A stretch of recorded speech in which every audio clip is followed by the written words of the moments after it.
comma, gotta get it, get it.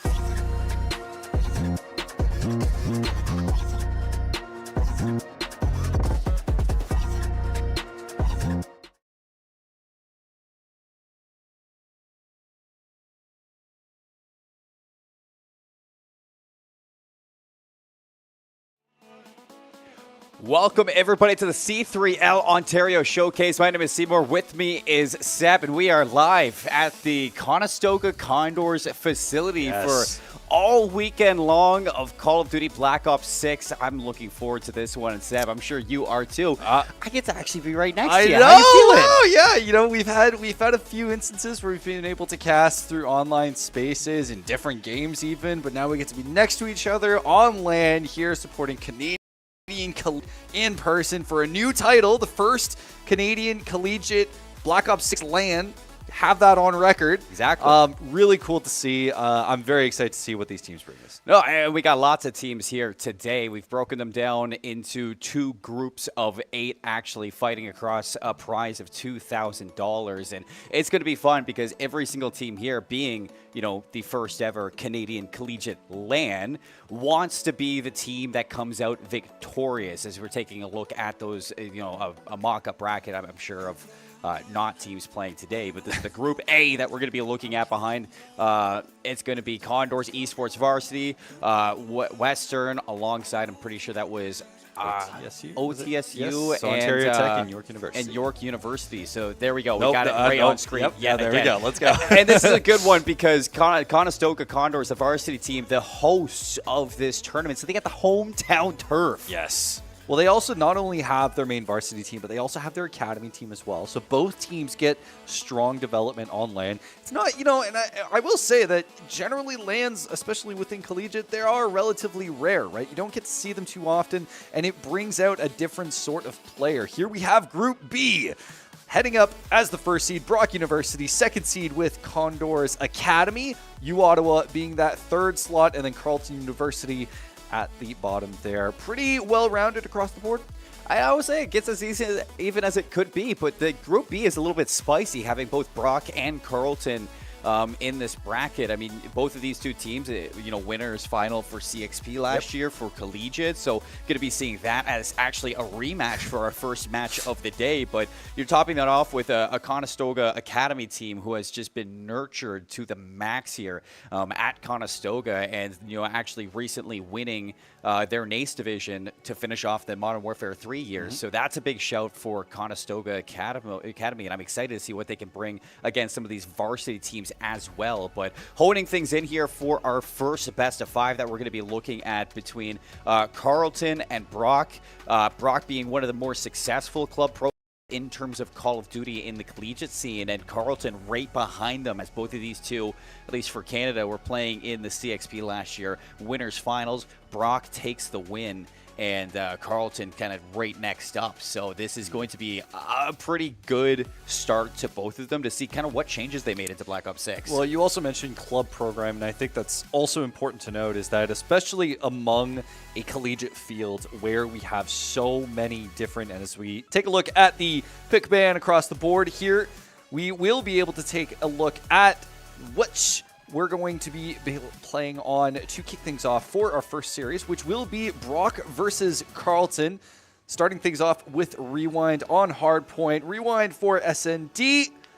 Control, we're going to Vault. Hardpoint, again, going to Red Card, and then finishing things off on Vault. Surprised to see the Red Card Hardpoint come through. Not a lot of teams have been enjoying Red Card, but You see Brock goes for the Skyline ban, Protocol banned by Carleton, so neither one of them want to go to, I'd say, the more traditional hardpoints that we have been seeing inside of Black Ops 6 so far. But we get that rewind for map number 1.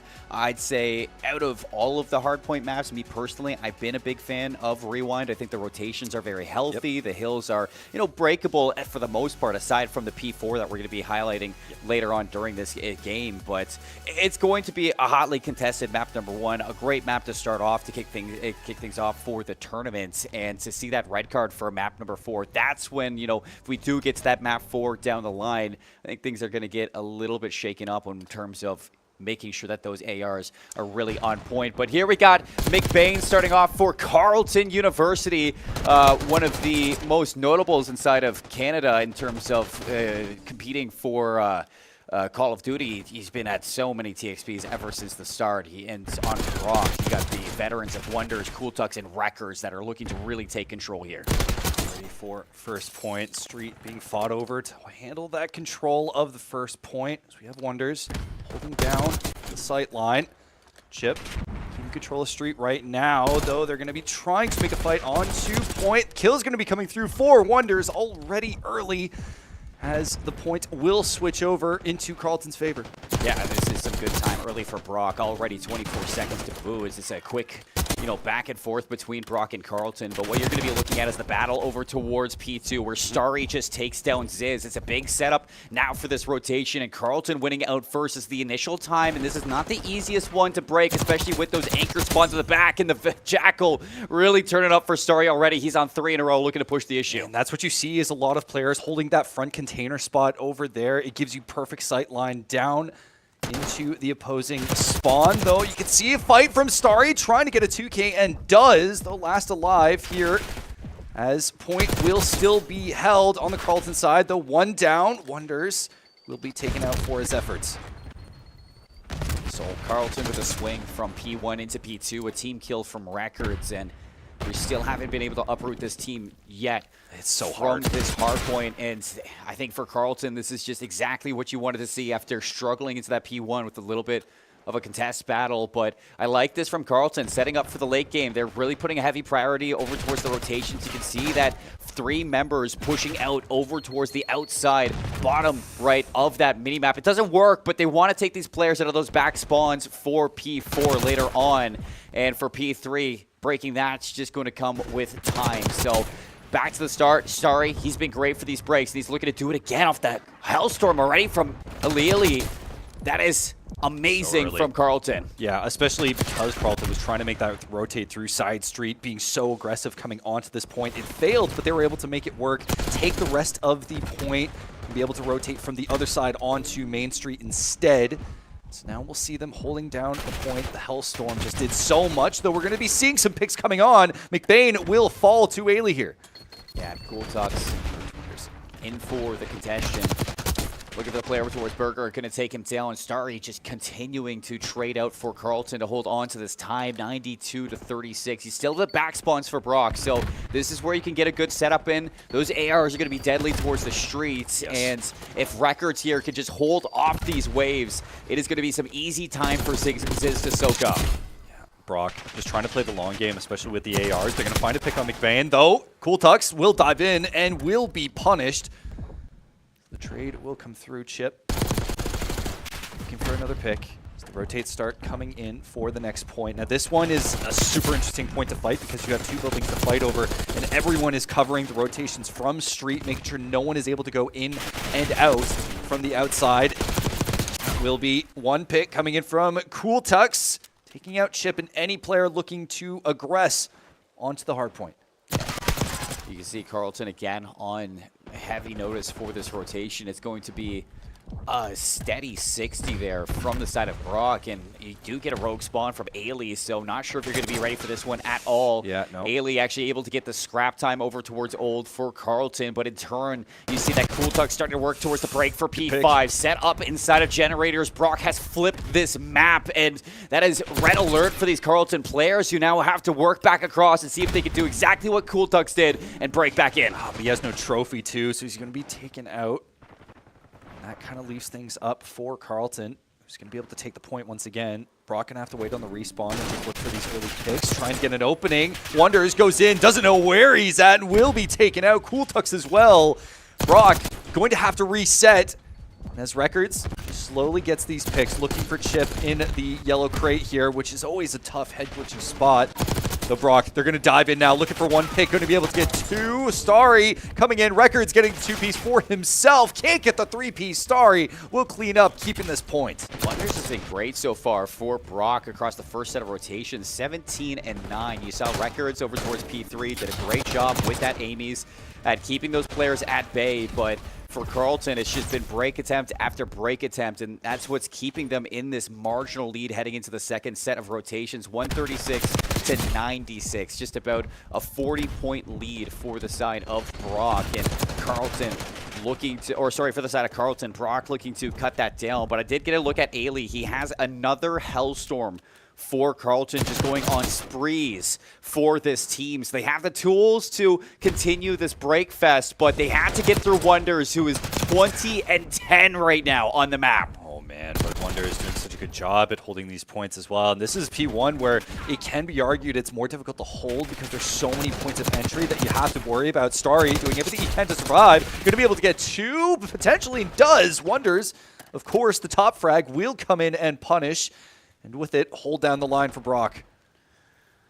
So you see for Carleton again, P2 is where they got majority of their time, almost a full 60. Ziz is going to be in the back to see if he can maybe disrupt this, and he does take down McBain, so now looking to pull some attention away, see if you can maybe find another kill. Ziz not able to secure it onto Ailey, so back spawns in for the moment of Carleton. Is the kills, though, that you need to get because Brock are hot on your tail, and Brock's going to be the first ones in. They've completely closed this lead that Carleton had from the first set of rotations, and now Brock swinging it into their favor. This is the Badgers starting to turn up in game one. And this is a point that we did talk about briefly. It is very difficult to retake because of how many angles you do have to worry about, especially since your only point of attack is essentially on side street because it is so open.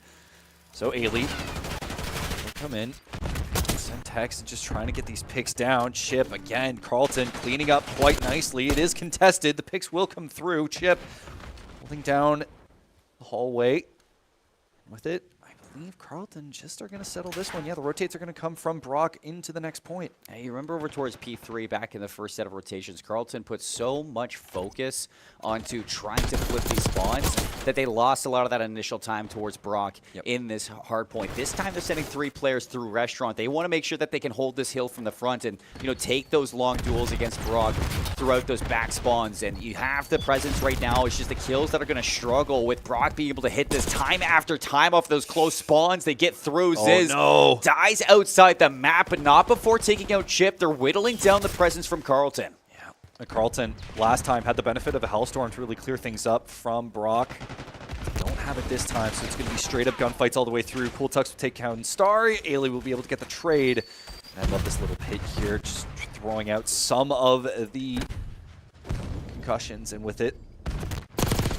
And, I mean, that is fantastic from Carleton to hold that almost entirety from the front of that hard point. Now looking for the kills towards the back spawns. Ailey's going to slide through. Ziz didn't see it coming. 3 in a row. Ailey, 21 and 14, has the Hellstorm as well and is ready to dethrone the rest of them. But Records holds his ground for Brock. A sigh of relief, and they get back into the hard point. Brock can still hold steady with Wonders on the line. 27 and 14 for him. Ailey, though, both of the top frags starting to pop off as Carleton starts to approach from the outside, gets one pick. Ailey going nuclear, looking for another potentially, but the back line will be able to clean things up.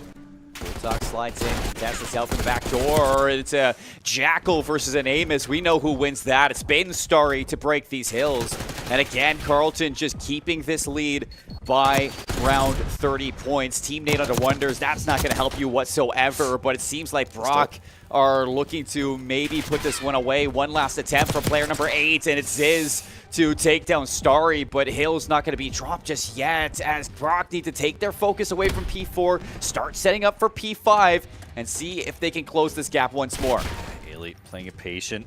Brock holding down. And this is already an incredibly tight affair that although Carlton or Brock were able to swing it back in their favor, it is immediately swung the other way once Ailey has shown up on the board. So Starry will try and approach the country. Actually just going to go dive in. That is one pick, but that is also a team kill from Carlton. That could be disastrous. Round 3 for the point. Starry teasing with the idea. Cool tucks inside. Big win, but traded. It's Starry and Chip that cost the rest of them. It's 4 down for Brock. Carlton breaks through the front and only 25 seconds away from taking map 1. Bane needs to hold off, though. That will be a pick. And with it, hardpoint slowly whittling away. Carlton to maximize as much points as possible. The Cool tucks with it. 1 pick, but will go down to McBain. So it's a little bit of reprieve for the Brock Badgers. As you can see, the lock-in key for the 3rd set of rotations coming in suit. You're down nearly 30 points as it pops open. Brock's not looking to make any mistakes in terms of the break, but you can take a look at McBain, taking the long route around, Jackal in hand. Can he be the catalyst to put it away? Carlton was trying this side street push before and was punished before, but this time it looks like Brock does miss it, though it is incredibly hard in this point to have all angles covered. 2:40 on the clock. Carlton slowly, Brock having one last chance, one last possession to be able to make this work and to dive onto this point with only a few seconds left. Can Brock get the picks necessary? Ailey going to be able to do it, and with it, Carlton will take map 1. And what a game indeed from Carlton, behind the presence of those Jackals, just constantly putting together multi-kills inside the hills. It was Starry to kind of tee things up, but it's always Ailey to go on those sprees. The follow-up was great. The presence inside the hill was maintained, and they were always holding about a 20 to 30 point lead across the first set of rotations and even towards the back half of the second set of rotations. So you see that Carlton just really showing up here on Rewind. It's their map choice. You know they wanted to go to this map to kick things off here at C3L, but you got to look towards some of these players for really stepping up, and it has to be behind Starry and the performance that we saw from that SMG. 33 and 27, with majority of these being the entry into a lot of those hills. Yeah, and it's a shame too, because you see Wonders, he was able to get a lot of like side picks and really open things up for potential retakes, but the moment he did, it really felt like a lot of his team really dove in. There wasn't sense of coordination when trying to get these picks, and frankly, yeah, like we had Ailey and Starry going nuclear and really holding down the line quite well.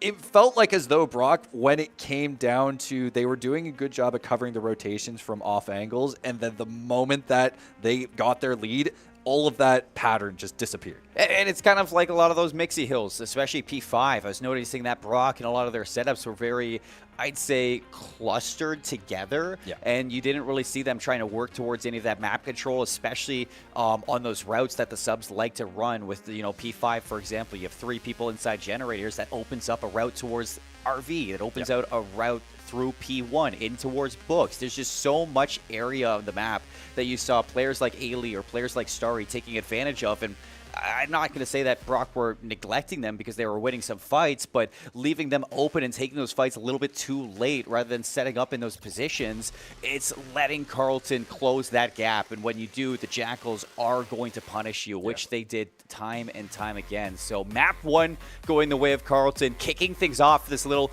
CXP rematch in our first game here at the C3L Ontario show match, setting us up for our second map. We go back to Rewind for the Search and Destroy. Things slow down a little bit in terms of the game mode in general. You're not going to be seeing, hit after hit for the objectives because of the life base that is Search and Destroy, but it is going to be something where, a team like Carlton, where you have those Jackals really showing up, if they can get hot again for those first bloods, Brock are going to struggle. Yeah, but also I think with a team that is so focused on the ARs, like Brock, it might be good for outside control generally in a lot of, points of the map. I mean, even though I think the Jackals were really helpful in controlling a lot of interior, a lot of close angles, which is where the points generally are focused, I still think having that outside control from Brock is going to be good at just honing things down as far as just knowing where the rotations are coming on the map, where general placements are going to be. So it's very fast moving. So I'm very excited to see kind of where it goes. I have no idea which way this is going to go, though. I I mean, mean, you know, you make a good point, and if you can dominate the outside lanes, and especially something like Rewind, where we just saw retake after retake into the hills from Carleton, it's vice versa in terms of that AR pressure. If they can hold off and maybe find a few picks on the outside lanes, it just sets you up for retaking A, for example, in the later portions of your defense. And if Brock can kind of get a hold of that and deny those first blood attempts from players like Starry and players like Ailey, you retake that A site with 4 down. It's not easy to hold that site in a post-plant situation with how many lines of sight you're able to retake from. I mean, you can hit it from blue, generators, books, windows. There's just so many doors and so many areas to cover in the post plant that if Brock on the defense can step up with their AR presence, you definitely will see success from this team. I mean, it is kind of funny that you do mention like the first blood.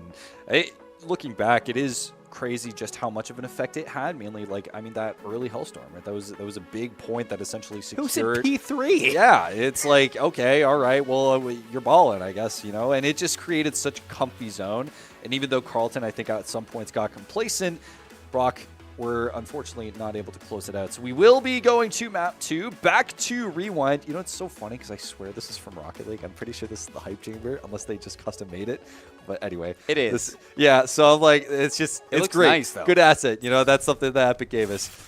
Oh, yeah, they modified it, they said. So, a little piece of Rocket League here. Either way, we're going to Search and Destroy on Rewind. Let's leave it to you to pick up on that. I just finished a term where we saw it every single game. So.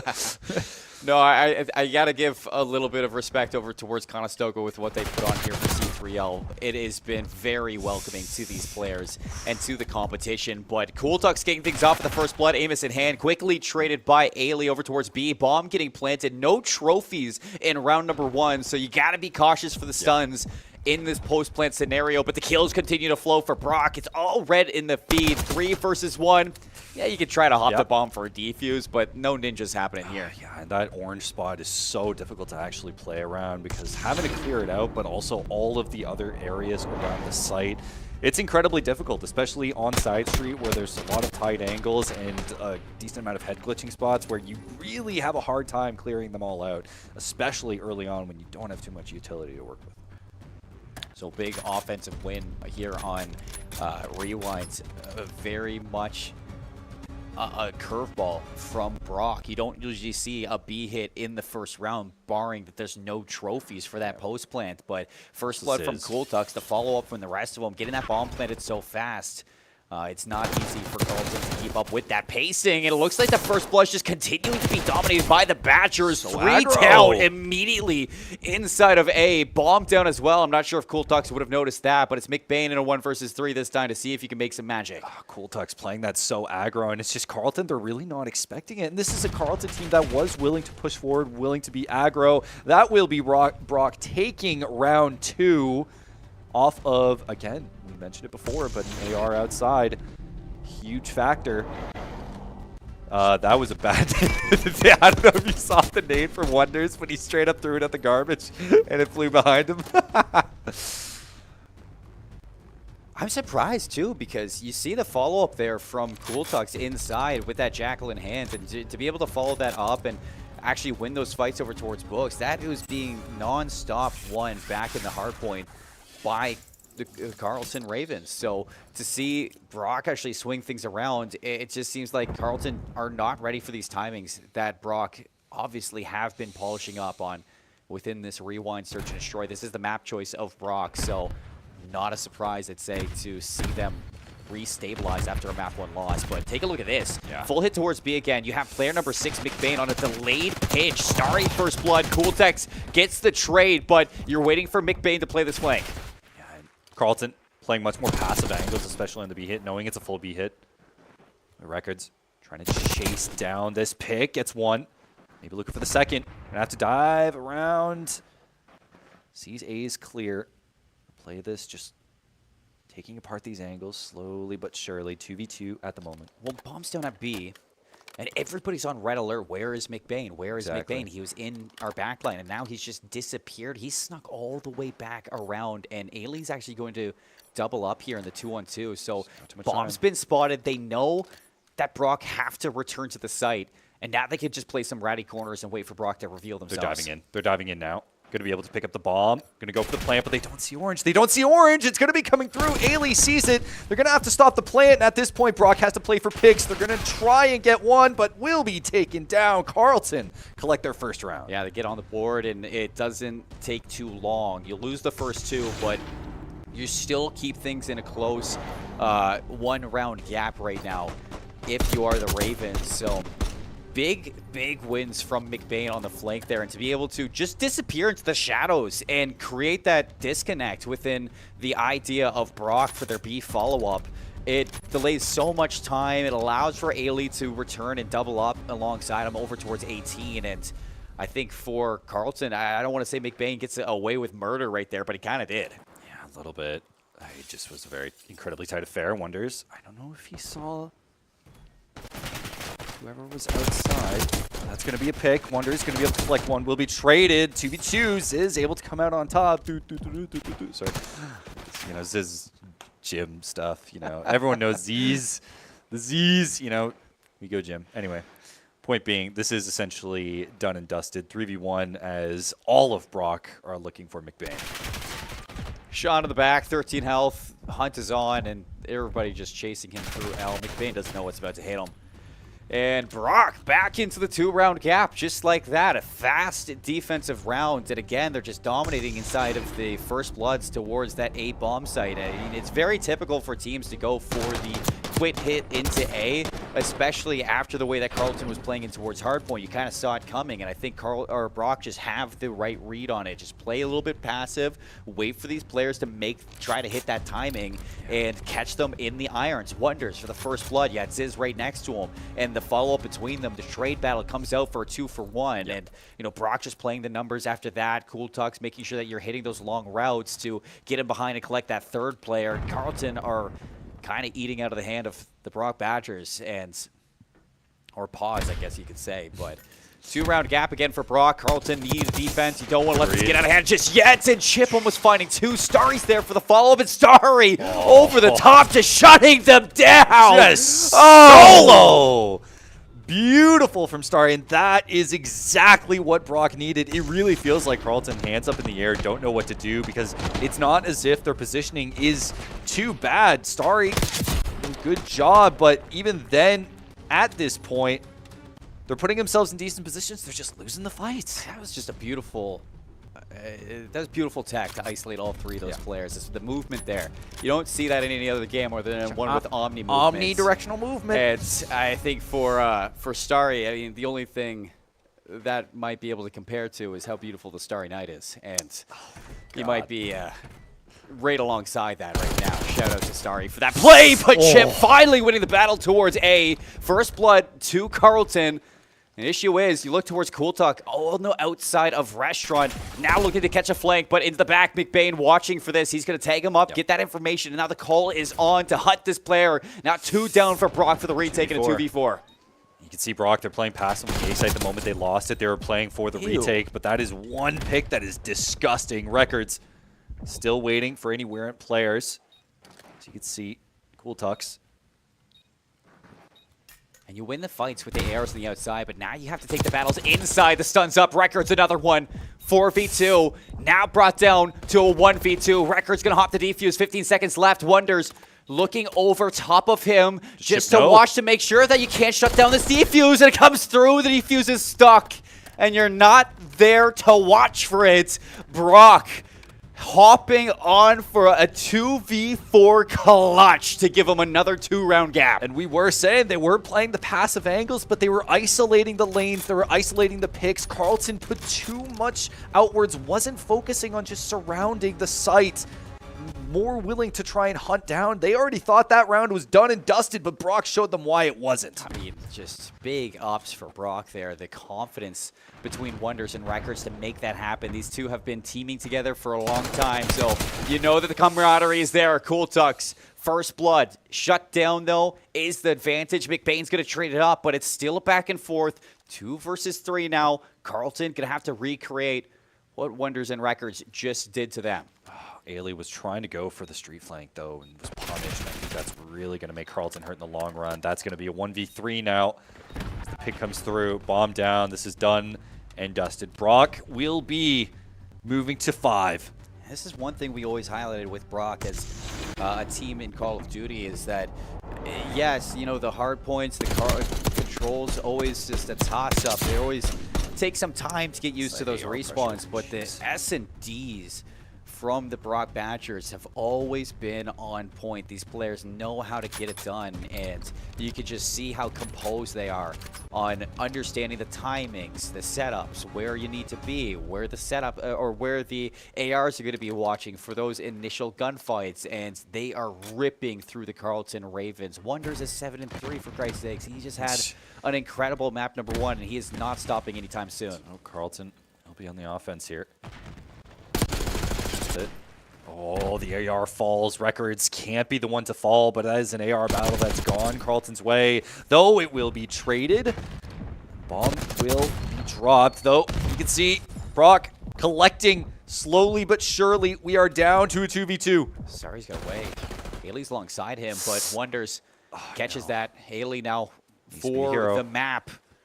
A 1v2 clutch to keep you alive here in Rewind, but Wonders takes the duel at range. The Amy succeeds, and Brock take the second map, equalizing the series one apiece. And what a stark contrast from the first map, where it really felt like Carlton had so much confidence on the hard points, but for this one, every single pick, every single angle onto the point was taken with the utmost confidence in their ability. I mean, the amount of times I think I saw a fight just straight up won, whether it's a 1v1 or 2v2 in CDs, was just insane from Brock.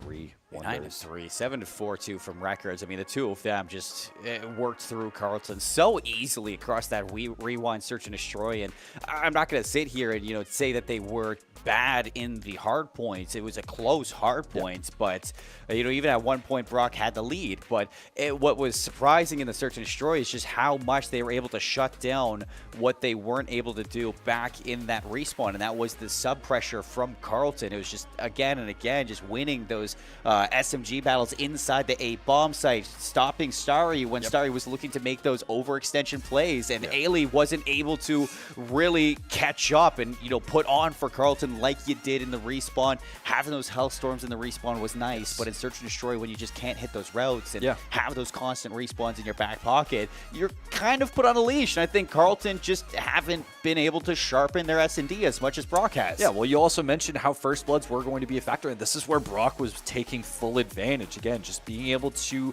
push aggressively onto a site, not too worried. I mean, it really felt like Carlton just had a hard time holding angles. Like they were just struggling with the movement that Brock was offering when pushing onto site. But also the AR pressure from Wonders, the amount of picks that Wonders was able to get from street and side street whenever it came to either point, and blocking any, especially when Carlton was on defense, blocking any rotates from another angle, it really came into full effect. And it felt like Carlton, even though the rounds they won were just more kind of off trades that just happened to happen, Brock, it very much felt like they had a full plan going in, especially on offense. It was just so clinical. It was. And you can see above me, it looks like the players have kind of stepped away to take a little bit of a break between the Search and Destroy and the Control. So that means that you and I are going to step away and take a little bit of a break between these maps as well. We got Vault Control coming up next. The series is tied. Next one going to swing into a little bit of an advantage. So don't go anywhere. You're watching the C3L Ontario Showcase. We'll see you soon with some more COD. Condors Esports is innovating intercollegiate gaming in Ontario and beyond. We've built a community where you can compete, play, and work in a dynamic program accessible from all campuses. Condors Esports is more than just gaming. Here, you'll find empowerment and inspiration in state-of-the-art facilities equipped with the latest technologies and unwavering support. We are varsity athletes, turning victories into championships as high-performing gamers. We are relentless, constantly pushing our limits and pursuing excellence through every match. We are Condors. Gaming connects us on campus or online, all through best-in-class equipment. We're building a foundation of experience, powered by our passion, in developing skills that drive personal and professional success. We are eager students, transforming our dreams into careers in dynamic and emerging industries. Condors Esports goes beyond gaming, fostering enduring friendships, unforgettable experiences, and meaningful connections. This is your chance to transform your passion for video games, esports, and technology into something impactful. Learn how Conestoga is introducing Condors Esports to your campus and connect with fellow Condors striving to soar. We are Condors.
Hello and welcome everybody to the C3L Ontario Showcase, and we'll be saying that a lot today. It's going to be better than seeing what the CCCL Ontario Showcase. The 3 is a lot easier. The Canadian Collegiate College. Yeah, it's a mouthful to say. So bringing it down to the C3L, I love that. But we got Brock versus Carleton, the Badgers versus the Ravens in our first match of the day. And we knew that this rematch from previous years of Collegiate Call of Duty was going to be a close one. And, you know, Carleton, they came out swinging in that first map. Starry and Ailey really put themselves on for myself in terms of the slaying powers in those respawns. But turn to the S&D, and Brock pull out all of the stops with a 6-2 stop. stomping on the rewind of their choice. And now this brings us back to the respawn of Control, and it's, can Brock catch a respawn for themselves? Yeah, Vault, Control, and again, when we get into this, I'm interested to see kind of where the pace is going, because like Vault is a map, especially as far as Control, a little bit less so, but it is a typical 3-lane with one underneath. And as we get going into it here, I want to see what the weaponry is going to look like in terms of Control, because I think that especially here,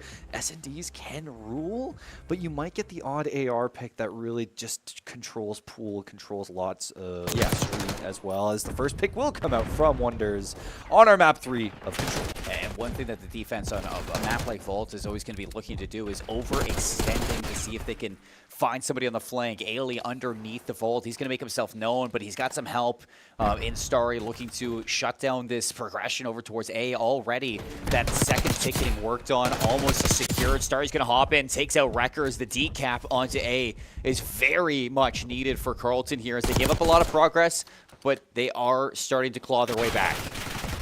We'll see the fight for Cat, though. That is a great pick from Cool Ducks. 2-piece for him to stop any pressure on a site. Another one from Ziz as Cool Ducks controls outside from top here. And just expecting any push, but not going to see it. This is tough because you're in spawn trap territory for Carleton. You got to work out. You got Cool Ducks in your top balcony. Ziz working towards the other building with a Jackal, but A's already been secured. 2 minutes to capture B now.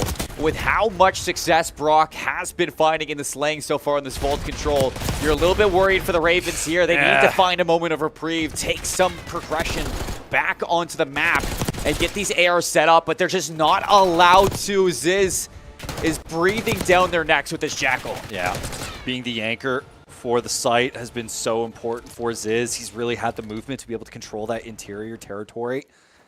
Though as A is gone, and the focus is put towards B. Control, and thankfully all the cars are blown up, so you don't have to worry about anything too weird. And Ailey going to be able to collect one. Cool Ducks going to play it low. That will be a nade coming through for Chip. Yeah, and this is where you want to see Carleton slow things down, see if you can find these picks, which they're doing kind of perfectly, just checking off this shopping spree so far.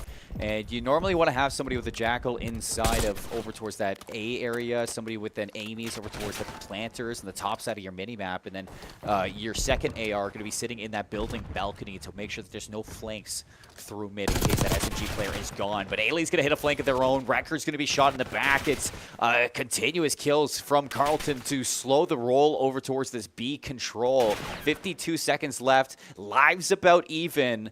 And Brock, where they came out a really hot start so far, the flame has been doused. Yeah, though the lives are pretty similar with time slowly draining away. Carleton playing it slow again, just holding angles, is getting a 2-piece somewhere. Going to be able to collect it. I think it was on the interior to try and stop the flanking routes. The respawns will come through. Ziz will be taken out, so that reestablishes some coverage, though. We have 2 Brock members, 3 Brock members coming in from outside. Wonders trying to hold down the line to prevent any sort of flanks, and with it, Ziz going to come onto site just in the nick of time. Well, they stopped the clock. 17.5 seconds. 7 playing 7, so but they hard. just haven't been able to set up with the whole team. You just continually fight 2v4s or 3v4s, and Carleton always good for those first kills. The life disparity now 6v4, no more respawns for Brock. 6 seconds left. They're throwing whatever they got here, but Carleton's still not out of the woods. You need a big play, and Starry's going to make it happen. Double kill, leaves it into a 2v4, now 1v4. Ailey shutting down Wonders, really setting up Carleton for a defensive round win. Time is going to halt, and Carleton giving up what seemed like 4 ticks of progression in the first round of Control. Yeah, a little bit close, but especially on that B point, it really came down to that garden top position with that essentially overarching point. You get so much of a vantage point and coverage on that B site, and especially on B, where you really do not have a lot of coverage from any sort of angles. It's very blank, it's very sparse. You're kind of poking in and out of the point each time. So with it, Carleton will collect the first point here on Control. We switch sides. Brock, I only hope they throw in a better defense. Not an easy map to get those offensive wins, so you can't fault Brock there, but to take A in the fashion that they did, Carleton hoping to recreate that for themselves. You need that take progression, especially towards the later ends of this control, but Brock come out fast. Sizz is going to hit them with a sideline. Double kill as well. Takes the pressure off of A. McBain going to get traded out. Of course, it's Sizz again. 3 in a row looking for more. They line up, but Ailey shuts him down. And out to A we go. Time stopped at a minute 10. So progression that Carleton needs. Good fight on the A site. I would have liked to see Carleton just have a bit more CAD control because there's so much coverage onto A site. Two-piece will come on. And with it, a 2v1, but it will be traded out. Starry will stop this push right at its head. One more fight here. Over the top. Wonders times in with the pistol. I love it. I love it. I think Black Ops 6 is just going to be a joy to watch every single time I see somebody dive sideways from the top shelf. But Sizz not going to be able to hit that flank. Starry, good heads-up play to cut off that overextension. You still haven't taken the pressure off of A just yet. A member is here. It's player number 2. Cool Tux you have to deal with. Slides out. Starry with the Jackal, taking Cool Tux down and working on the second tick of progression. You get it locked in. You've just been able to get so much work done so far onto not just A, but B as well. And it's going to distract Brock to maybe put this one away. The AR is taken care of outside as well, making sure B is covered okay. This control on A. Going to be stopped. Cool Tux stopping it in his tracks. Respawns will come through. Careful of the pick, though. Cool Tux goes aside. Records will be able to take out one. Chip will take out Cool Tux in turn. A site still covered as the respawns come. And you notice that Brock aren't really putting a big focus onto neutralizing it right away. They want to set up that line of scrimmage and kind of push the issue into the face of Carleton. And it's bled the clock down to now 24 seconds. So Carleton, they kind of ditched the idea of B, have to go all in at A, but they don't have any security towards the outskirts of these points. Ailey has some cover towards McBain, but can they hold off the oncoming pressure from Cool Tux and Records? They cannot. 19 seconds, 4 go down, 8 lives left for Carleton, and they only get 2 ticks of progression so far. You need one last effort to this A zone. It's so close. It's within reach for the last 10 seconds. Carleton needs to make a dive. Needs to get this pick on Cat, but not going to be able to. Sizz will cover it from outside. Last 3 seconds coming in. It is done for this one. Brock will collect the point. Yeah, it ties us up here in the control and in a lot more of a clean fashion than what Carleton was able to do on their defense. So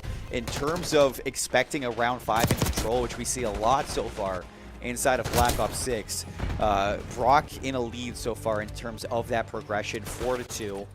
Hoping to continue that too, for right? the rest of it. And I think for Carleton heading into this next defense, you almost need to make sure that Brock does not fully capture either one of these 2 zones. And with how easily Brock got that A zone, it's going to be a tough task.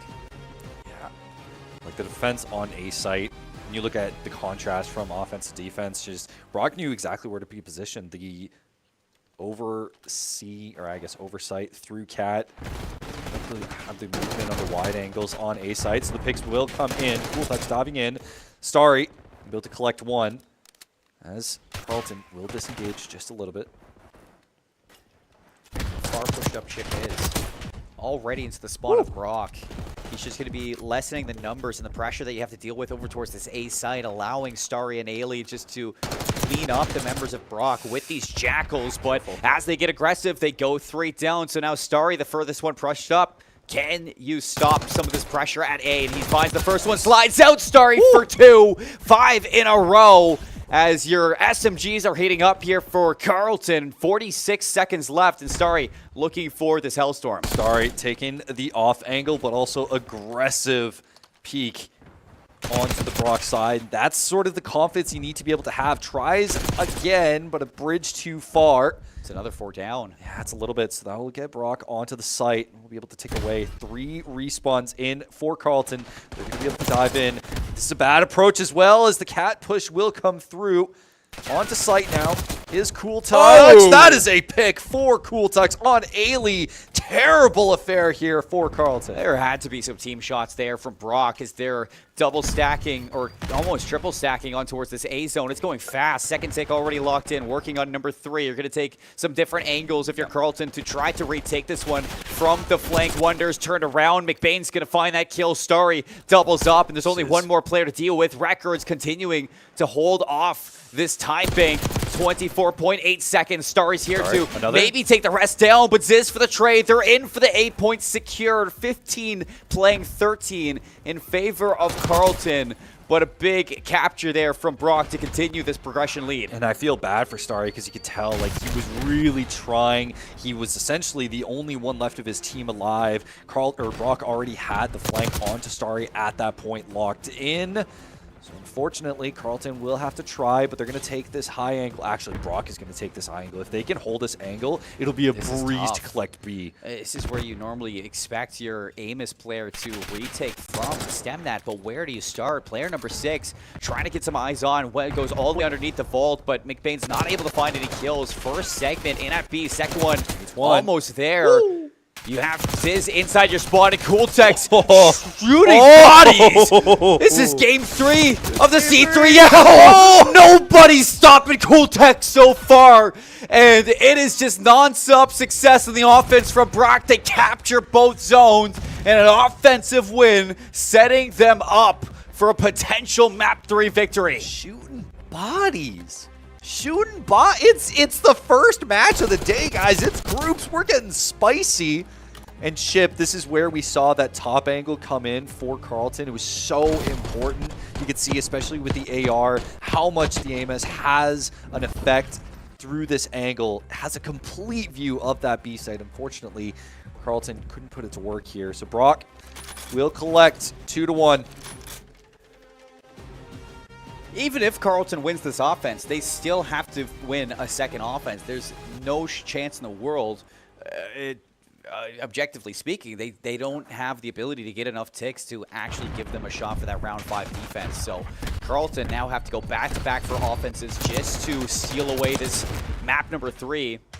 And Brock have already shown that it's not an easy task to have to get done. This is on a 5-3. He's shut down though, so he's not able to come out for anything. We haven't seen a Hellstorm since Ailey back in that map number 1, but Starry's been good. Not good enough against Records in that moment, but you have an overextension from Ailey to stop the clock over towards this B zone. Maybe get a tick of progression as well behind it. Tick doesn't come through. Contestion's helping the kill. What? Secures it. Had to be some help from the team, but you're on to A as well. Just trying to get some semblance of control for this map. First segment in at A as well. Cooltex looking for the flank through balcony. Yeah, Carleton shifting focus over to A site now that B site has a tick on it. This will be a fight on Cat. That will be in Ailey's favor. Now Records taking it wide, will be taken out. So you can see Carleton, they're taking a combined approach on A and B to split the focus right now of Brock. But this is all going in Carleton's favor. It is. They have that second tick at A. Cooltex now going to have to cut fast through mid to see if you can pinch out these members onto this control zone, but Cooltex falls. Sorry, almost a double kill. Wonders has to peel away, and with the third tick at A secured, another minute onto the clock, a 2-life advantage for Carleton, and already with 1 segment secured at this B zone as well. So if Carleton could get a clean 4 down, they set themselves up for a realistic chance at an offensive win. Wonders holding down B. The AR. 2 Carleton players, 3 actually perched up. That will be a pick on 1. Now everyone is collecting. Chip trying to take the wide angle, looking for some attack on the spawns, or at least taking down some Brock players in the cross. As the respawns are going to come through, Chip is completely isolated right now. Ziz is going to get a flank of his own, but he'll be taken down by McBain. And McBain has been fantastic so far as one of the ARs for Carleton. 25 and 24. Starry 29 and 25. The two of them just leading in terms of Carleton slaying, but on the other side, it's just getting past Wonders. 30 and 18 with this Amos. That is ridiculous to be seen, and it's not just in this control either. This has been Wonders across all 3 maps so far, so he's not going to be stopping anytime soon as McBain gotta catch the number of that train that just hit you, because Wonders just is running amok so far. Man is an AR demon right now. Just as I say that, caster curse galore. Chip going to be able to get some penetration onto Wonders. This will be Carleton on site, continuously getting picks. I think Brock, with the spawns, playing a little bit too aggressive. They're going to keep going. Brock going to dive in, going to be able to collect 2, 3 records. The hero for Brock, keeping Brock in for this fight. It's the last 30 seconds. You'll get one more push from Carleton. And we're in Canada right now, and I feel like a referee at the goal line, just no goal. No goal. They had the triple stack. They almost put away the B zone, stealing away that capture, but the control goes towards Brock. They take the third map, and in a swing that goes back-to-back to give them a lead in this series. It was close towards this last offense, but really setting themselves up for success, being that first defense that they did play against Carleton, only holding them to those 2 ticks of progression, really setting up Brock for the long run. Even if that did go to a round 5, you have another shot at defense where Brock just looks so dang good here in control. But you mentioned, especially that last stack was so important for Brock, getting every single pick from ulterior angles. Carleton just had no idea where Brock were, and I think part of it is lying in that their positioning was more centered towards receiving some utility that was coming in. But Brock were like, no, we're just going to dive in. We know exactly where you're positioned. We're going to dive in, have no problem with it. And literally, it was just a 4-man sweep, just straight up sweep across the board. Brooms out, dust them underneath. Dust them, you know, underneath the head. Put it in the garbage. And I think for Carleton, really, they had the idea, and so many times they were trying to work towards the exterior, trying to hit that overextension over towards the P4 building of Vault. And whenever you did, I think it was McBain who was mostly trying to do that. Wonders was finding kill after kill, really just whittling it down. And towards that last effort that Carleton had, you saw that Ziz was able to stay alive on that flank, and being so, it again just separates the Carleton players from actually fully getting onto that B zone. It gives a moment for the rest of Brock to respawn, hit that, like you said, go all in, and the follow-up in terms of, you know, Wonders finding at least 1 or 2 kills. You can guarantee that was exactly what Brock needed, saving it on the goal line there for that last defense, and Brock taking back-to-back maps in this series, the Search and Destroy and the Control. You go back to now a hard point. We're switching things up from Rewind and Vault. We're going to the red card, and this kind of continues a really big trend for Wonders in terms of a very AR-dominated map. Wonders is somebody that Carleton needs to shut down, and I look towards somebody like McBain to get that done. Yeah, speaking of goal lines, playing a red card, you know, soccer, you know, they have goal lines. They also have red cards. Red cards! I kind of just put that together. We are on red. Wait, you really? I just put that together. There's a soccer arena in the map. Okay, hey, whatever. We're underway. We're on map 4. We're on hard point red card. Not my favorite map. I think not a lot of players' currently favorite map, but it was an interesting pick that I think came through for Brock, actually. They did pick this, of course, Wonders being the key factor, already opening things up with the AR kill. Yeah, you shut this down, win things out in 4 maps. You go to a map 5 and potentially a Neslo in the cards for Brock right now. Carleton on the other side, they were fantastic back in that rewind, just dominating the rotation. Starry was always the forefront of these breaks, but you look at that kill feed light up red. Brock so far has had no problem bouncing back in terms of slaying. They're going to hop in towards this P1, start to put some time on the board, but so far really setting them up for a smooth transition over towards P2, where you see player number 7 just spawn up. Yeah, we were talking about it briefly, but so much of this P1 right now is based off that outside control, since there's so many points of access. But Wonders going off. Chip will finally be able to collect. Not enough to take the point, as Ziz will be able to collect. Respawns coming through. Carleton having a bit of a response at the moment. At this point, it's just trading as everyone moves to P2.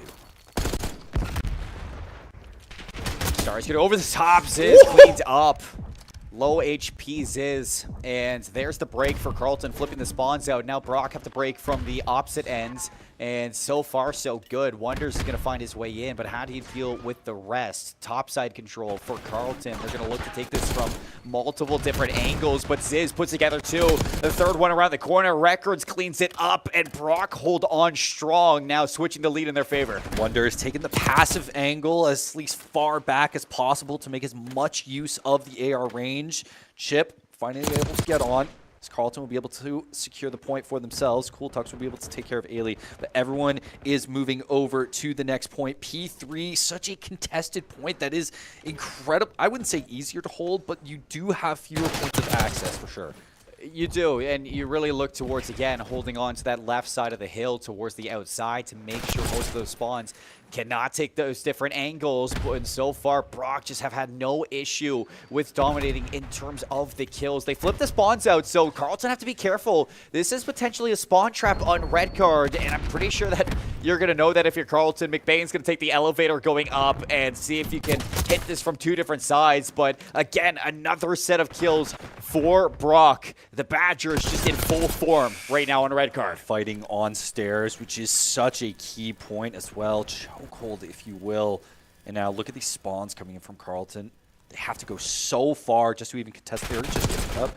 They're just giving it up, already securing on P5 at that point. Cool Tux, and so few kills at this point for P2 in particular. Securing this point as P5, you need to secure it. It's impossible to access. And Ailey and McBain just confirm it for you. I mean, you are stuck right now, just continuously spawning in behind P3. Now you're going to have a chance because you've had a player rotate all the way around, but Brock are inside the hard point. You can hold this one from the bottom of the stage, so very safe hardpoint hold for Records to soak up this time. Ziz on the flank. He's going to find not one, not two, but 3 kills with a Jackal. 10 and 5 from Ziz, putting this SMG to work here in map 4. We knew Ziz, even on Vault, he was going for these long route flanks, but Red Card loves to reward that. Those who take the journey and pays off. Ziz with a 3-piece of his own, securing this point. 102 to 36. Carlton have found no success so far on red card. The rotations have been late. The kills have been lackluster. And I think that Brock, ever since they've roared back in with a 6-2 victory on that rewind search and destroy, they have not looked back since. This team looks deadly right now. Yeah, remember that this is match point. Carlton finally being able to secure a point of their own on P5, which they were previously baited with. That is a kill. That is a complete 3-piece from Brock here on a point that is so incredibly difficult to defend at times. But Carlton coming in, the respawns coming through.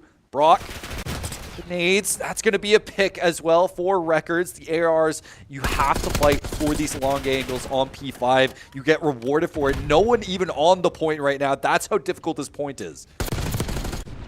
Wonders is going to be holding it close, laying down. Nobody watching through Ticket, and that's going to give Alien angle to shut down this time for Brock. In over the top, Starry clears him out, but the trades again for Brock, just keeping this one uncontested. 127 to 45 as P4 finishes off. P1 starting to open up. We're heading into the second set of rotations, and Carlton have a mountain to climb right now. And you look towards, somebody that I called out at the start, McBain, who has to go toe-to-toe with players like Wonders and Records. And he is 6 and 13 right now. Heading into the second set, McBain needs to turn things around for this Carlton team. Yeah, Ziz with an uncharacteristic mistake, and at this point, P5, the fact that it was so uncontested kind of goes into Brock's favor. It whittles the time down just a touch more. Fight's going to be going on for control of outside as Carlton slowly ticking away at this lead. That's a great pick from Cool Tux. Half the setup right now from Carlton to get a lot of time here from P1. They're actually getting 20 to 30 seconds on this hill, and so far, that is exactly what you like to see from this team, playing from a deficit that they are. They're going to hop back in for the rest of the scrap time. Ailey's starting to work towards the stage to see if he can open up a route to P2, but he's shut down by Wonders. Wow. Cool Tux finding the scrap towards P1 as well, and Carlton now having to work again through the middle of the map to see if they can get some pressure here onto the next rotation. Carlton still keeping this within reach. Starry needs to go off, checking the angles, going to be able to collect one. Another one behind the hot dog stand. Starry will collect another, and that will be Carlton on point. But another pick needs to come through. McBain finally does. Able to secure the point for Carlton, keeps things within reach. From 5 and 13 to 11 and 15. McBain definitely looking a lot better in the second set than in the first, but not enough to hold off Brock just yet. A team nade from Records, that's going to give a breath of life back in towards the Ravens to take one last swing at it. Starry's going to catch Wonders, not ready for that last hit from Carleton. Some scrap time here for Starry. They've closed this lead from what was 125 to about 30 for Brock's favor. Now to 147 to 105. This rotation over towards P3. If Carleton can get a clean break and flip this one out, this can be a tie game come the end of this hill. Yeah, so they're going to try and rotate through inside at the moment. Carleton even getting that scrap time. Will be taken out on the rotate again. Carleton just getting a brief misread on the respawns, and now the respawns have flipped. So Carleton will be able to approach from a closer angle onto this point in particular, though everyone's still fighting for stairs, and they will be able to get on. So now it's holding it. It's the difficult part when you don't have all 4 members into that setup. Ziz finds a way through, penetrates the armor of the Carleton. He's going to get traded out, but you're already back into this one if you're the Badgers, holding this one from the front, trying to find the kills to follow things up. Ailey for 2. Starry a third one, backs up Brock, and they've completely brought Brock out of this initial setup towards P3, flipped things out yet again, and now Brock in danger of getting spawn trapped towards the back of this hill. Yeah, that is where essentially this hill becomes done and dusted, but Ailey holding the angle on stairs through the doorways, being able to essentially secure those lines of sight, and with it this point, so Brock, they're going to have to try again. On to the next one. Still holding a relatively comfortable lead, but Carleton, they're nipping at their heels. Yeah, for Carleton, I mean, you not only need like one good break, but you need 40 seconds behind that, and the kills have been the issue. Just trades after trades for Brock, giving them that edge in confidence. Starry's going to be able to look to get in, slides forward some time here, but you need some pressure from the top sides, and these ARs just haven't been able to get it. Ziz constantly catching them and shooting them in the back. He finds the players outside. Starry trying to hold on to the rest of this time, but it's 3 down again for Carleton. Brock hop in, and this lead just continues to stay comfortable. I will say that particularly on this point as well, you see the respawns, they tend to come a little bit further, which means that you have more of a journey to go. Ziz, yeah, I think even though ARs, I wouldn't say that they've been the be-all, end-all for this game. Ziz has been able to mitigate as much as possible through his flanks with the Jackal. It's been so much pressure here against Carleton, especially on the rotates. A couple angles here for Brock to take, and the kills open up this route through Ticket. Cooltux finds an angle with the chip, and that's 3 down sight. But the hill opens up. Fourth one's going to allow Wonders now to slide in for the rest of this time. 207, they're in counting distance to putting this series away. And Carleton need to step up sooner or later, or they're going to be starting their groups off with a loss against the Brock Badgers. This is it for the Ravens. You need to pull out all the stops here rather than later. Carleton starting to get some entry picks, but might start rotating over. So Record's going to try and just as much time on it as possible. Wonder still preventing Carleton from getting anything on the board, as we will transition to P1. Carleton, I think, have had a much better record, at least getting picks onto P1 relative to P5, especially as Wonders just keeps going off here on P5. And you remember that, you know, P1 rotation into the second set of rotations is what gave Carleton, what, a 40-point difference for that P2 rotation. So hoping to maybe do that again now with McBain putting a couple kills together. He's going to be traded out. Cool Tucks from up top. Nice shots from Chip. 3 go down for Brock, and Carleton looking to find themselves into this hard point, but it's not going to be easy off the respawn. Brock just setting themselves back up onto these power positions and trading out these kills. 7 seconds left. The closest is going to be Chip for one last chance. Slides in. Can he stay alive? Starry now following him up, but the spawns are so far away for Carleton. And at this point, you need to get someone on the last couple seconds. That will be contested. One on. The pistol kill won't come through. McBain will get taken out. The last one will come from Carleton, diving in, everything on the line, but it will be done. Brock will win our first series of the day. And it's a very solid series from the Badgers, to say the least. Yes, a hiccup in map number 1 going to that rewinds. It seemed like, you know, it's early in the morning. It takes a little bit for you to wake up the wheel, but as soon as they got going, it didn't seem like Carleton could really stop what they had to offer. Ziz really stepping in for this red card in hitting so many different angles, making sure those ARs just could not feel comfortable get on the board in those long-range battles. And when those long-range battles did happen, I mean, just look at the record for Cool Tux and Wonders, 30 and 36 between the two of them in terms of killing. A very good series for Wonders himself, I'd say, putting the team on his back in some games, especially back on that Search and Destroy with those first bloods, but the control as well, nearly having a 2 KD at one point, and then that red card, just the whole team flowing when it all got into form. It really felt like for red card that Ziz was such a mitigating factor to the ARs that it really gave Wonders just as much freedom. He didn't have to worry about so many long-range fights with particular ARs, and if he did, he could count on Ziz to be able to get those long rotates, those long flanks, to be able to take him out if they were stuck in a fight for particularly too long. I think that generally Wonders fantastic on the last point, and so much of it just came across when you talk about picks onto entry points for particular sites. The P5 control, which I was kind of surprised that they were able to handle so well, Wonders was sticking around, being able to stay on that point as much as possible, getting those long-range picks that he needed to. I don't know, Carlton, they had a hard time, and Chip especially, like, who was such a much better AR factor, even on Vault. Yeah, they lost, but still, like, on Vault, Chip was a much better factor. Just couldn't get on the board here. And this is just a kickoff tournament. So for Carlton, I mean, you have to give some flowers to the team for the fight that they were able to give, especially into the second set of that red card. I mean, you saw that Carlton were able to actually close that lead from what was almost a 100-point lead into about a 40-point lead off of that second set P1.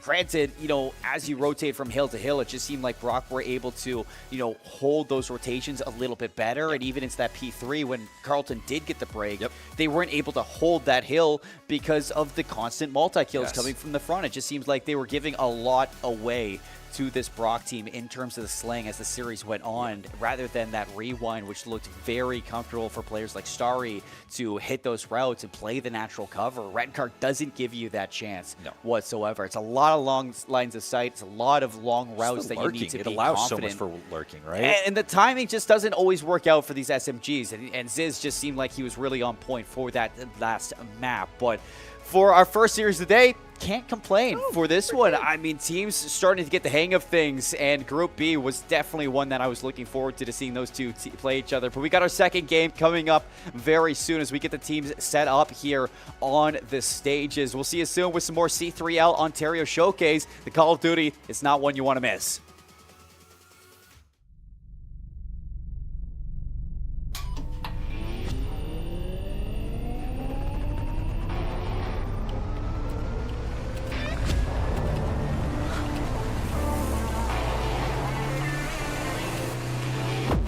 Conestoga College is setting the stage for a new era in gaming. In 2025, we're opening a state-of-the-art esports venue, a premier facility for high-performing gamers in Canada. In this 10,000 square foot facility, we're putting you in the center of the action. The facility will have 50 top-tier PC stations, 5 console stations, immersive VR stations, a team operations room, a full production suite, and a premier competition stage. Esports is a rapidly evolving industry with global viewership of 532 million in 2022. This initiative goes beyond esports. It's also a platform for forging bonds, making memories, and creating connections. Since 2020, Condors Esports continues to evolve, providing industry-leading facilities and experiences to the esports community. Conestoga's esports venue expresses a sustainable and intentional future to compete, play, and work, all powered by gaming.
Welcome back over to the C3L Ontario Showcase. My name is Seymour, and I'm joined here with the new co-caster. We got Willow on the desk. How you feeling?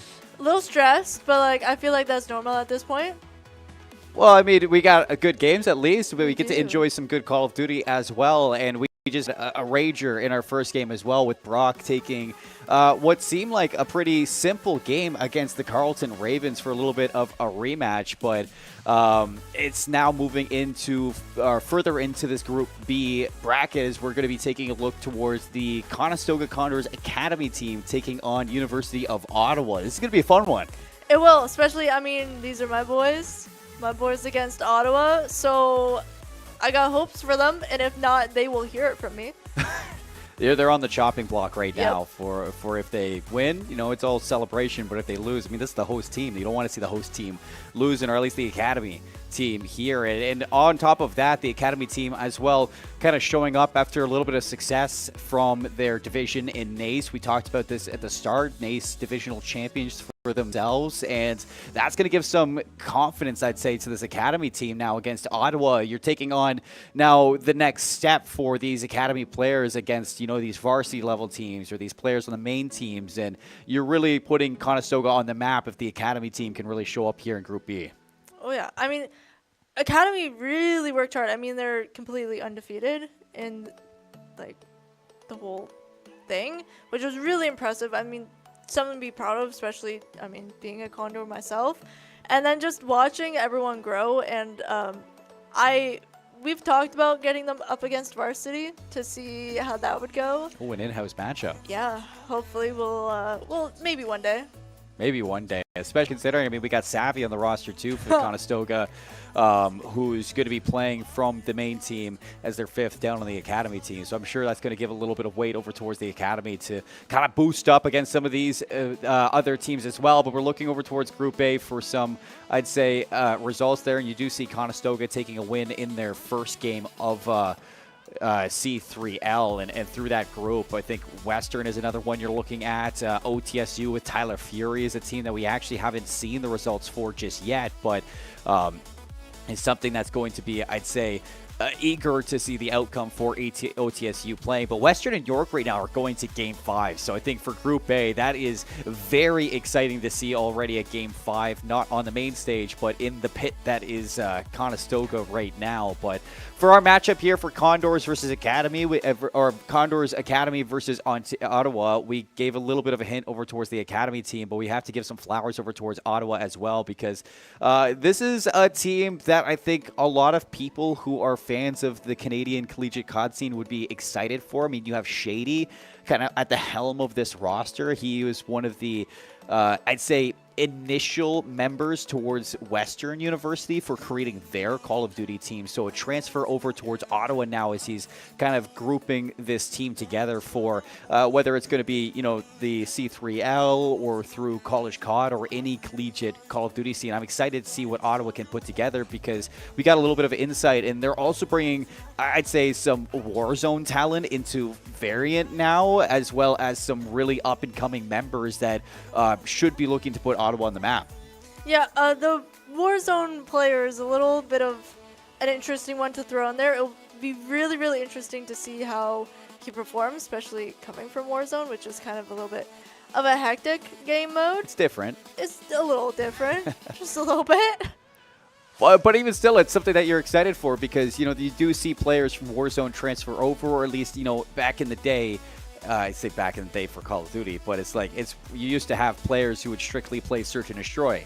And then the whole thing is like, how do these Search and Destroy players transfer into playing the Respawn? And, you know, it's definitely a different type of Call of Duty that you're playing in that sense. And for Warzone, it's completely different. You don't have that, you know, knowledge of rotations or positioning in respawns. The timing for Search and Destroy is going to be different. It's a learning curve for a member or player like Juice here, who we're hinting to over at Ottawa. But it's going to be a test for Ottawa for sure. And neither of these teams having any warm-up going in towards this. This is their first match of the day being against each other. You don't have to worry about the guy across from you already being hot and ready to go. This is where you get to kind of step up and shake that rust off.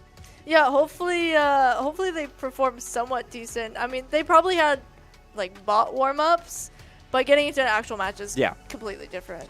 It is, and I've heard that we're had a little bit of issues kind of going over, getting one of these members logged in. That's why it's taking so long. We apologize for the tech issues and why it's taking so long to get into this game. But we have Shady. He's going to be playing under the name of Rice, I'm pretty sure, in this game. So one of the admins was nice enough to give Shady an account to play on while he figures out his own accounts. If you go to a LAN, make sure that you change your password. You know your passwords that you can log in. We have too many issues with logins across this, as well as TXP, which happened in Windsor a couple weeks ago. But for this matchup in general, it seems like the vetoes are ready to go, so we can go over the map set for this best of 5, because you and I, we were kind of talking over it, and we got to see that we're kicking things off with a protocol for that map number 1, a hardpoint map that tends to be very traditional in a lot of best of 5s for these variants. Players have a lot of practice on protocol, and you definitely see players kind of moving over towards this map rather than others because of how I'd say simple it is to kind of ping pong hard points and get full 60s, maybe 40 seconds. It's not an easy,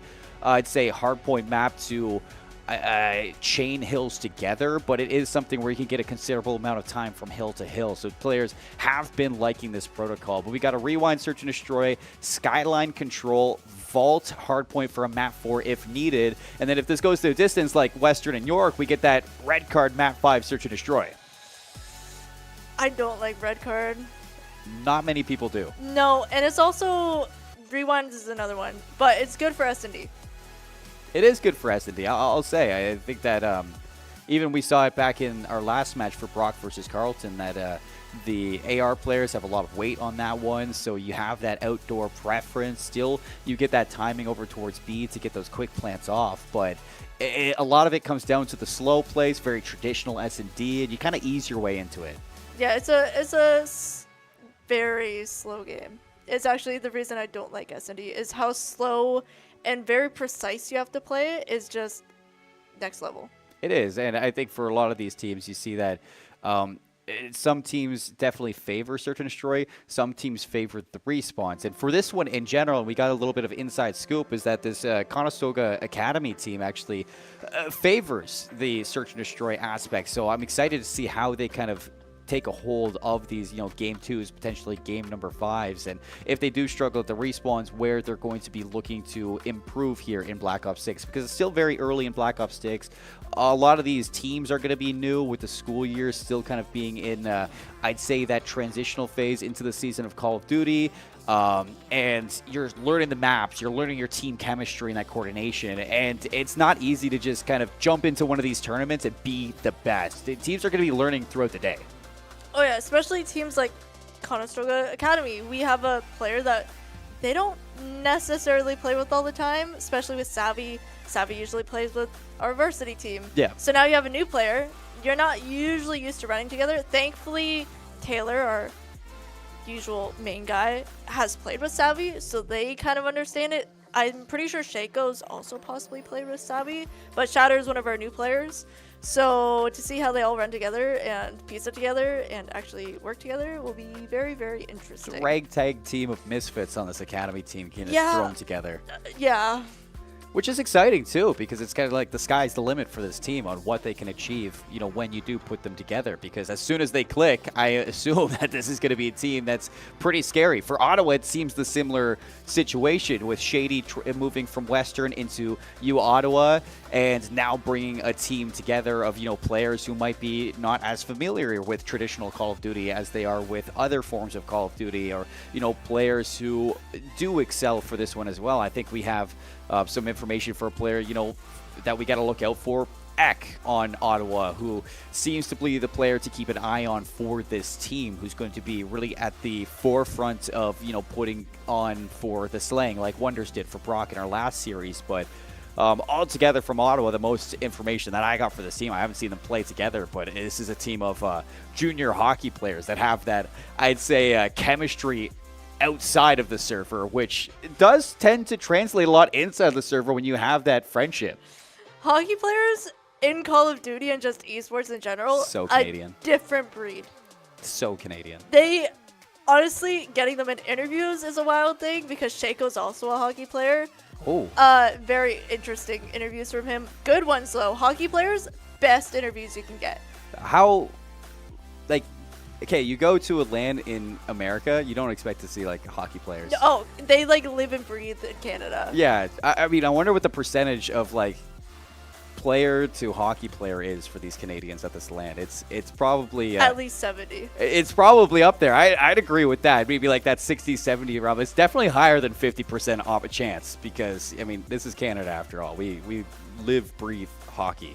But to see that, you know, this Ottawa team has, you know, I'd say some value of camaraderie outside of Call of Duty in general, it's going to make it easier to gel inside of the server, be used to each other, be kind of, it breaks that initial barrier down of criticism and constructive criticism in terms of trying to improve. So it's going to be fun to see this team evolve and elevate as we're getting ready for this this first map on Protocol. But teams are lobbied up. I see them. I'm just waiting for them to start this game for now. But it's interesting for Protocol to be this first map for both of these teams because this is kind of one of those bang out maps right away. That's like, it's not easy to chain together hills. It's one of those maps that if you are struggling at breaking, you're probably looking to give up 40 points per hill. 30-40 realm, I'd say, for this map. I usually see a lot of good holds on this map. That is true, honestly, yeah. Do you remember who chose this map? I could take a look and see, actually. It looks like this is Ottawa chose Protocol. They bound out the Skyline. So Conestoga, they banned out the red card, and they picked the Vault map for us. So Ottawa got the first map choice. Interesting. I would be really, really curious on what their whole mindset is picking Protocol. Protocol is a 50-50 map. And we saw it for the series prior where it was Carleton. They had the first map choice. They picked the Rewind, and they looked great in Rewind. And this could be a pocket pick for the team that they love to play. It just fits their chemistry. And you had somebody on Carleton like Starry who's just so used to playing in that front line, breaking those hard points. If, you know, a player like Eck, who is supposed to be the star of this team on Ottawa, can find that form on Protocol where an Amos can do some serious damage. That AR can really do some damage on this map. It's going to be difficult for Conestoga to fight against that, or it's at least it's a hypothetical right there. It's going to be something that we're going to be keeping our eyes on for Conestoga to kind of match up against. Yeah, this game is going to be really interesting. Yeah. And not to mention, Eric Potsy walks in here. He says, guys, these two teams in scrims go map 5 against each other. Yeah, and they're not afraid to play against each other. So this definitely has the history of going the distance. And I kind of hope we see the distance. Are you ready to go the distance? We'll see. I mean, I hope we go because that means then ACAD's putting up a fight, and I want to see that. Well, the Condors all around probably want to see the Academy team go the distance here. So it looks like we're locking in. We get the fly-through for the teams. Ottawa versus Conestoga Academy. Protocol map number 1. The hard point to kick things off for this series, as is tradition here in Call of Duty. We got Rice X stepped rounding out, and Shady, rounding out the lineup for you, Ottawa, and as Juiced topping that off. Steppy, Juiced, Eck, and Rice. Rice being Shady for you, Ottawa. For the side of Condors Academy, is it Savvy we're looking for from this main team dropping down? Yes, Savvy is our varsity player. From what I've been told about Savvy he's more of an S&D player, one of our top ones. And then Taylor's our IGL. He makes most of the calls. He makes really good calls. Wing is actually Shaco. Wing is actually their sub. So Shaco's just bored his account. And then Shatter is one of our new players, but he hits his shots. Yeah, shout out production for giving us a little bit of a quick pick me up for who is who. And we also get 68 on Shatter, so he's not going to be popping up in that kill feed anytime soon. We're going to have to watch out for what's going on right now on the map. It's Conestoga coming out to a quick lead off of this P1 setup, soaking up a lot of time, 24 seconds. They have to worry about this rotation. They actually get the flip over to the other side for that tower control. So Ottawa has to be careful, turn around, deal with these members. Taylor's going to find 2, looking for 3, taking Juiced as well for the rotation over the P2. Conestoga feeling good. Very good. I mean, these boys are pretty confident on this map, dare I say. I'm pretty sure it's Taylor also prefers this map, so having Ottawa choose it is very good. I mean, you see Taylor absolutely dominating with shots. Juice coming in and taking out Shaco. Absolutely insane on these shots. And for Ottawa, fortunately for them, they're able to break from the front of this one. So finally getting some time here into the hard point. They have Conestoga trapped in the back, and the Condors Academy have to be careful not to get pinned down and stuck in the spawn trap situation. Ottawa get 25 seconds off this hill, and they have the rotation in next. So you can see Shaco now looking to make a play from underneath through the spiral staircase. I mean, this spiral staircase has definitely changed the course of many of games. It's something that you kind of forget about, and you get up top of this building, you can take people out on the zip line, just like we see Shaco do there. And it's just, you can really get on top of different teams, different players, and win these points. Well, for Condors, they get lucky. Ottawa take a second battle over towards that P2. Gives up the spawns for P3 and the initial time. Taylor's going to find a kill alongside Shaco. He puts together 2. Shatter tops things off for 4th down in favor of Condors Academy. Continuing to just pile on this lead. 54 seconds. And doing a great job at slaying out as well. Another 3 down. Act the only one to find a trade, but he's from the outside looking in. Has to regen and wait for the rest of the team. There's not a lot of time to break on this hill. Might look to hit one the last time towards this P3 and start setting up for that P4 rotation. Yeah, these rotations are extremely important in these games. You want to have at least 1 or 2 players getting over to that next spot, the next hill, to make sure that you are almost guaranteed the next points, get those points lined up. Condors are pretty good at doing that, but Ottawa's deep from there. They have, and Ottawa finally getting themselves a good setup, needed down 77-46. So looks like Condors Academy going to break this from different angles. Sliding in towards the back is going to be Shaco leading that charge. Takes down Steppy. It's an easy break for Condors with all 4 members staying up. They have to set up. They flip the script, and not going to be an easy one for you, Ottawa, to try and re-break. And here it comes. They take the step in. Steppy, in fact, finds 2 of his own, but it's not going to be enough. 2 versus 4. He only gets those 2, and that's going to be it. Absolutely. We see these points just collecting themselves pretty much at this point. Ottawa desperately trying to break into this hill, and it's not an easy task, especially when you are dropping down the elevators like Shaco is, where you might take some damage. Taylor taking out 2 of Ottawa's players, which is very important, especially with this next point popping up. Lots of gunfights. Lots and lots of gunfights across the respawn. And heading into the second set of rotations, Condors Academy leading about 60, 70 points ahead of you, Ottawa. And having this initial setup as well, it's just going to be more time to add to this ever so growing lead. Shaco, another double kill from the bottom side of P1. Taylor up top, and Grandma's going to find a second one. And it just leads Condors Academy back in towards this hill. Steppy, no, he's going to fall off the map. Oopsie. And that's just going to make things from bad to worse for you, Ottawa. Back to the respawn block, trying to fight their way outside and see if they can contest this hill. Absolutely. Contesting is honestly almost a huge advantage in this game. You contest it, you figure out where those other players are, you take them out. But Condors Academy is holding down this hill like it is their own house. They get some exchanges. Ottawa, that's really trying to take them out, but there's always another Academy player to very quickly make those trades. There is. And for Ottawa, I'd say good thing is this is where you got most of your time back in the first set of rotations. The P2 on over towards Tower, they had a great break from the front of the hill. The only issue is they've allowed Condors Academy to get hot, and you see 3 go down for you, Ottawa, and Condors break from the front. They force these spawns in the back, and with the way that both Shaco and Taylor are shooting, those aim assists just aren't missing. So you have to be careful for you, Ottawa, not to get pinned in the back of this spawn. Condors Academy in full control of this hard point right now with a 173-55 lead. We see Taylor up here, up near the zip line, a spot that I hate because you could, if you are good with your long shots, you are hitting these people, you're taking them out, making them kind of hate the game a little bit.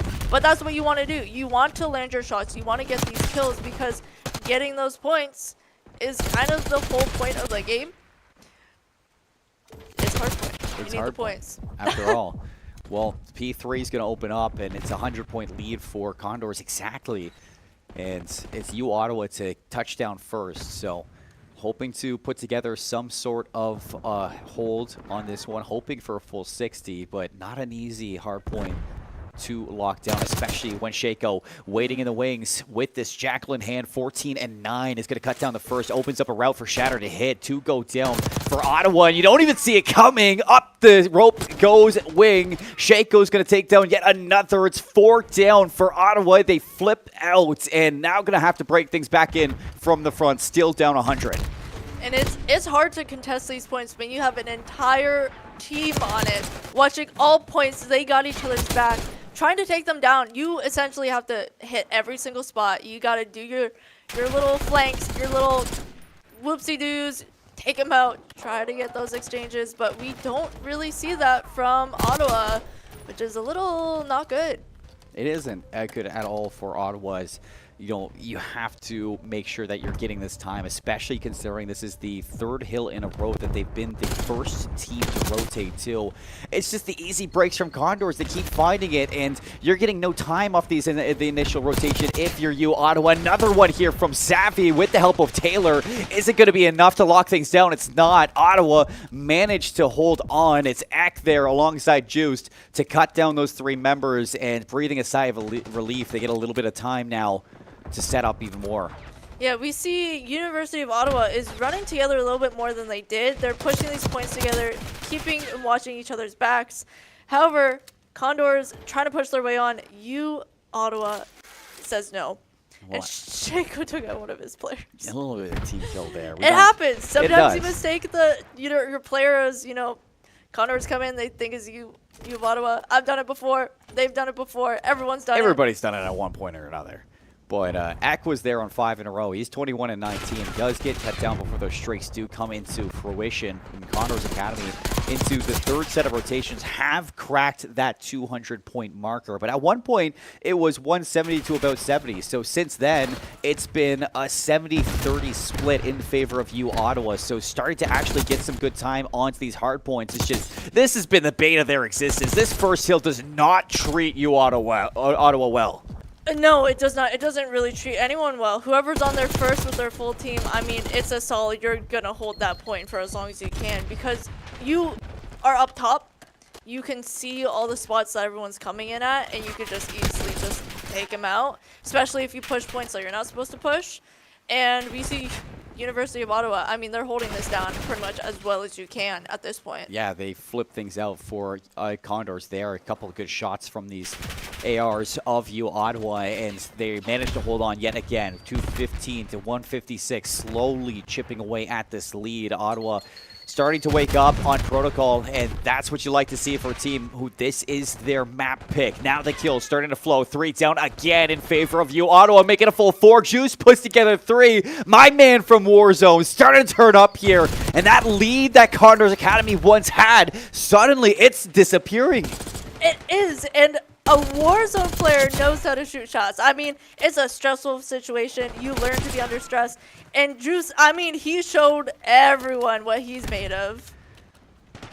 Condors do get back in for the scrap time, so slow and steady now for Condors Academy. Still a chance to steal away this map that is not theirs. That was originally picked. 2:35, so only 15 seconds left. Over to P3 again. Ottawa, the first ones here. They have the setup, but you think about how often Condors Academy have been able to break in within 5-6 seconds of this hill rotating. You can't let that happen anymore if you're Ottawa. Condors Academy only need 5 more seconds to win out this map. That is very true. I mean, Condors, I know these boys, they're really good at essentially splitting up and just coming in from all sides, overwhelming you and taking these points. Whether we'll see that now at this point, considering they only need 5 whole points, will be very interesting to see. But we see U of Ottawa really trying, desperately holding these hills, trying to get the points. I mean, they've risen up to 210. Yeah. They might actually spin this around and come back. It's going to take a lot. drive this one back right now. Rice gets overwhelmed. Shatter's going to take him down, and now this is it. One last contest through the front. Everybody sliding through. Pistols out for Juice. Not going to find it, but X there to back him up. Taylor now alongside Shaco, looking to ice up for the Condors, and this could be the moment. The kills for Rice. Is it enough? Shady looking to hold on, but not just yet for the Condors. We're going to P4 and Ottawa here first. One whole point is all that the Condors need, and they are desperate for it. They are shooting their shots. They're trying to take out University of Ottawa. Oh, no. But Ottawa is holding it down. Look at Juice absolutely taking them out. That's another 4 down. Condors off the respawn. They got to put the pedal to the metal. 8 seconds left, and this could be a breakdown in front of us. Taylor looking to hit a Hail Mary now. Slides on through into the backline. Steepy takes him down. The kills come through. The contestion's out, and Condors Academy. I cannot believe it. A sigh of relief is breathed on that main stage as they just barely sneak away with a game that at one point they were up a whole 100 points. Ottawa, a team you do not want to take lightly and underestimate because it just seems like they're starting to heat up. I for sure, not gonna lie, I thought we were gonna lose that. I thought Condors was gonna lose that with the way that last end I was did going. too. I was like, oh, these boys are done. They're blowing their lead, but they very quickly corrected both of us. What on Wow. earth? Juice, Steven, like Juice went crazy too. It took him a little bit, but into the second set, I mean, he kind of highlighted it. It was at 170 to 170. A whole 100-point lead in favor of Conestoga Academy.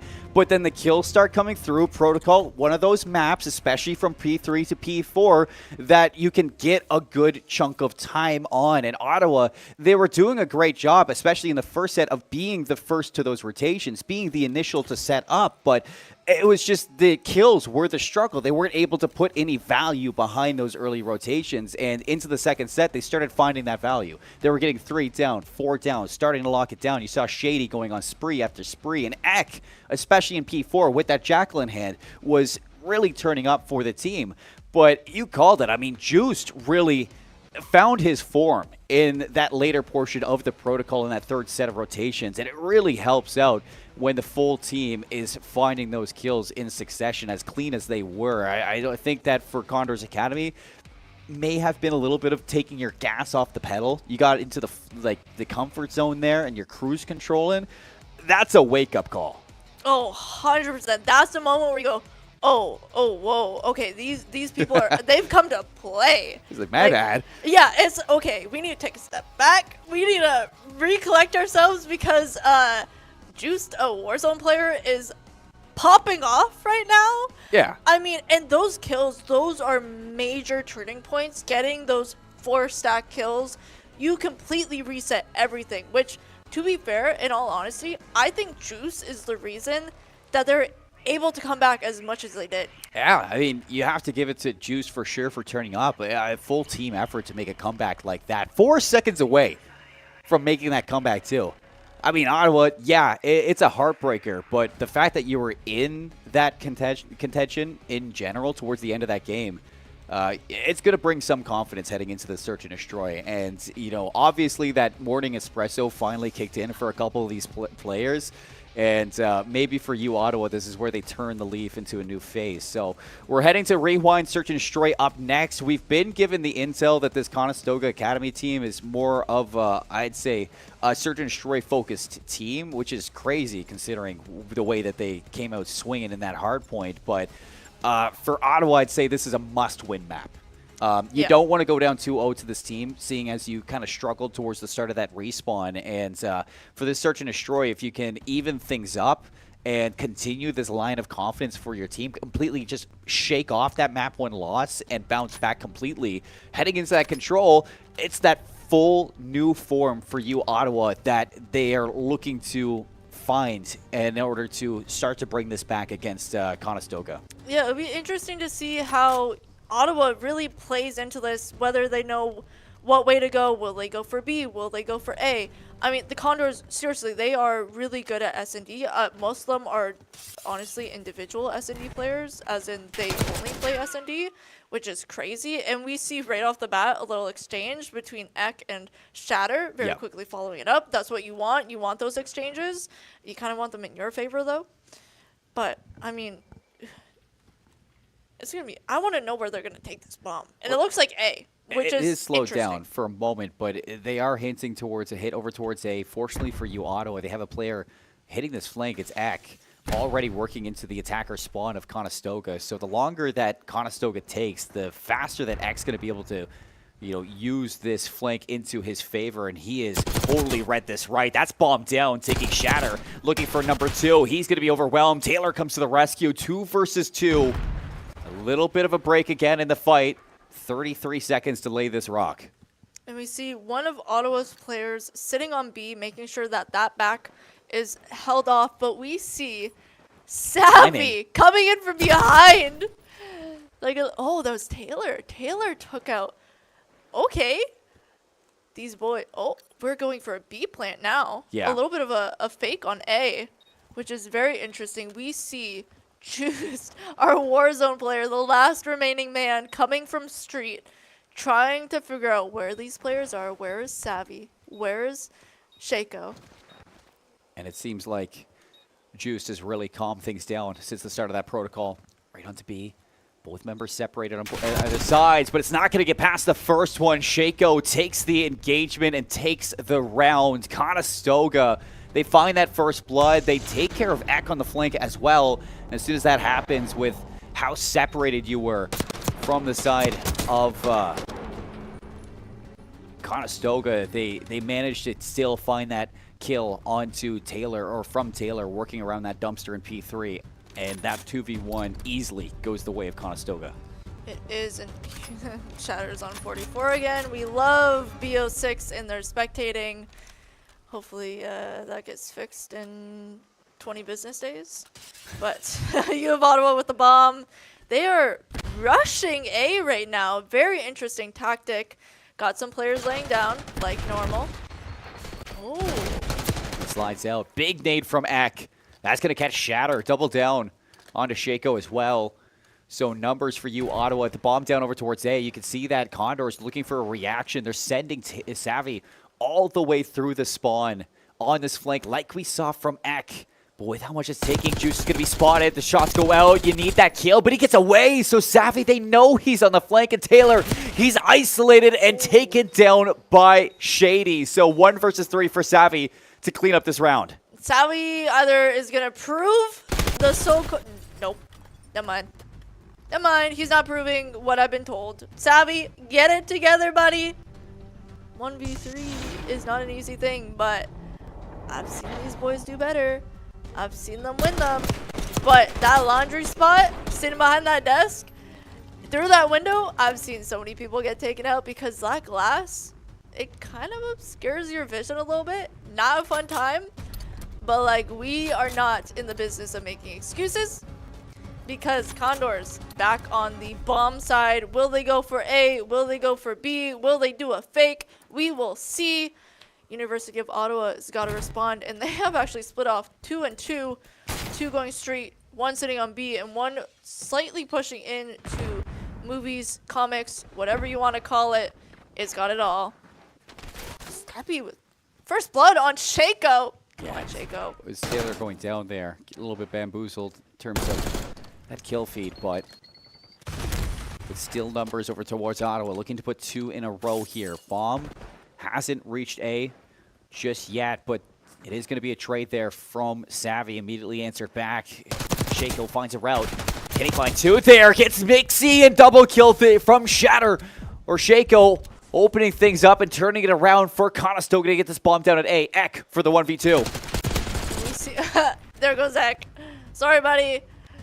You got 1, technically 1 chance. Hypothetically, 2. Depends on how you play this next round, especially since U of Ottawa will have the bomb. S&D is more, I would say, a defender kind of game mode. favors defenders? I would say that most normally S&D does, but the difference in Black Ops 6 is that you are able to get that extra attack sprint with your pulling your knife out, and it creates a little bit of a mix-up with the timings on the offensive side, and for a lot of maps, those timings actually do favor the offensive side, and we see a lot of A hits really get opened up by some of these SMG players for the attacks. So we can see if maybe Ottawa or Conestoga on the attacking side can start to use that timing to open up some of those lanes, but even still, you still look at the defenders to be expecting that timing and holding down their iron sights with those ARs. That's very true. I did not know you can get up there on Burger. That kind of shocked me. That's a new spot. But that's why they're good players. Ek, possibly, taking out someone. Chaco is gone. Out of the race. Ottawa already planting the bomb. They planted on A. However, they're losing gunfights. A little bit of an exchange there from Ek. Good. You want to see it. It's a 2v2. And they're going to hop Chaco's the defuse. Do they even check this one? Taylor's defuse. Is it going to get there in time? They don't! The stick from Conestoga! And if I had a nickel every time that happens today, I'd have 2 nickels. It's not a lot, but it would be 2. Which is crazy that it's happened already twice in 2 series. Has it actually? I mean, that is ridiculous to have happen already for Conestoga, to have the gusto to make that happen as well, to call for that.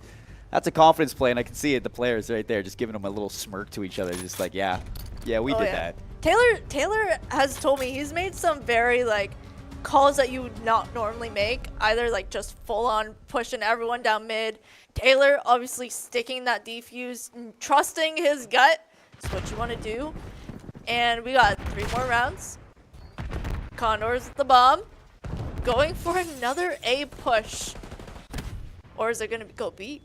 We don't know yet, as Condors have been very patient for which site they want to take to. But over towards Elbow, on blue, first blood is Ek yet again. 4 in a row for Ek. Playing in towards those possible streaks, but has to be careful for the re-rack here from Conestoga. It seems like they're looking to catch this player in transition, but Ek stays alive. He gets away, and that life deficit for Conestoga doesn't seem like it's going to get any better. Ek's in trouble, pinched out. Taylor comes to the rescue, and Savvy actually there. Found a second one is Shaco. So that's going to leave for an easy bomb plant at B, or at A, with now a player advantage for Conestoga Academy, and both of these members from U Ottawa separated on either sides of the map. They are, but sometimes the separation can actually be a benefit if you win these fights. Juice kind of had an exchange there. His teammate can get the info, know slightly where the Condors are going to sit.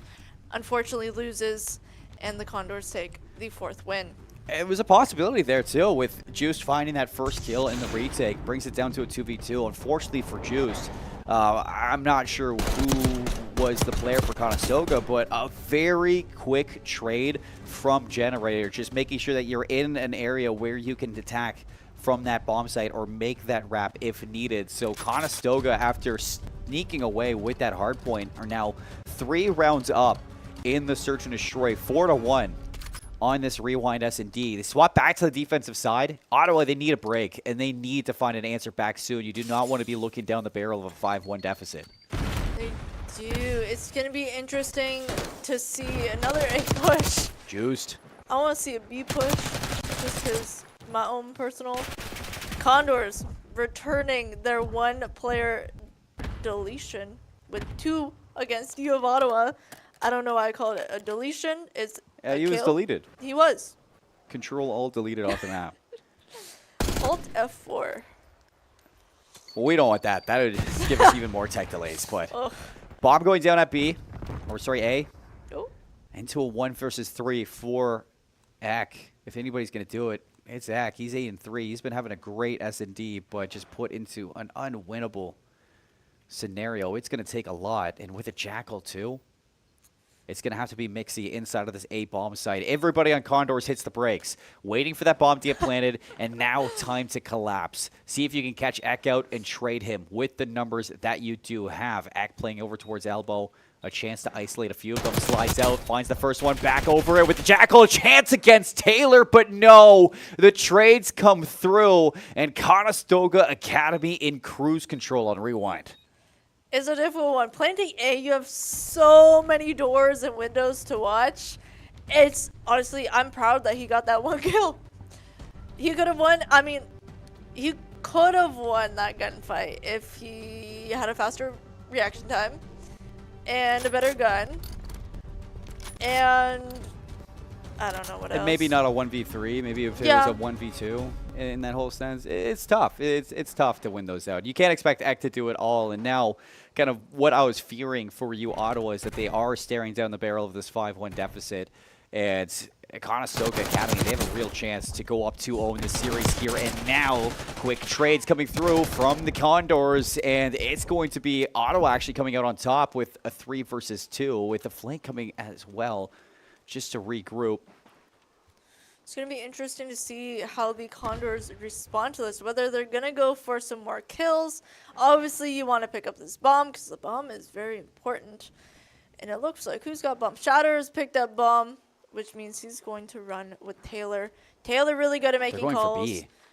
Which is probably the better call instead of going for A, especially not knowing exactly where the U of Ottawa players are. They spot one. They got to get it. Shatter getting taken out by Snap. Oh, here we go. Oh, okay. Almost makes it work. I thought he was going to get that, but hey, U of Ottawa needs these wins. Ottawa staying alive in the search and destroy, and very secured as well after those initial gunfights happens. It's almost taking a page out of the book of Conestoga, what they did the round prior. You find those kills through mid, and you disengage. You hold that advantage, and you just wait for somebody from Conestoga to make that play. And over towards B, I don't doubt that that's the right call to make. If you do rip that player off the heady, that is the back truck, it gives you a free plant. Then all of a sudden you flip the map into your own favor, but you don't get that initial kill. The player stays alive, and you're suddenly getting pinched by 2 other members. So Ottawa just play the correct play in search and destroy, and now looking to stay alive here. Down another member. They lose the initial gunfights. It's a 2-for-1 trade favoring Conestoga Academy, and that's going to force this bomb carrier of Ottawa, Steppy, to rotate away and see if they can find something to drag them back into this round. But just look at the way the Conestoga are playing towards the right side of the map. Oh, they are very widespread. They kind of got a little V formation forming. However, U of Ottawa running together very close, going through Burger very cautiously, thinking that, I don't know, someone's holding down this site, which technically, yes, someone is. Shaco's holding it down. I think they spotted They might have. Shaco in the back. I'm not sure if Shaco saw them either, but this is not going to be an easy round to win. You have to go deep for this kill. And he's going to be spotted, actually. Shaco gets caught out. That's going to be a 2 versus 2 now. Bomb open at A. And Conestoga making the full rotation all the way through the back alley. Has to go in deep, and it looks like they want to hit this on 2 separate fronts. Savvy and Taylor. And Savvy's going to get the first shots. Damage onto the 1. Breeds out Shady, and he's going to rip this into a 2v1. Taylor immediately looking to hop this defuse, but this time around, you got U Ottawa checking it. Seppi goes in, doesn't find the kill, and there's plenty of time to get this defuse. Condors Academy running away with the rewind and starting to pull away with the series. I mean, this is something I'm very familiar with Condors Academy. They, in their series, very often went 3-0. Very luckily, very strategically. I also heard from Taylor himself, him and Savvy run together very amazingly, which, I mean, we've seen that in the last little round, where the 2 of them just went in. Okay, we're going to do this. Okay, I'm going to get the shot. You go defuse. Yeah. I'll have your back. And they take it. They take it. And 6-2 as well. We saw Brock and how strong they were on the rewind S&T. Conestoga says, yeah, we can do it again. And we're the Academy team. And they looked so good right now in this series. The hard point, I'll give them a little bit of a break. You know, if I was up 170-70 as well, I'd start kind of taking a little bit of a step back and saying, wait a second. we're kind of in this one. This should be our map. You just sneak away with that hard point, and you have a reality check. Going into the search and destroy, they put their foot down. They say enough's enough. This is the Conestoga Academy that I'm sure everybody here at the school is excited to see. But we got the vault or the skyline control coming up next. A quick little break for us and the players. We'll come back with some more C3L. Don't go anywhere. We'll see you soon. Esports is for everybody. That's what makes this so special, where there's not a lot of barrier to entry.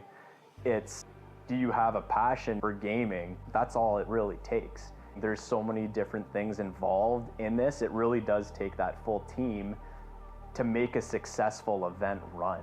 And that's what this program does. You got the lighting going on. You got the video capture going on. You got the whole production crew that are packaging this all together. You have the shoutcasting that's happening. We want to be, that pinnacle for esports. We want students to come here, learn from industry best, and launch their careers in esports. You have that new arena that's being built. To have that investment through the college, it proves a lot. We're invested in this. This can lead to something really big and something really neat and something that you're really invested in. It's $1 billion industry, and we really can't wait to see where this goes.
Welcome back, everybody, to the C3L Ontario Showcase. We got quite a strong game from the hometown heroes of Conestoga Academy, putting up, I'd say, stressful map number 1, but a banger of a map 2 in their favor, leading this series heading into the control. A chance to go on a little bit of a spree that you've been seeing, a chance for another 3-0. Yeah, as much as I love these boys and want to see a 3-0, I still want to see Ottawa actually perform. Yeah. I like all these players, all these teams I hear a lot from, especially our varsity squad, because they, intermingle, they got friends. I want to see these squads actually do good. I want to see what else is offered out there skill-wise. So I want to see Ottawa do good. I do too, because, Shady's a good guy. And, you know that Eric, the coach of Conestoga, also, came through the ladder of building that Western team alongside Shady. So to see Shady now, pack his bags like Eric did, move to Ottawa and start to do the same thing with Ottawa Garnet, it's a different atmosphere that you almost want to see succeed, like how Western has been able to build at their school as well, like how Eric has done with the Conestoga COD team here.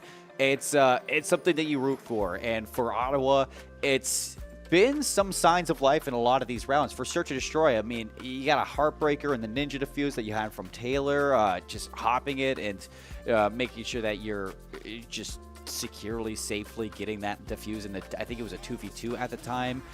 You were losing some of the first bloods, but Eck was doing a good job at making it close. And you look back to the hardpoint being down at one point 170 to 70, bringing it back for a 250 to 246 loss. You had no reason to be in that game, but you injected yourself into that game if you're Ottawa. So moving into this control, you just got to find that light from the end of the hard point that was just making you overpower Conestoga. Yeah, I want to see Juice, and I want to see, was it Shady that also made crazy plays? Shady was making plays. I want to see the two of them work together, get those kills. I love the Condors, but like I said, I want to see Ottawa excel. I don't want to see a 3-0. I want to see a 4-1. Look, this is a Conestoga facility, but we're not biased casters here. I kind of can be, but like I very often, even on our own streams, like outside of this, I very much am very truthful. I've talked very truthful about our varsity squad actually, and gave the full rundown. Because you can't just hype up your teams all the time. It kind of undermines them in a way. You want to see them excel, and when they're not, you gotta kind of be mean. Kind of Gotta be mean sometimes, or not mean, but like critical. Yeah. Critical in a nice way from the desk. A sweet way. I can't shoot like these guys can shoot. But I can't either. I can surely sit here and critique them. No. In some fashion of the way, whether it's right or not. I definitely get joy in watching these two teams play up against each other. And for Ottawa, I want to see them turn it around. I thought it was going to be a Skyline control, but it's I guess a protocol control that we're going to be going to for this map number 3. The teams have agreed that this is what they want to play. And for Ottawa, this is their last life in the series to try to hold things back. And they're going to be starting on the defensive side of this control. And Ottawa, right off the bat, getting kills in. There's a lot of exchanges going on. Condors kind of slightly coming out on top kill-wise. They're up by 2, so they've taken Ottawa by 2, which means 2 lives less. Pretty simple. Either you capture all or you kill all. It's one or the other. It is. Can't be both. Nope. And sometimes it's neither. Because defense and control, especially in Black Ops 6, is something that is very simple in terms of spawn trapping on these maps. It doesn't take too much to get that going. So you can already see Ottawa coming out with a couple of kills. They're pushing the line of scrimmage up towards this grandma's house, and they're following up with kills in that as well. So a little bit of a struggle bus that Condors find themselves on, and let's see if they can get off this bus and get into one of these zones pretty soon. With 31 seconds left, they got to put the pedal to the metal. And they've got some contesting going on. That's a word I can't say apparently. Which is something you want to do. You want to stop those points scoring, or for the Condors, who is taking it, you want to contest it so that the time stops, which means once you kill those players, you get more points. super simple. 2 ticks already for Condors Academy. Still, they haven't found that full capture. So Ottawa have a chance to win this in time. 24 seconds. You see Steppy now looking to cut some of these players off and respawn.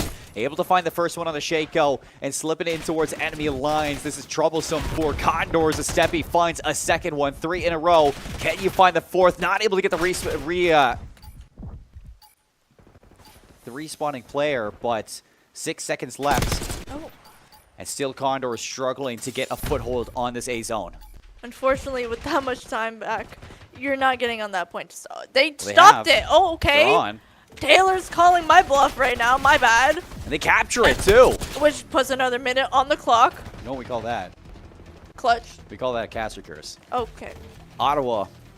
That's going to be a frustrating one, but they still have lives advantage. 13-8, 48 seconds left. Steppy still looking to punish these respawning players. He's always been in the face of them, and it's probably annoying if you're Conestoga because it's just kill after kill that you don't have to deal with inside your own spawns. They trade him out 11v7, but it's Juice's turn now. He's got the Amos. He's on the flank. Nobody's going to be able to read that. They line up for Juice. Easy peasy. 4 in a row for this player of U Ottawa. Be untouched by Conestoga. There's only 17 seconds left. This is a very tough spot, especially these Condors are getting absolutely run down in the top of this building near Zip. And B is a hard spot to get on because you can very easily, I mean, no matter what way you're coming from, if you don't do it right, you're getting shot down, which means U of Ottawa will hopefully take this win from the Condors just due to time alone. Yeah, a lot of it. It got a little bit scary after that A zone was captured, and I thought that was going to be a little bit of a fire lit underneath Conestoga to just explode over towards that B zone, but they never were able to. And you kind of mentioned too the pressure over towards the attackers building the Grandma's house, so it has a big point. And you see that Steppy constantly hitting those routes, flanking. You just can't get a hold on the read on these players that are looking to make those overextending plays. And Juice goes on 6 in a row up there too with that Amos. So it's a little bit of a struggle for Condors to track down these players, but we get a little bit of a reprieve here as we're going to be ending the game. I'm not sure what the call is or what's going on between both of them, but it looks like some communication from table to table, and I imagine the admins are going to let us know what's going on pretty soon. But for that first round, I think when you and I were kind of asking into this game 3, let's see something out of U Ottawa. We got something. A little bit of confidence shown from Juiced and Steppy. And those are the two that we kind of wanted to see a little bit. And, I mean, Juice, I've kind of come to love him, especially, I mean, once you learn he's a Warzone player and then absolutely is popping off. Yes, please, I want more of that, and I want to continue to see more of that because, I mean, I want to see a close match. We've heard that they've gone to Game 5, and I want to kind of see that. I want to see a Game 5, too. Yeah. I mean, it's one of the players has a mic bug, so it looks like a technical issue. I'm not sure if it's going to be on the Conestoga side or the Ottawa side, but it doesn't matter which side it is. A mic issue is a mic issue. We got to deal with that ASAP.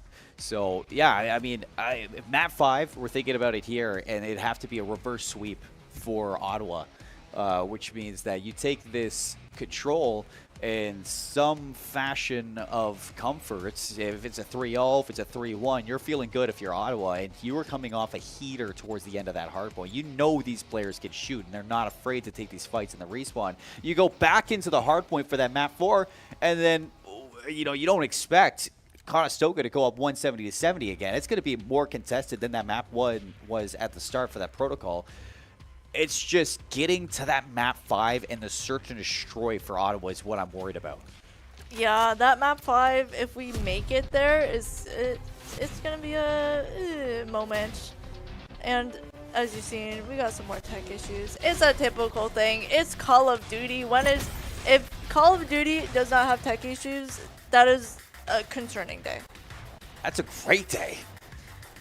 It's great, but like it's also concerning because like when does Call of Duty never have proper working servers? When I'm dreaming of Call of Duty. Yeah. That's when it happens. No, I mean, Oh, it's just going to take some time to get in. So one of the players still, Mike is bugged, going to reset into that round number 2 with a round advantage to Ottawa. So it was just kind of a recap for players who, or for viewers who may have missed out on that first round. For Ottawa, obviously they're down 0-2 in the series, but inside the control, they win the defense, only giving up 3 segments. So that's a pretty good stop, all things considered, with, you know, on protocol control.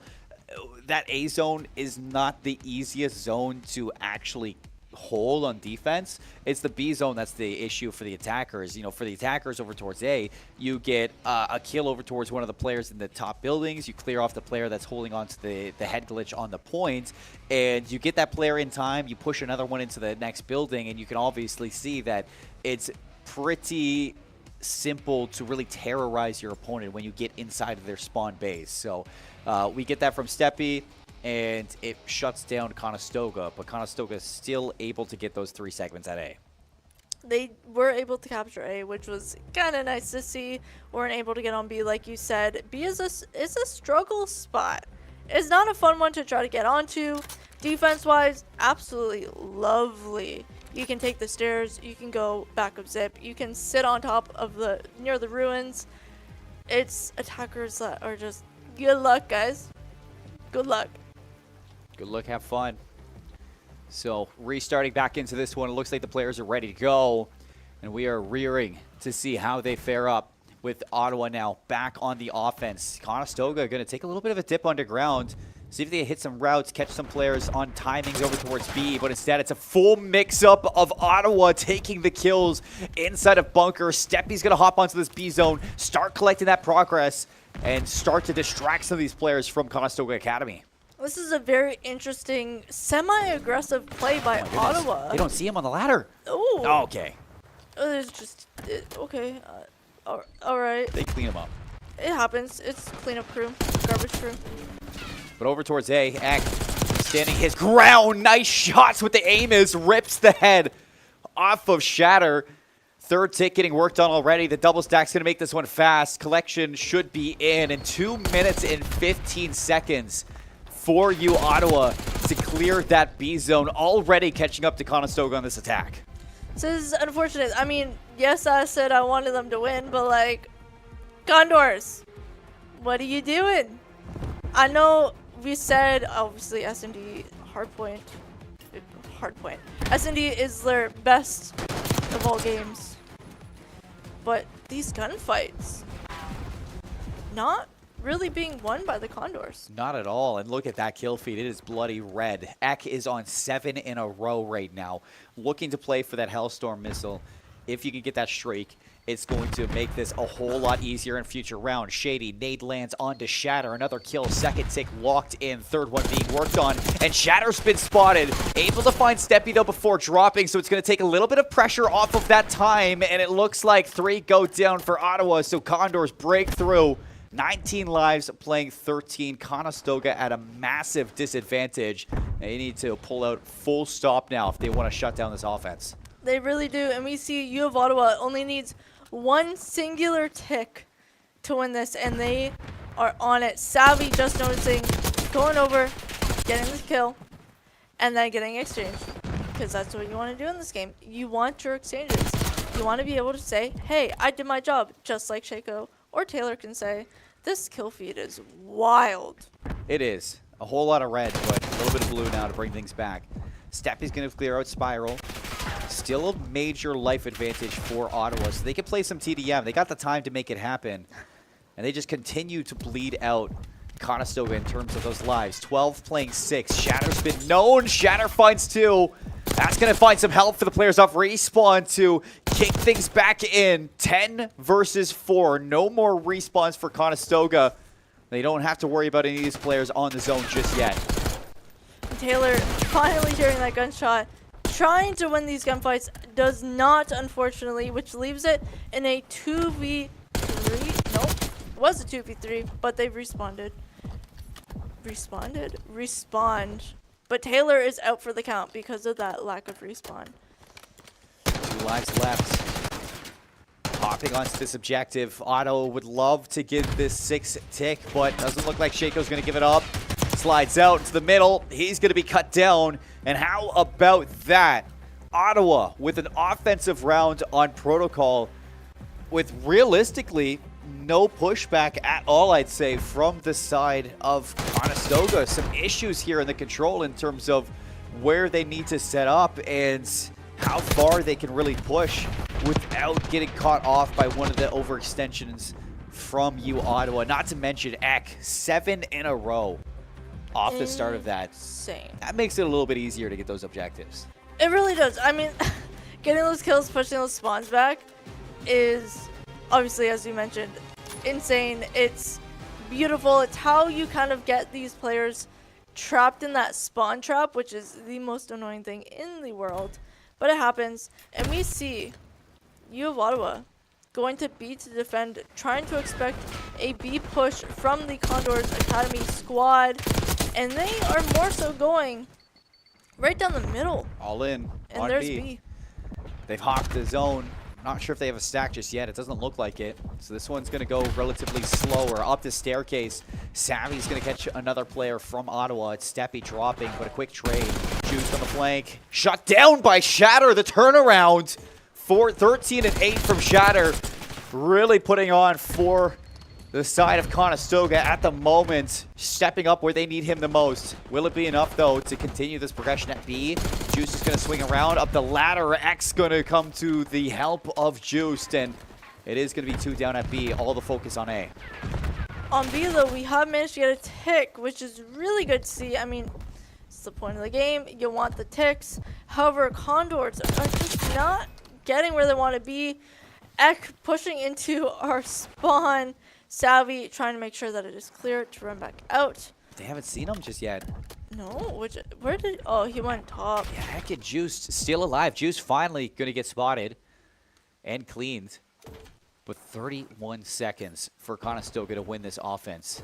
And they have realistically nothing done across the map. A tick at B, but that's not going to amount to a full capture. B is one of the hardest here to get done. It's got to be A, and that's what they know. 18.5. They're going to slide on towards A. Stop that clock. And a big kill there from Taylor. Unfortunately, they line up for Steppy. It's 3 down again. And this clock, oh no, 4 go down. 12 seconds. Ottawa looking to put themselves on in the series and take a map from Condors to bring us to that map 4 hardpoint. It doesn't seem like there's going to be an option here for Conestoga other than this A zone. They run to it. They rush on. The double stack is here, but Savvy surrounded, cut down, and that is it. Ottawa taking the control. A secure 3-0 to keep this series alive for the University of Ottawa.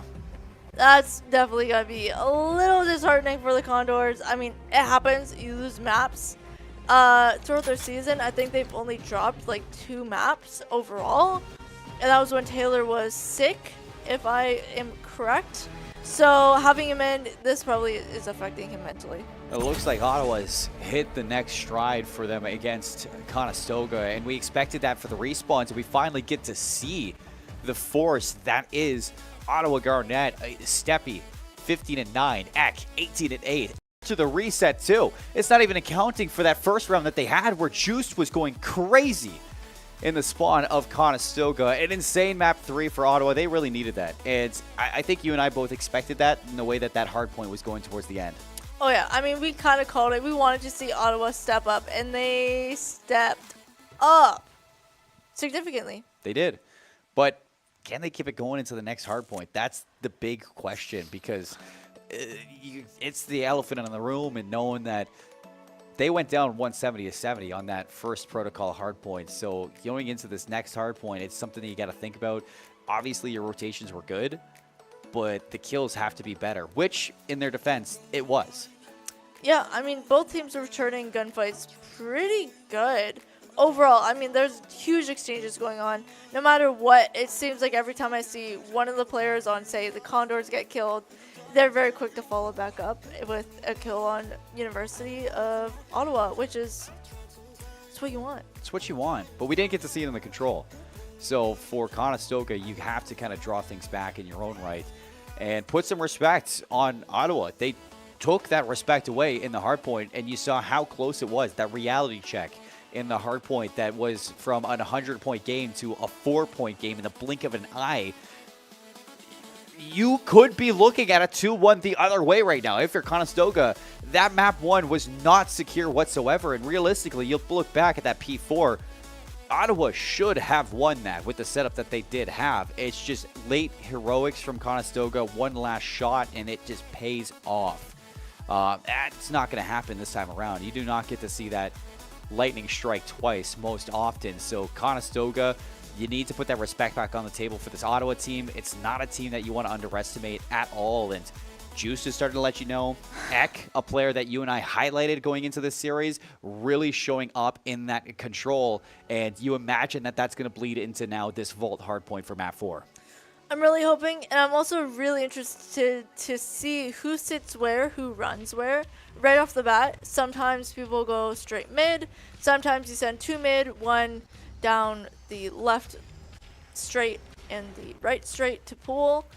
But there are spots in this map that makes you absolutely want to scream at players, because if you get people sitting up in those little 2 towers, especially aiming down this end that we see Juiced running, it gets really annoying real quick. That's that P3 to P4 rotation that you're kind of looking at on that street. It's very difficult for teams to get a good break on that P4 if you lose that initial rotation. So it's got to be on the mindset of both of these teams to make sure that you're staying ahead of this game. But look at Ottawa off of that control success. They hop into the hard point now, and that's 3 in a row to break back into this P1. Look to put some time on the board, and a flank here from Shaco to maybe shake things up. He's in behind. The kills coming through from the rest of the team. 3 down the other way. Not going to find Shady right away, but it is going to get the side of Condors a little bit of a break here in terms of pressure.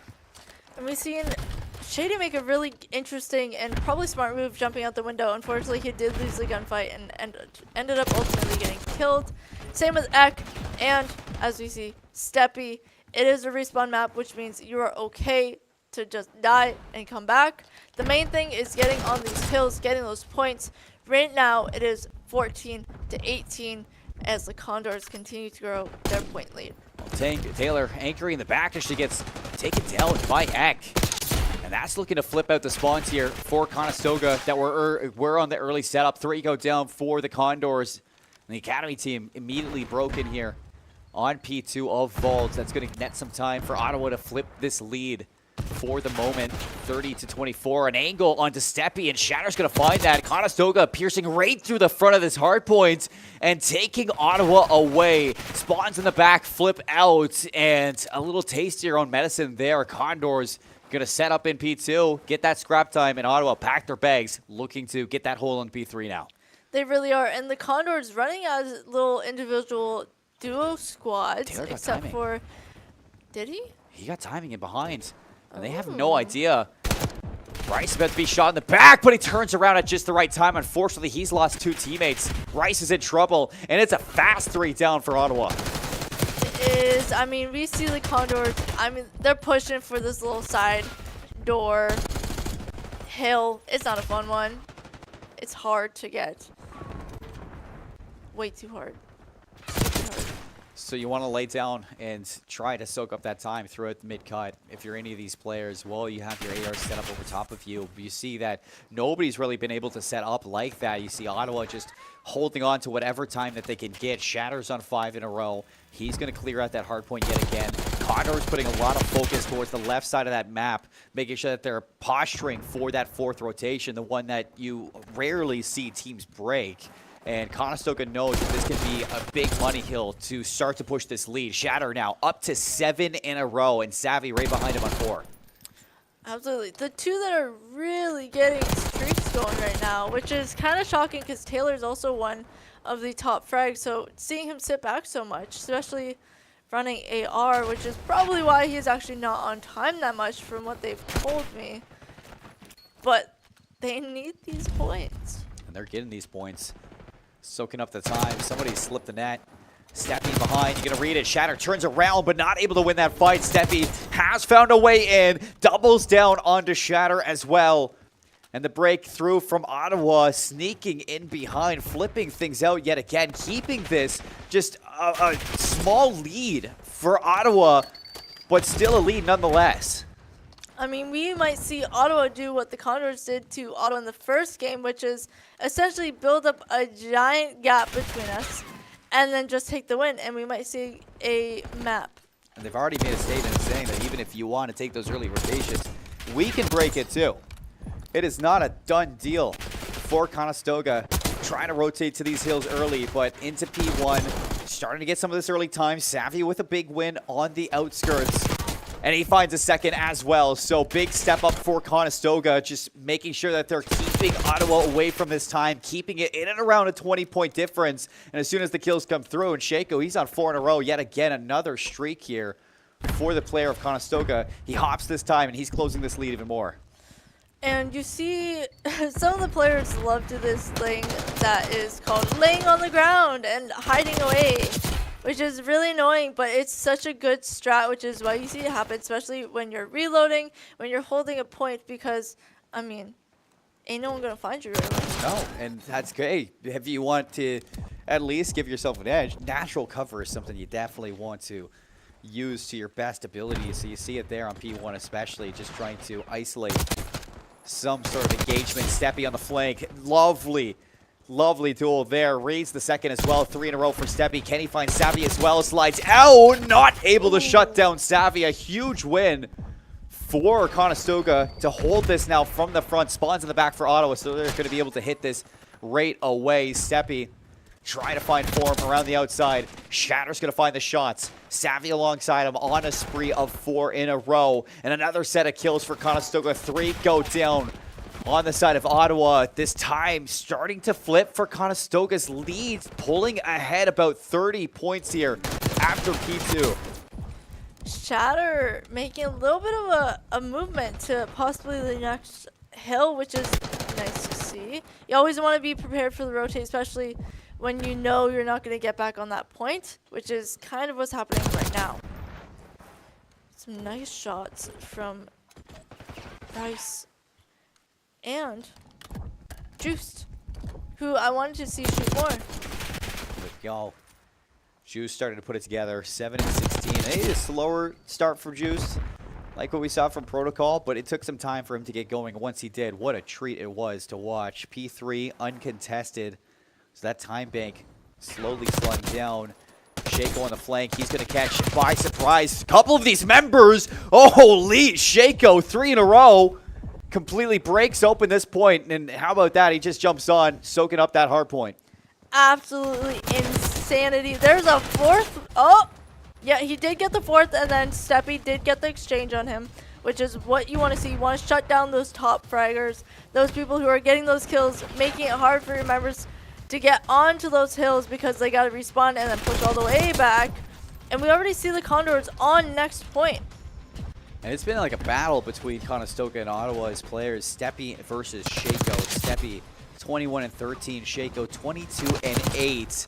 And he just continues to tally up these kills. Finally shut down in the back. Steppy's on 5 in a row yet again. Looking to play for those streaks. Does have that Hellstorm equipped, so if he does reach that score streak, it will be a great tool in the arsenal of Ottawa as this lead has swung back into Garnet's favor as they lock down this P4 hill. Can they get the majority of the time here? X soaking it up. The players around just finding the kills onto Conestoga, but a couple go the way of Conestoga, and now for the break on in, a team kill, but it doesn't matter. Still, they've broken, and Shatter's going to secure it. A little bit of scrap time here for Shatter to hopefully cut this lead on down, but the spawns in the back for Ottawa, not going to keep that for Conestoga for too long. And you have Ottawa really putting in the work right now, trying to get those kills while also getting time on the hill, which is, I mean, getting both of those is very, very interesting. Not the easiest thing. You can see exactly who is running sub and who is running AR just based on time alone. From what I've been told, yeah, you don't want your AR really on point, which is very interesting to learn. You want them on those power positions like you see here. Savvy taking the battle over towards Catwalk. SMG of Steppy and Juice just cutting on those flanks and making sure that they're ever so dynamic. Tough to read. Conestoga still down 170 to 134. And you can see that Ottawa holding a strong lead, a comfortable lead across these hard points, but it's not going to stop for Conestoga, and playing this very right. I'd say that every single time I'm watching Conestoga put so much focus onto the right sides to spawn at, and they, again, have the better spawns for this P2 rotation. They're good at getting time here on P2, and it was where we saw them flip that lead again back in the second set of rotations. So you see them going for that setup yet again. Hopefully it'll pay off for Conestoga to keep this game as close as could be. I kind of hope it does, because I know these boys will be super happy to finally get this map win. It's a map that you either love or hate, and getting these gunshot wins, not easy, and you hate to love it. But you love to see it. And Ottawa have a player on the flank here, Shady, in a big battle versus Shatter. Shatter's going to walk away with that edge. Double kill for Conestoga. Still locking down this time. We're towards P2. Slide out for Savvy. Cleans up Eck, and now everybody fighting from a distance. Steppy going to be the closest one, but with limited time here, one last shot at Ottawa to stop Conestoga from getting the rest of this time. Steppy's going to slide on in. He's not going to find the kills. It's 3 down again in favor of Conestoga, getting the time inside P2, dropping this lead all the way down to a near tie game heading into P3. There's Ottawa stepping on the hill for the last couple of seconds, actually stepping off and trying to push for the next spot, which the Condors might beat them too. However, University of Ottawa is sending a player to sit outside in case they can get some shots on, which they did. Did not fully land, but that's okay, because at least it gives you some information on where people are going to be. You have Ottawa on hill for a couple seconds, but it is a close game right now. Not a lot of time over towards P3. Very contested both sides. Nice shots from Taylor with the help of Shaco. He's going to find a second one. A 2-for-2 trade, so the hill still uncontested on both sides. But you look at the minimap and you can see that these spawns a little bit wonky on both sides. You get a rogue one from the side of Ottawa, and I think Conestoga just going to catch that as is. A couple kills there from Shatter. They maintain the hold to the left side, but oh no, it is not secure just yet. Shatter's going to spawn out, and that is a big job now for Savvy and the rest of Conestoga to hold off the lines for this P4 rotation. We got ourselves a tie game, a chance for Conestoga to pull ahead yet again. It is very, very, very, very interesting to see just how fast the Condors are to respond to almost different strat changes from Ottawa on different maps. We see Ottawa struggling to now get into this building, which is arguably one of the most difficult ones to get into when it comes to points, because you only really have 3 ways in, which means you can have 3 players watching each door and one just kind of wandering around making sure everyone's all right. Steppy's been playing great against Shaco. I just noted again, 33-19 versus 35-25. The engagements are crazy, but Savvy has found himself on a spree. Now 8 in a row. He's got full streaks, Hellstorm, Barrage, everything that you can ask for right now for Conestoga to look to put this series away in map number 4, 224 and counting. P1 looking to get postured at.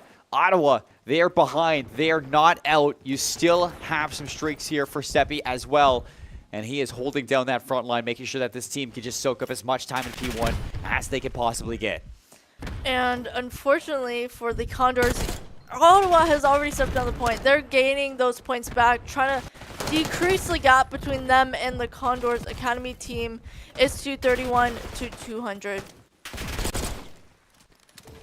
And Ottawa just cannot afford to give this one up. Every second to Conestoga is a second closer to victory for this series. 234, 203, 19 seconds left of the game clock as well. So even if you contest it, Conestoga are feeling good. They have the better spawns for P2. They're ready to throw bodies here at P1. There's not enough time for Ottawa to close this lead here, so they're going to have to find those kills and start to flood on forward to Conestoga's spawn. But Shatter back into the hill, putting this one out of the distance, making sure you're still being an issue to the middle of the map and keeping Ottawa at arm's reach. 12 seconds left till Conestoga can put this one away. Shatter absolutely proving his worth to this team. He may be new, but he knows how to kill these players and get on point. The contention is started and time is stopped at 9 seconds. What is going on right now? Ottawa have a chance. It's a slim chance, but a chance nonetheless.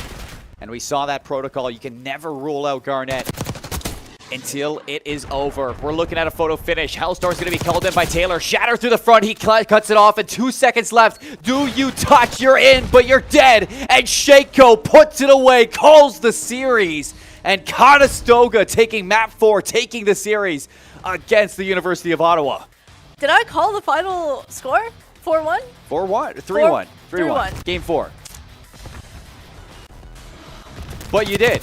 You called it. A 3-1 victory for Conestoga. I'll give you that one. The predictions are right on the desk. At least, I don't even try to dabble in that because I don't want to. It's become a common thing here. We get production in on it too for our Valorant games. It's fun. See, but it's just you dabble with the whole biased caster thing. I don't want to be caught in the field. Luckily here at Conestoga, I don't have to deal with that. No, you don't, because we got eight really cool teams here. Yeah, 8 fantastic teams here at C3L, and Conestoga and Ottawa are just 2 of them. And what a series we get from both of them. This is still the groups. And it's close as could be between all of these members. Ottawa struggling, I'd say, to put away a couple of these games, and you saw them in that vault hardpoint. I mean, you got to give some flowers to these players as they were holding about a 20-30 lead for majority of that vault hardpoint. It wasn't until you started to see it really pay off for Conestoga and really prioritizing towards those back spawns, making sure that they always had the better spawns over towards the P2 rotation to the P4 rotation. At first, they were getting broken within the first 15 seconds, but come that third set of rotations, finally, the P4 rotation pays off. They pull ahead to about a 40-50 point lead, and that kind of seals the deal, especially with the game clock being run down and so open. It's like 20 seconds into that last set of rotations is crazy. You hardly see the games go to time these days, but that one was so back and forth. Oh, it absolutely was. I mean, the Condors both times for hardpoint really pushing the clock, leaving it to quite literally the last 10 seconds to gather those last couple points to get the final win that way instead of by time. We've seen, I think, in Control, a lot of time limit reached, which was, I mean, these boys, both teams, Ottawa and the Condors, are just, they proved their worth. They did. Especially Ottawa. I think it just proves to us that this Group B, it's incredible to watch. And I mean, we've already seen 2 matches from it. It's been stacked to the brim with talent. It's so fun to witness here at C3L's Ontario Showcase. The first ever Canadian collegiate LAN out of anything in Call of Duty. So that's something that is exciting for all of these players to look to be champions at. And the group stages are just going to continue. But here on the desk, we're going to take a step back, get things set up for our next match on the main stage. We'll see you on the other side with some more Call of Duty Black Ops 6 here at Conestoga College.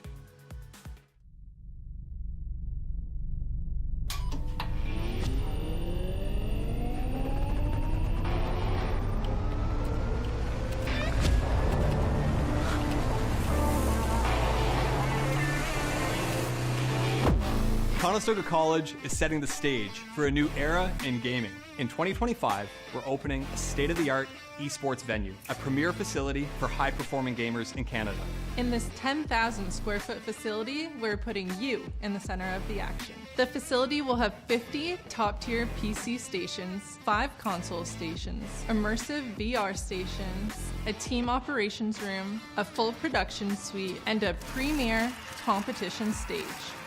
Esports is a rapidly evolving industry with global viewership of 532 million in 2022. This initiative goes beyond esports. It's also a platform for forging bonds, making memories, and creating connections. Since 2020, Condors Esports continues to evolve, providing industry-leading facilities and experiences to the esports community. Conestoga's esports venue expresses a sustainable and intentional future to compete, play, and work, all powered by gaming.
Welcome back, everyone, to C3L here, showcasing some of the best collegiate COD teams from around Ontario. This is the Ontario Showcase, after all. My name is Seb, and along with me is Andrew. We got a new set of casters in. We're going to be covering over for our next match, which will be York University versus OTSU. How you doing, Mr. Ireland? I'm pretty good. How are you doing, Seb? You holding in there? I'm doing good. You know, it's been a long set of days. You know, we've had some tech delays, but they've solved. Everything is going smoothly, actually. Along with the rest of the matches that we've had off stream, which we've had some spicy results. Speaking of York, we were talking about them recently. They did play against Western already, Western University, and actually went the full map 5, though we will have our Group A win-loss column at the moment. Both Conestoga and Western leading 2-0. And OTSU and York taking 0-2. That being said, York went the full map 5, and it was incredibly close. Yeah, so they have a good chance to win to do well in this one against OTSU, it sounds like. Yeah, OTSU is one of those ones where, as we take a look at Group B, we got Brock University, Conestoga Academy, Ottawa, and Carleton University, who did lose in our first match, which we did see, Brock versus Carleton. York have a decent chance. Though, I mean, OTSU, they have Tyler Fury, which you can never count out. He's easily like one of the best players here. And he's kind of, you know, relatively doing a carry job for his team. He's one of the players who played at TXP and got a really good placing with his challenger team. But he's had a hard time translating that into his actual, you know, collegiate team. And that is a case across like all esports that you'll see, is just like you have that one really hard hyper carry, and although they might be good on like their professional team or whatever, it can't translate as much of a hard carry in their collegiate team. Yeah, for sure. I understand that definitely would happen. You know, when you're used to playing with maybe your professional team or your challenger team, you're used to people being in different positions maybe, and just that like muscle memory of like, oh, I should be here because, you know, teammate number 1 or whatever is going to be over here, and all of a sudden your collegiate teammate has a different play style, maybe not quite as up to speed as what you've expected. All of a sudden you're getting a little bit of miscommunication errors and stuff like that. Yeah, it's a different pace for sure, and I think something that, you know, they're sort of figuring out as they go along. Of course, like 3-0 losses, not the best, because I believe they lost to Western 3-0. Western is a team that we're still trying to gauge kind of where they're at. I think they bring in a lot of unknown qualities, both good and bad. You know, a lot of online experience from what I've been told, but we're still figuring out if they're truly kind of one of the top seeds, obviously, in that group. I believe they got to deal with, was Western? I think they're in Group A. So at some point, Western and, actually I think it's the match after this, Western and Conestoga are going to be playing to see who will get that top spot in Group A. Yeah, that'll be a big match to see who can stay undefeated.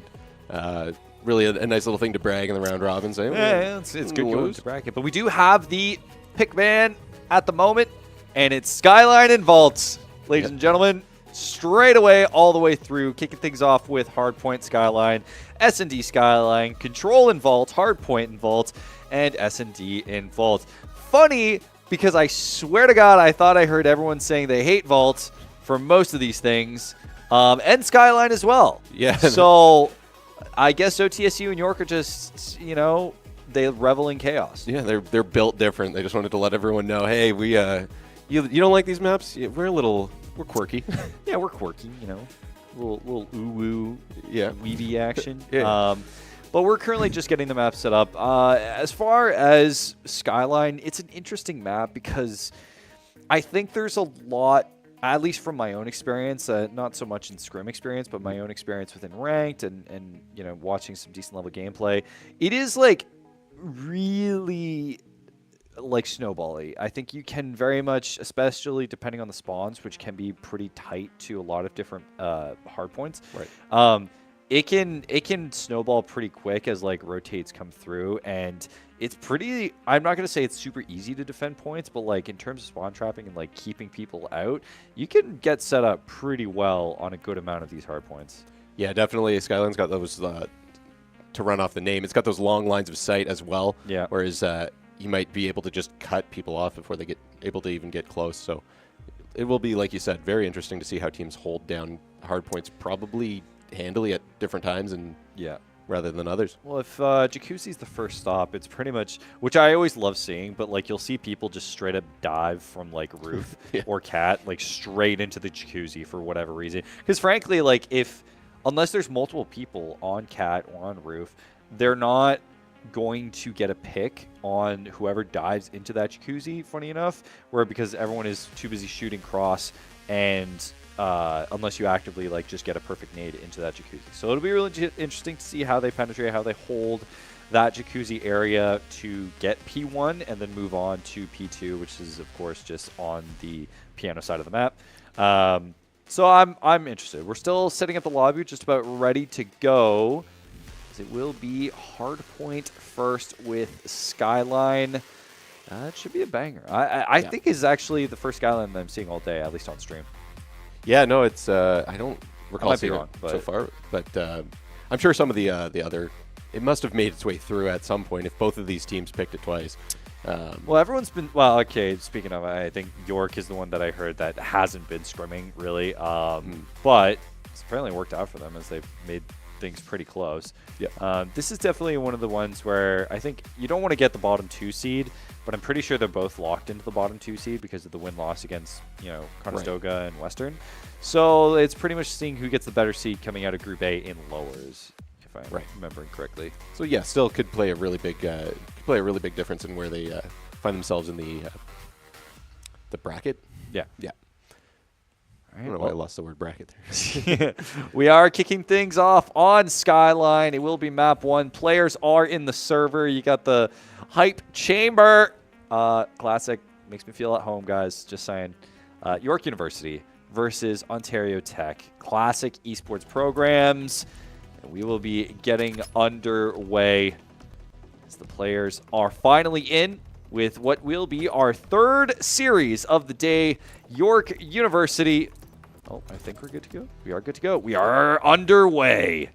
Starting things off, we've got Brother Jammer making his way toward the point for the Ontario Tech team. Oh, and I think we're restarting. Yep. Player DC from lobby. Yep. So we will be giving the server another go. We're just going to be filling. I think people are just getting warmed up. And Ontario Tech wins. Nice dramatic dive off the side. That pool, that whole resort just looks great. Aim for the bushes, am I right? Yeah, dude. There goes my hero.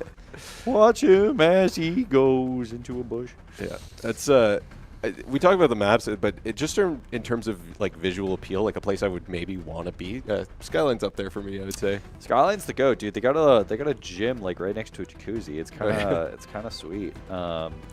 As someone who has a condo in like not a tall building, but in a building, like I think having what is basically like a penthouse suite that looks like a house on top of a huge skyscraper, like why not, dude? Yeah, absolutely. Beautiful, beautiful pool there. It's like, do you remember the? Oh crap! Now I'm forgetting the name of it. You remember like the house, like huge mansion kind of thing from Black Ops 2? Black Ops 2, the huge mansion. Where there's like the garage with a bunch of cars and... Yes. Yeah. Forget the name of that one. Yeah, I'd live there. Yeah, that'd be cool. With like the cherry blossom in the middle. Yeah, and like the pool or the basketball court. The great pool with a pool bar. Yeah. Just a basketball court on your property would be fantastic. Dude, yeah, well, okay, if you could have any one sport to have on your property, what would it be?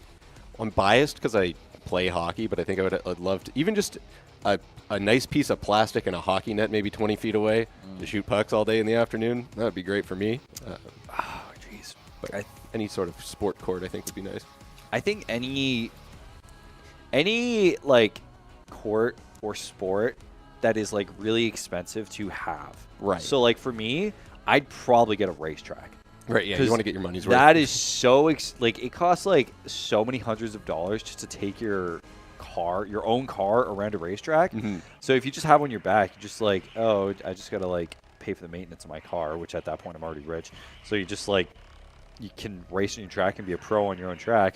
Or even better yet, which I think a lot of people do, they just get a golf course. Yeah, that a golf course would It would ensure you have a pretty large property, which is a nice nice baked-in thing for this question. Now that I'm thinking about it, though, is like a lot of the reason why some people go to golf courses is to do business and to hang out with people. So maybe that's one thing you don't put on your property. Yeah, you lose out the social aspect a little bit of it. Yeah, because you're in a club. That is the nice thing about a basketball court, basketball net. You can it's just you. You're like, I'm going to go shoot threes for a while. Yeah. But a basketball court you can have inside your house, too. That'd be fantastic. Delay COD issues, Activision, please. Listen, it happens, okay? New game, not a new esport, but new game. Expect delays. This is welcome to esports, buddy. Yeah. This is what you get. This is what you get. But I believe players are going in. That means we are going in. And with it, we're going back into Skyline, hoping for a good server that will stay up this time around. I am curious to see if we're going to get the same sides, but everything is good to go. All right. Yep. Yes. I believe the sides did get switched. I think so. Yep. Okay, well, York will be in the red. Ontario Tech will be in the blue. Right? Or did the game end? This music is making me a little unsettled. Yeah. No, GG's. Yeah, the stream is still casting the hub as well. You can see lots of things going on there. But there's so much screaming, man. There's so much screaming. The amount of players that are talking schmack has been great. You know what's funny is someone saying, who's one of the players, I believe, on the Ontario Tech side. Right. And one of them said that their tag was Shanks, but they thought that, I think it was Colin or whatever, thought that they meant Shanks, who's like a Pokemon. Oh. And he was like, no, Shanks, like One Piece. He was like, what? Shanks, like the character from One Piece. I'm like, who's that? I'm like, I've never seen an episode of One Piece in my life, and I know that Shanks is the one guy with red hair that's cool. I'll be honest with you, I didn't know about Shanks for One Piece. Shanks is cool. Shanks OG. Anyway, we are in the lobby in the game, finally underway with our third series of the day. York versus Ontario Tech for Skyline on Hardpoint. Here we go. Havoc with the first blood to kick things off. Able to hop on a point as well. You can see they're setting up. Nice fight. Now again, obviously we were talking about P1 being the jacuzzi point. Can be incredibly difficult to capture because of how not only do you have to deal with both roof, you have to deal with cat, you also have to deal with under here, especially in the side lanes. Brother Jammer coming in. You'll be able to get a pick on Opt and Havoc. Dabo going to be able to clear out the kitchen area, and with it, Ontario Tech will secure the point first. Yep. Looks like they got a pretty good hold on this line of sight for the first point here. You can see that York's going to try and rotate around the other side of the map, see if they can sneak on to P2. I think they're already trying to go for it because holding down that upstairs area is incredibly difficult, and you can just see. I don't know, one of the names are actually kind of covered, but it will be held by the Ontario Tech side, holding down that upstairs area. Now they're going to activate the security system to close things off. I think it might be a good place, but either way, they're going to have the vantage point over York University, who's coming from each side, trying to just manage their entry points as they keep coming at the same time. Havoc going to be able to take one. Dabo will be taking out two. Havoc being absolutely essential to this point. Yeah, those are a couple big kills for Havoc. He's able to get the York team onto site, and they've got a good hold right now. They're just going to watch the side as some of the OT players come around, and Havoc takes out two more. So I believe it's Telefury, actually, whose names you cannot see on the kill feed. So Ontario Tech, you can see Telefury coming in. Ontario Tech on the respawn, chasing down Quota right now as the rotates will come through for P3. Quota trying to have a vantage point, but will be eliminated. Even the taunt as well on P2. And Ontario Tech will take early control as the rotates and respawns come through for York. Yeah, OT holding the side. York respawning all on that far side of the map. Trophy down will take care of some of the utility. York perching themselves up. One outside kitchen. One trying to go near pool. Going to be able to get a pick as well. Opt taking down Dabo. And with it, point will be capped. That's a clean sweep. Yep, keeping it close. It's only a 10-point game right now, and York is going to keep holding this point. You can see the last OT player is knocked out, and they were all back at the spawn. Quota playing aggressive on the spawn as well. Is going to try for it again here. Going to be able to take down Tyler Fury, of course, the star for this team. Quota, Slicks, taken down and on the rotate around, just trying to cover the angles and entry points into that P3 point, as well as taking control of P4. This one is a much more, I would argue, difficult spot just because you have to cover for 4 different routes. That's a good pick, though, from Opt. Yeah. A lot of routes, all from the same side, but that's a bad flash. Yeah, right off the wall there. Havoc, another grenade kill. I believe he's on a 7-kill streak now, unless he has gone down. And that. Oh, Brother Jammer equals Steve. Oh, yes. Sorry, I'm actually wrong. Yeah, that's Brother Jammer's our buddy. Right, my bad. So Steve is actually the 3rd player on Ontario Tech. Had to shift some accounts around, but we will remember that going forward. Either way, Ontario Tech, incredibly tight game. Finally a tie game, as it felt like it took forever for them to actually fight for this. Off angle against York here. Debo getting the 2-piece, almost a 3-piece. Shanks will clean it up. Still, Shanks holding down the line, and with the respawns coming in through, they're going to shift back to P1. Yeah, that was a great hold for the Ontario Tech team there. Gives York a lot of time to, well, didn't give them a lot of time, but they decided, hey, maybe not worth the battle, and moved over to that next P. And so Shanks is also Zim. Zim, yeah. So Zim and Steve are the Brother Jammer and Shanks equivalent. Unfortunately, we can't edit that on the overlay, but it will be good to remember. Again, Jacuzzi, which is a shame, too, because York, they were fighting pretty well on the cat end. You can see the cat control coming in through, but Havoc still being able to take care of business. Going to be able to get a 2-piece along with Slicks.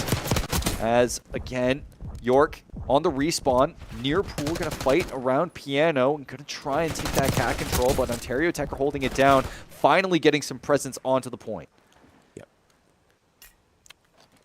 Yeah, Ontario Tech holding it down as York has respawned. They're going to just try and get set up position for that next P2 on our 2nd rotate around the map.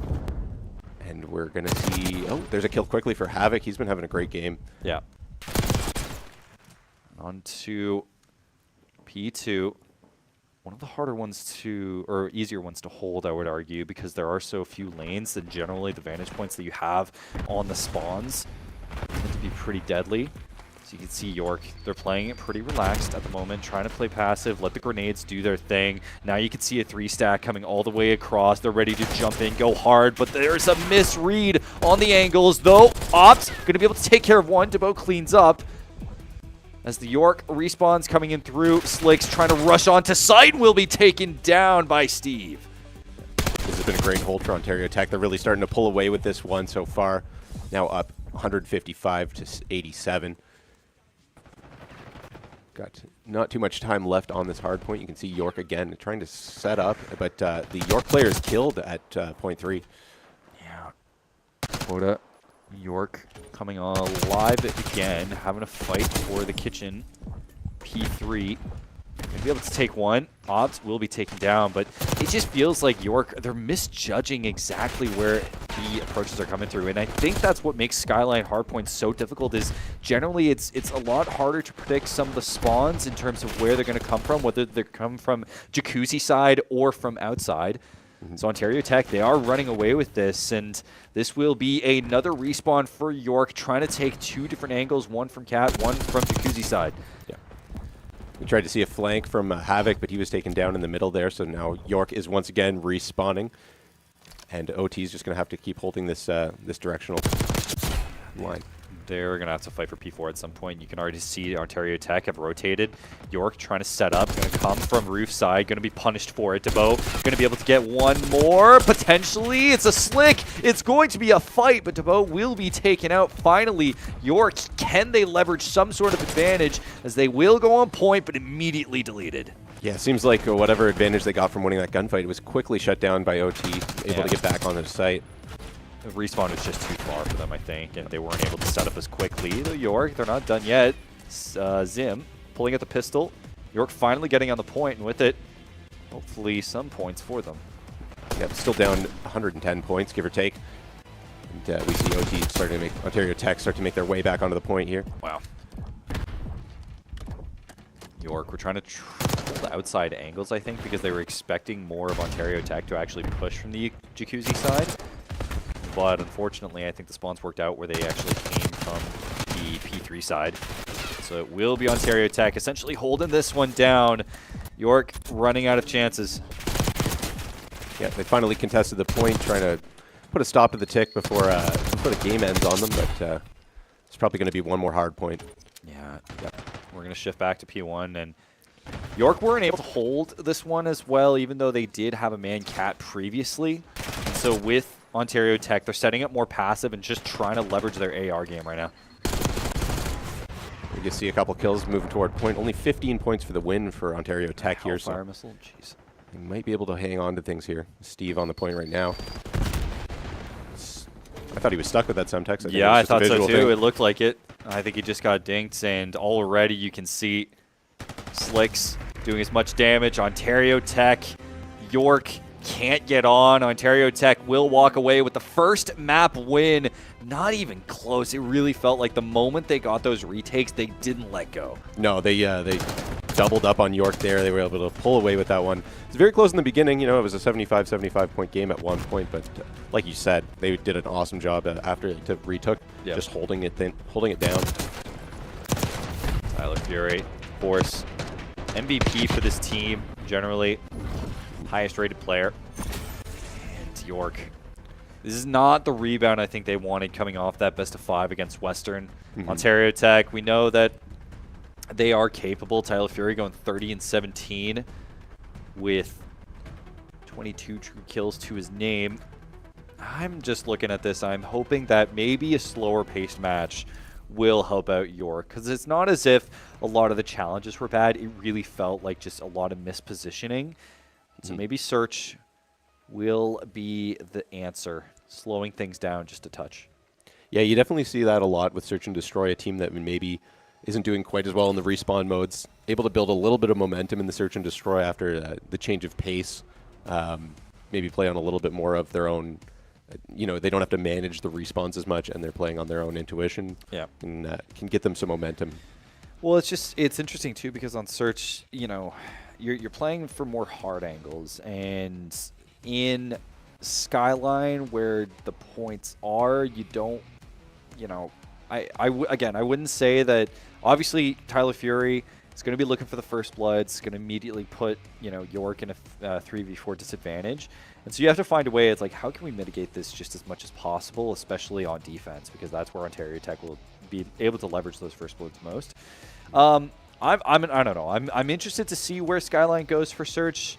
I think York, they're going to want to slow things down. I think they were rushing themselves a little bit and weren't able to just get ready. And I think we saw that especially in, P1 for Hardpoint. It really came across. Even when they had cat control, they just missed positions.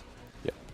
It'll be interesting to see where the bomb, I actually don't think I've seen a game of Search played on Skyline yet. So are the 2 bomb points, where are they situated, if you know off the top of your head? What is it? It's lounge and like around the kitchen area. So just outside P3. So one of them a little bit tougher to like penetrate to get into the kitchen area for sure. Yeah, and especially I think obviously B is easier to handle. I think kitchen is just a lot harder to defend, like the kitchen area. Because there's so many angles. Yeah. And our main thing is, like, you have to hold down the piano area to prevent any SMG, like, flanks or rotates around. That being said, I mean, Ontario Tech have been leveraging their ARs pretty crazy. And if they're able to hold down the left side of the map, Jacuzzi side, I think they'll have a decent shot at just putting down anything offensively York has to throw at them. Because I didn't see too much SMG, like, great SMG play from York that game. Right. Yeah, it'll be definitely be pretty interesting to see. It looks like some of the players took a little break here. I'm gonna wait on that. We're just about ready to get into it in a second. Appreciate everyone's patience, but I think York, you know, they need to talk things over. York, one of the more, I would say, established programs in esports for Ontario colleges. I remember having my own team at Ryerson, now TMU, compete against them in Smash for many years. Wow. And they kind of were hand in hand with helping us develop, each other. We were both developing our clubs at the same time. So, long story. TSU actually too, believe it or not, also had some Smash players and COD players, and has been around, I think, for a lot longer than people give credit for. Right. But it's cool to see them here. Yeah, it's definitely cool to just see esports in general develop at the the collegiate level in Ontario. I'm in my second round of college now at Condors, but I went to OCAD about 8 years ago. Nice. We didn't have esports there. It's art school, but there were a few gamers. Yeah, I mean, we just didn't have the program set up or anything like that. Can't imagine art students being gamers. Never. No. It is interesting to see because, I would argue that at least in Ontario, you'll find a much closer relationship with a lot of the collegiate programs than a lot of other parts of the States even, where it's a lot more disparate. It's a lot more kind of not really focused around a particular region. Right. But Ontario tries to stick together. So we're going to be getting going here. Game 2 on Skyline. This time we're doing it again, but on Search and Destroy. York will be on the defending side first. Ontario Tech will be attacking. Looks like they're moving towards A as a team right now. I'm going to try and get these angles cut up. A couple shots, no kills yet. And Steve gets the first one. Quota needs to get the trade, though. Oh, no. It's going to be eliminated straight down to a 1v2. Zim going to be able to get the plant. Now, this is where it's incredibly difficult for Havoc. Havoc's a great player. They're going to play the 2v1. Havoc's going to back out, try and heal. Play it slow, maybe from another top angle. Going to play it wide. Just taking his time here. Yeah, wall bangs. Taken down. I hate that wall is wall bangable because it's already so incredibly difficult to actually enter into that site. And the fact that wall is wall bangable just makes it even harder, especially because for Skyline, it takes so long to get to the other end of a map where you can actually enter that site from another angle. And at that point, especially with the bomb planted, time is basically gone. Yeah, not exactly a way to get yourself into the clear from that spot. Not a good start for York, but many rounds to play with, so we'll see what they can do for round 2. Looks like York is going to be going towards Site B instead this time, and able to get first blood, a couple kills there. Now, a 3v2. You can see picks coming out. Quota going to be able to get Telefury first. Quota does, I believe, yeah, he does have the bomb. He's also the last man alive. So we're back to a 1v2, this time with Zim and Steve alive. And Steve, take a much more passive angle, just trying to hunt down. Might have actually juked him, but it looks like Zim and Steve are going to converge on A point first. They're just going to make sure that B point is completely clear. In fact, this actually might be bad. Quota might just waltz right into him. He doesn't know he's going to be able to take one pick down, and with it, isolate into a 1v1. That was a good plan from Quota, just to really keep moving, keep him guessing on where he's going to be able to pick up one at a time. Now it's a 1v1. Steve versus Quota. Oh, he knows. If he saw him, I believe he saw him. He's going to take the back angle. A full minute to play with, and this is just a solid 1v1. You can even see now is Steve going, rotating back to A, and it's been completely juked. He might hear bomb go down as he sees it. So Steve is going to double check and just try and reapproach. And already Quota taking such a passive angle, going all the way around the map, hunting down Steve, maybe looking for this one pick. This would be an incredible 1v2. He's able to make it work, but Steve jukes around, and we're still in the 1v1. Quota is just on the move right now. He's all over the place. In theory, Steve would have had enough time to get that bomb if he's obviously he doesn't know. He has it. Oh. He has it. Yep. Steve will have it. The defuse comes through. Quota played that so well until the very end. Yeah, it's like Steve called his bluff a little bit there. A little bit. He was like, he's not going to come. I'll just defuse the bomb. You got to remember, especially, you know, if you're the defending player, like one of the things that you typically tend to learn from CS is like you measure the time. And we've ended the game.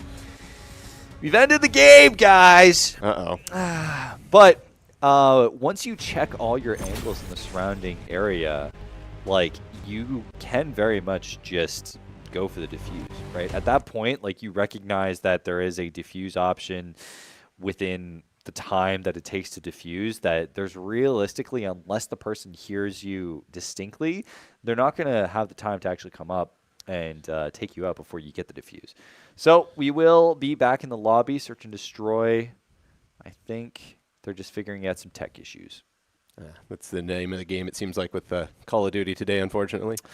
Well, I guess Call of Duty is the name of the game, but, you know. Yeah, I mean, Call of Duty, name of the game, it's what it is. Yeah. I'm just going to double check to make sure that everything is good. But, yeah. Yep. You can see the Ontario Tech players here laughing it off a little bit. It seems like they're happy with the way the match was going so far. I mean, yeah, like easy 2-0 lead, especially off of a flub. I'm wondering if potentially maybe it's an audio issue. You know, maybe it was just Quota just couldn't hear or anything like that. And they're playing with audio issue. And at that point, like if you're going to lose a round, like I think it was in the previous game that we were casting with Brock and Carlton, where one of the players just couldn't hear like anything for game one, and it wasn't enough to like make a snuff about it, but it was enough that they did lose game one. Brock did, and then they immediately came back with like 3 maps in a row. So, yeah, that's interesting to see. Just all the different possible issues. An audio one definitely in search and destroy makes a big difference than any of the other game modes as well, because the communication's a little less like throughout the team. Yeah. You can't be like, oh, at least somebody else has eyes on. You got to calm, and sure, everyone's using Ninja, so it's not like you're going to hear footsteps, but you still need to be in a position where you can hear things, and if not, it's just going to rattle you the entire game. Yep. Yeah, that must have been a little bit with what happened with Quota. Is just overthought it. Maybe. I think he definitely got in his own head, and especially as the time was winding down, like you got to realize that your opponent is also clearing as much space as you are. So there's a lobby settings bug. We'll resume the game at 1-0. Okay, so that Quota, we don't have to talk about that Quota misclutch anymore. So shout out to Quota. But we will be going to 1-0 1-0 within search and destroy, or 1-0 within like just the entire series. Okay, so 1-0 within the search, so it will be Ontario Tech up 1-0 in the search. Okay. That's good to know. Unfortunate lobby settings bug, but what are you going to do sometimes? Sometimes life gives you lemons, sometimes it gives you potatoes. Yep, and then you got to either make lemonade or potato chips, I suppose. Potato chips are kind of good, though. Yeah, so is lemonade. Lemonade's kind of good, though. All right, we're back in again. Players are in the lobby. We will see if we're able to keep this going for this game 2. Skyline Search, Ontario Tech will have the game 1 lead. Yep. So it's starting with York University on bomb again. Once again, Quota with the bomb. He's able to pick up first blood. Yep. Quota able to get the early pick in Kitchen. This will be so important. Can you get the second as well? Quota gets the second on Steve on the attacking player onto A site. Still an Ontario Tech player on Cat. Are you going to be able to get the 3-piece here? But no, Quota, don't over-aggress. So important. Opt looking to aggress as well, though. Going to be able to take out Dabo. And that is York University. Clean sweep across the board. 4-0 gets their first round for this game. Yeah, that's a big round for York University. I mean, I guess the lobby settings bug was really getting to them. And you could see they came out full force right there. Quota able to pick up 2, and then the rest of the team able to clean up the rest of the players. Yeah, Slick's chasing this down on the Cat. It's just, I mean, so much of this is off Quota, being able to just add so much pressure on the A side. Getting, obviously, the first blood, but also with Ops being able to chase down that second kill. There was really no opening, I think, that Ontario Tech could leverage. So we will get going into round 3. Remember, Ontario Tech also have a round for themselves. This fight Cat is coming. Steve in the waiting, knows there's a player coming. They're going to be taking the fight. One down piano, and it will be a trade. Yeah, Tyler Fury able to get one, and unfortunately goes down as well. Slicks gets taken out by Dabo. Havoc with the 2-piece for the win. No bomb plants here. York are gunning. Yeah, that was a great play by Havoc to get the last two, Havoc to get the last 2 kills there. Banger. Banger. Just got turned on there. Yeah, just got peeked on. Banger alert. So it will be York going up 2-1 in this game. Yeah, I gotta keep the mental note at the 0. It's gonna throw me off for sure. I'm at some point going to say the wrong score for Ontario Tech. That's gonna happen, but that's okay. Calling it out now. Got on Quota with the bomb here. He's gonna move up the side towards the B side of things. Still no first blood yet. Got him looking at this angle.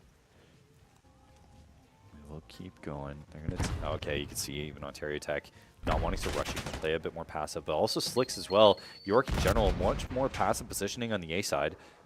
With it just waiting for that initial peek. That's a bad dive in. Tyler Fury going to punish for it. So they're going to fight Kitchen right now. It's now 4v3. Ontario Tech has got some pretty good positioning right now. It's going to be tough for York University to make their way onto either of these sites. York try and dive in. Opt will be punished for it, so it's down to a 4v2. Havoc desperately needs to get a kill as York looking for that opening, trying to get onto a site. Dabo will take out Havoc, and the clock winds down. Quota doesn't have much to play with. He needed that kill, so this one might be donezo. Yeah, 4v1's tough. He can't even get that sneaky behind the back one. But whoa! Unfortunately taken out, but 2 big headshots for Quota right there. That was huge. So we will go back to a tie game. Ontario Tech recognizing York, posing a challenge. I think it's just Ontario Tech struggling on the defensive end. I mean, they're struggling with their positioning.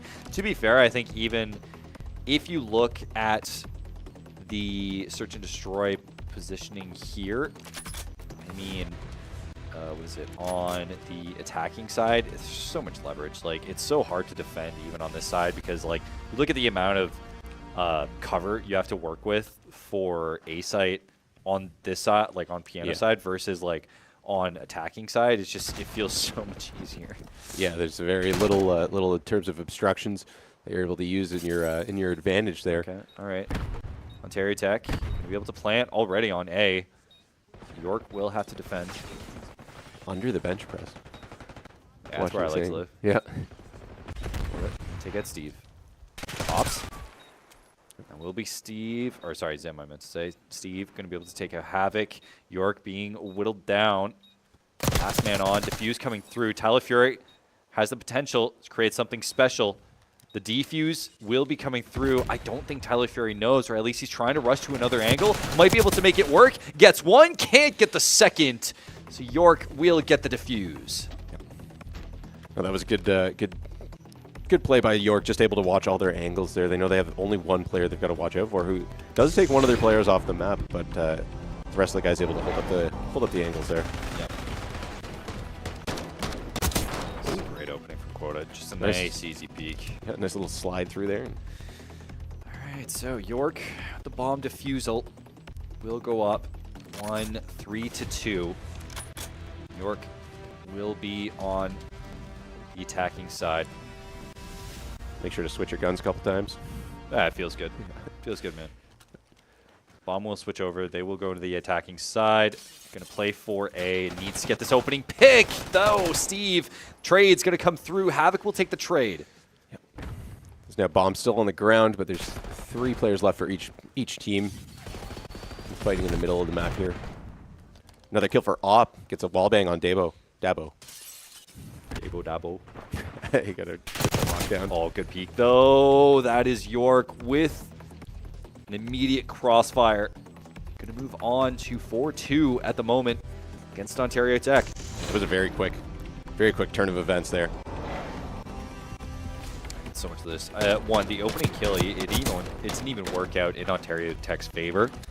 And again, it's where it's so difficult when the bomb side switches, where, for example, York on offense, in my opinion, I feel like York being on offense for the plant on this side on this side in particular, where we're at with Ontario Tech, is just so much easier than actually having to be on the opposite side.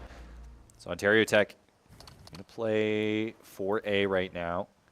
York going to try and rush down and keep the crossfire going. 4 and 6, C on the board. Opt both trying to get a crossfire. Tyler Fury currently on the bomb, looking for the plant. Yep, looks like he gets the plant here, so he's going to have to fight this these couple of York players right around the corner from him. Dabo able to take one out. And nice. Yeah. That will be Steve. Oh, no, actually, sorry. Tyler Fury actually taking down Slicks. Name is wrong, but it's still on the board. Ontario Tech with a clean sweep of York. I just felt like York was playing too passive here. Yeah, they let Ontario Tech really bring it to them in that one. That early kill by Steve, I believe, unless it was Tyler Fury and I had the names wrong. But, yeah, once they got ahead there, they really held everything down. Yeah. And again, it's just a case where bomb side, incredibly difficult to play when you're defending, because you already have to rush in and play with so little cover. And again, it's why I'm pretty sure like 90% of these bomb plants have been on A site, because if you are playing from bomb side, it is a lot easier, though. We're going to see York attempt to take bomb cat early on, and Ontario Tech try to defend piano side.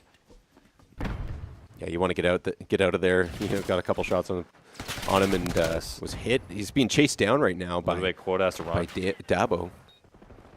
Quota was taken out. That's a good pick from Slicks on Zim as well. Prevents the flanking player. Allows for the rotate. Will be eliminated, though, so we are down to a 2v1 at the moment. York barely alive. They're still able to get the bomb plant, but will be taken out. Ontario Tech, the rotates all the way through Cat, worked in their favor, and now they've tied the game. Yeah, they just caught Opt in an awkward position there. He didn't really have anywhere to go. He's got one fight, gets a couple shots on him and not able to return any fire, and then all of a sudden the other Ontario Tech player is there to clean him up. So it's now 4-4, I believe, with the scoreboard discrepancy. Yes. Yeah, so it will be 4-4. Tie game. With it, I mean, it's getting a bit tighter, and it's not as... I mean, I appreciated what York did, where they're trying to just isolate and make sure that Cat doesn't pose a problem. But it did, because unfortunately, it wasn't so much piano that they were focusing on for the counter rotate, but more the Cat side. They sent 2 Cat. And that's what really kind of tore everything apart for York. So we will be going back into it. Bomb in Ontario Tech's hands.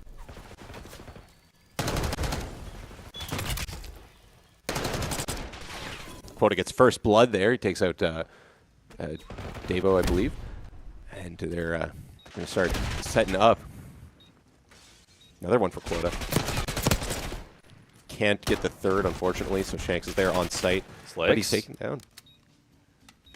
Oh, beautiful. That's just it. Yeah, Slicks, easy 2-piece for him to clean things up. And this will be York University going on match point. If you can get the defuse, please don't pull one of these. Please don't pull one of these. Please don't pull one of these. Please don't, you know, just... Are they farming? Are they farming? You know, it's not like there's an economy, guys. So it will be York moving on to match point. Good turnaround from them. Nice, easy, and quick. Just dive onto site, handle attacking players coming from piano. It will work out in their favor. Ontario Tech struggling to get those early picks. This is now match point. Wonder if York will go for that A site that they've been liking all map. We're going to see right now. It looks like Slicks has the bomb. He's running up the stairs here. He's going to go toward Cat. Yeah, I think they're just trying to get some control right now. This is a lot more passive than we're used to seeing, especially when having the bomb. York just chilling. I am a little confused. What's going on here? I'm assuming they're waiting for just a player to be overextended, but it doesn't look like Ontario Tech are willing to bite.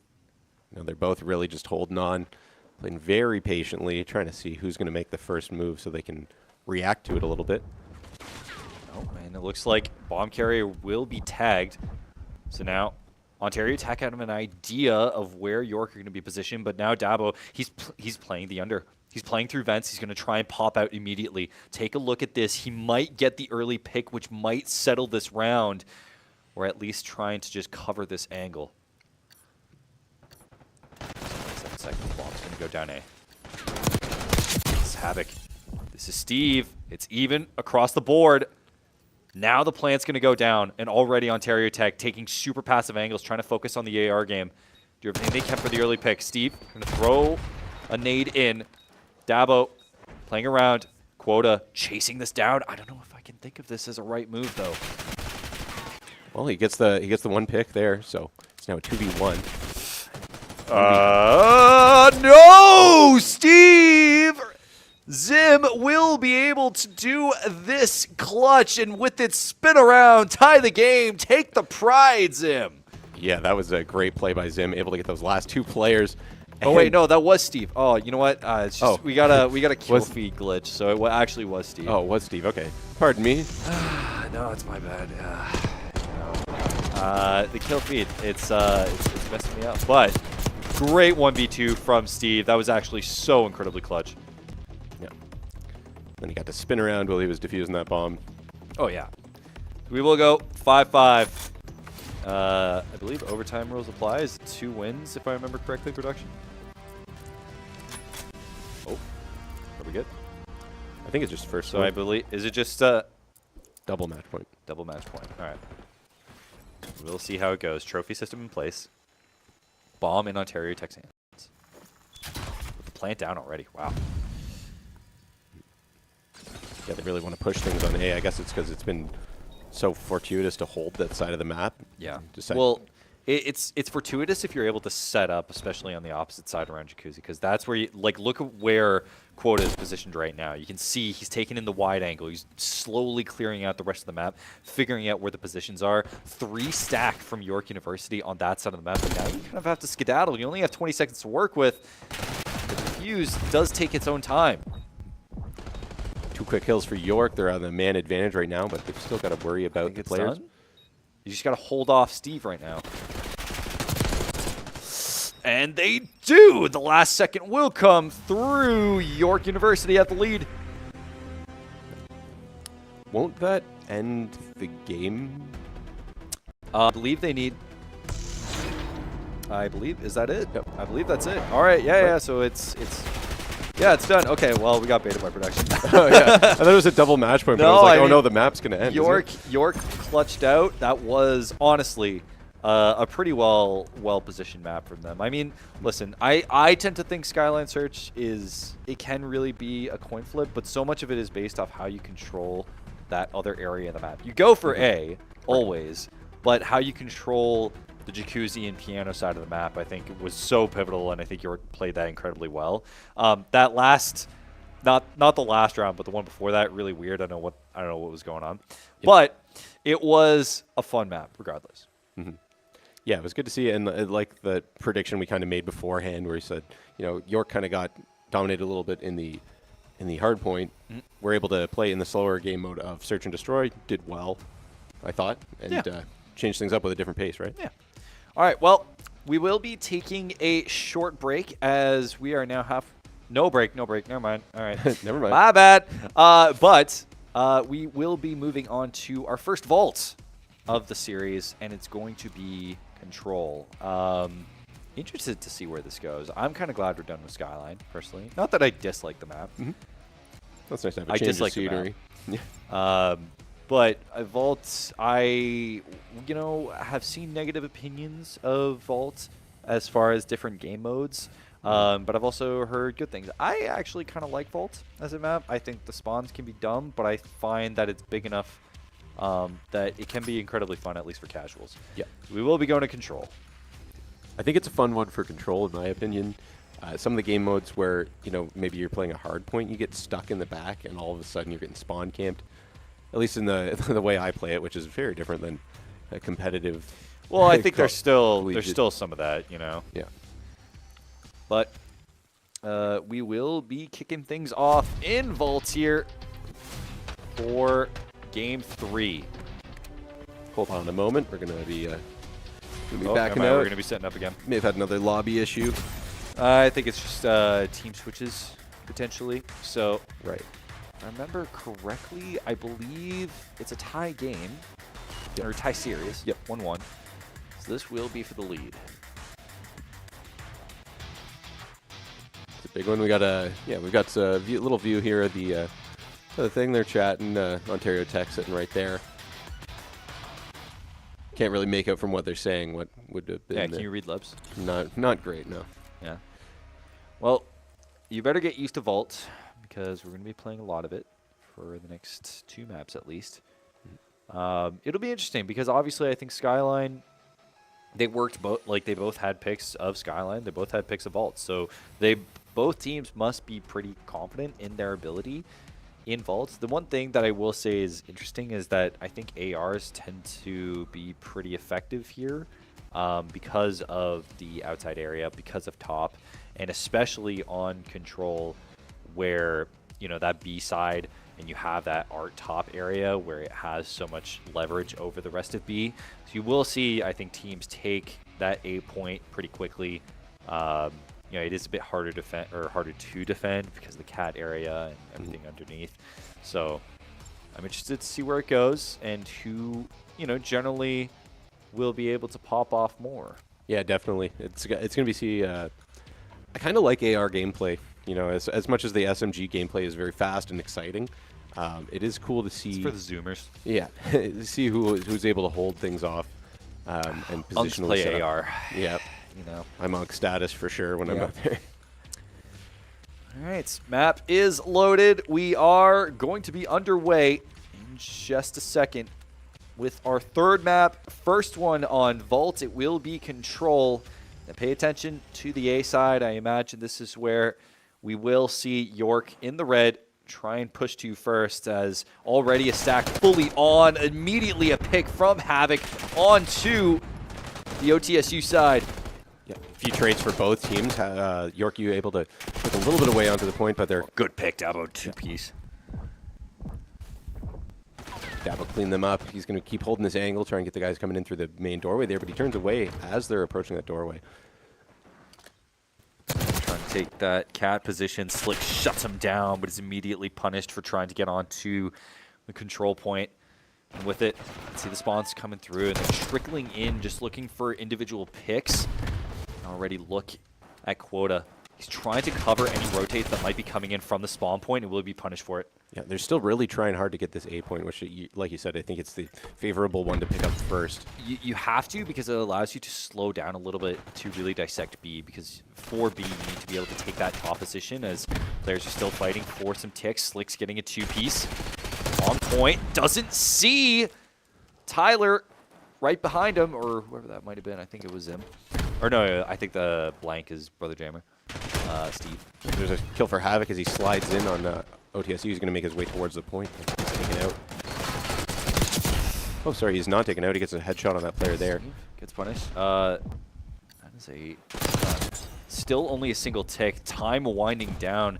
York can't just play as passive. They have to get on the point. Quota needs to get a pick here. He needs to get a pick here. Why is he pushing off? I mean, I get for the reload, but now time is going to wind down. You have little to no teammates onto it. Oh, okay, so they're going to try and hold down the B position to at least extend the time, allow for more pressure onto A.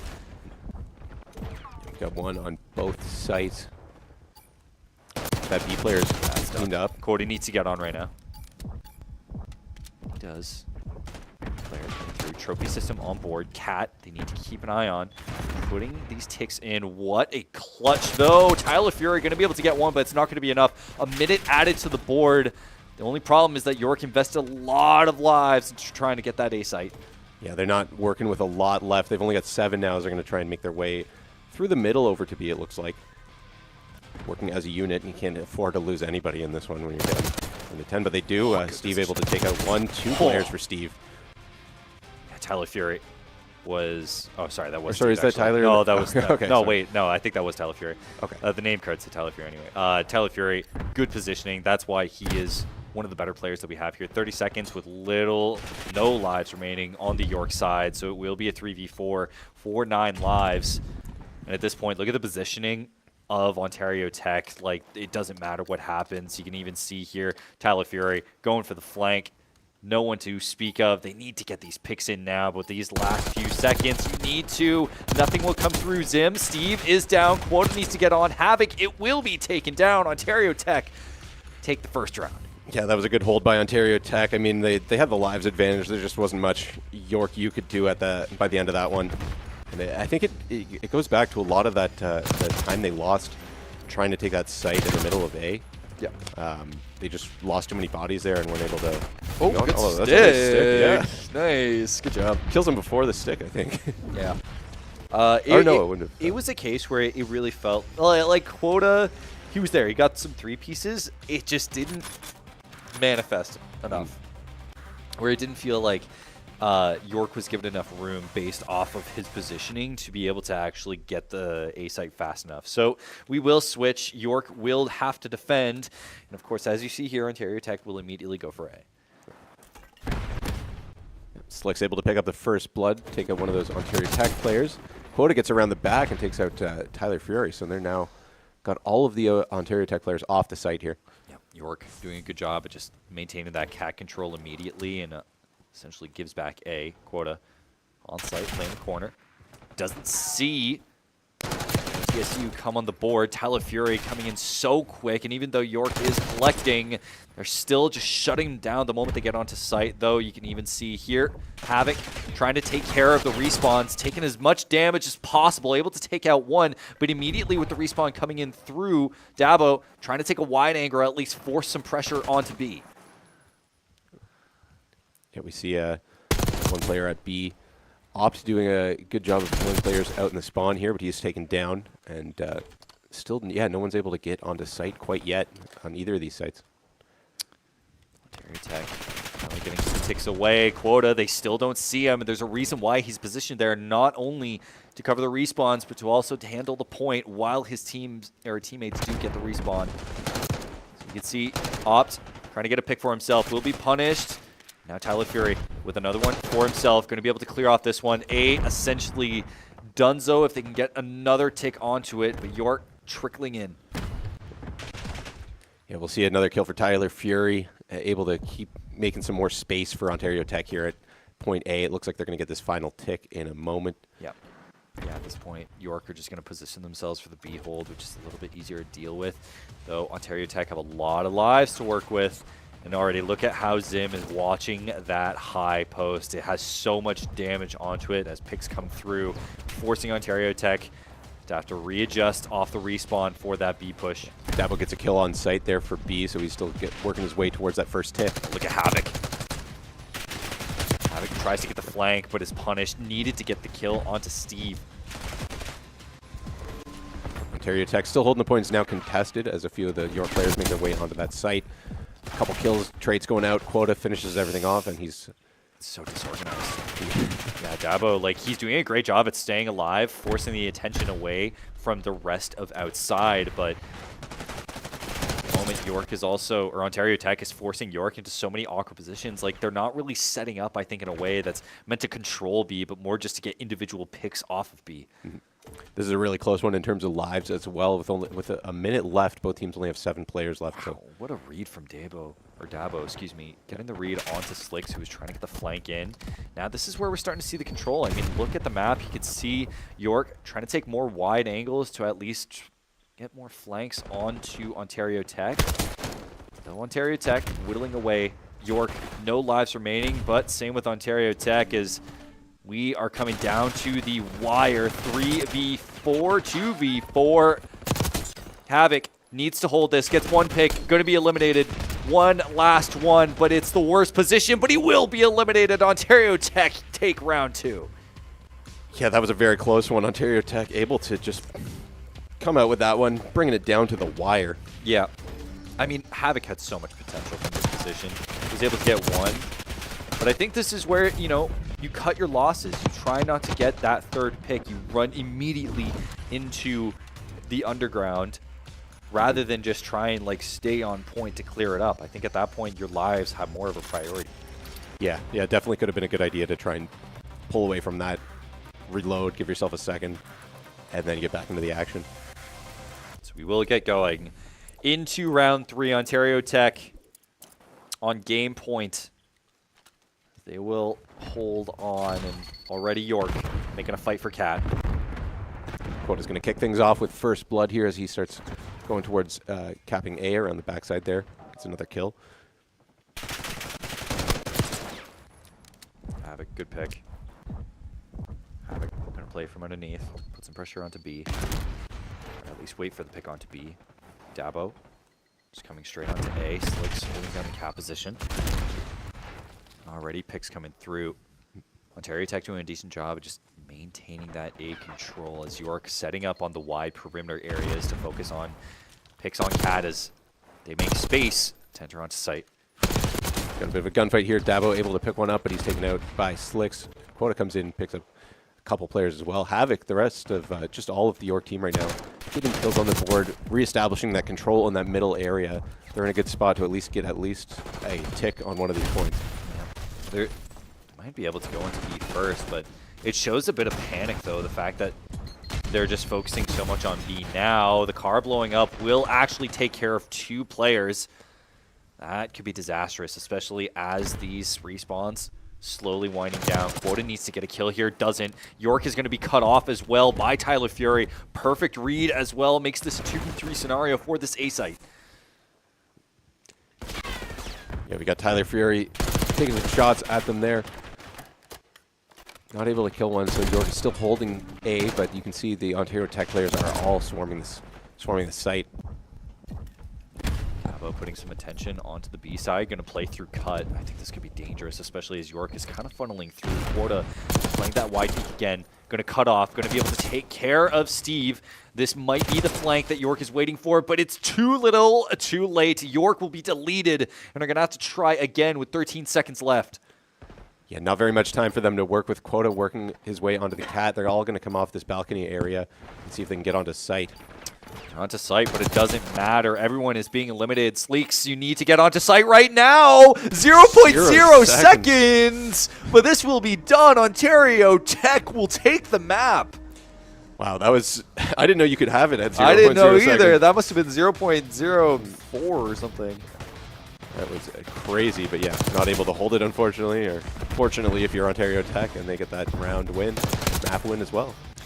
So that will be Ontario Tech taking a lead in the series, but so much of this was just every single off angle that York was attempting. They tried to send Quota to come in as the flanking position, but as much as you look at the KD here for Quota, it really didn't work out. I mean, I think it was a combination of the teammates just couldn't get the positioning to set up properly.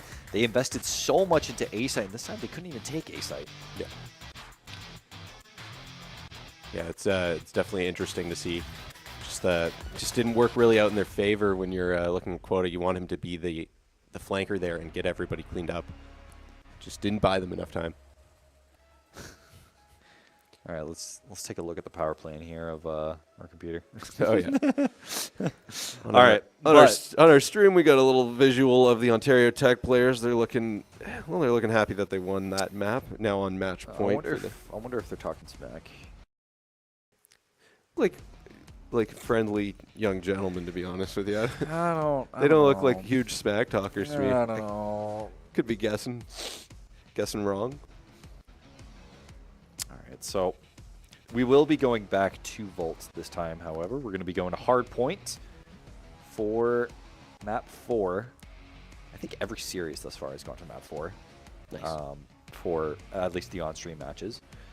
It's the thumbs up all the way across. Players are good to go. We will be going into hard point. Honestly, Ontario Tech, as much as York, as much as I would like to admit it, so much of it is like just really rough in terms of reads as far as where Ontario Tech are coming from, especially in that mid area. They're fighting and getting Cat very well. I think it's fair to say, there's so many times where I've seen Quota, or specifically Steve, just get punished, but they don't know what to do with it.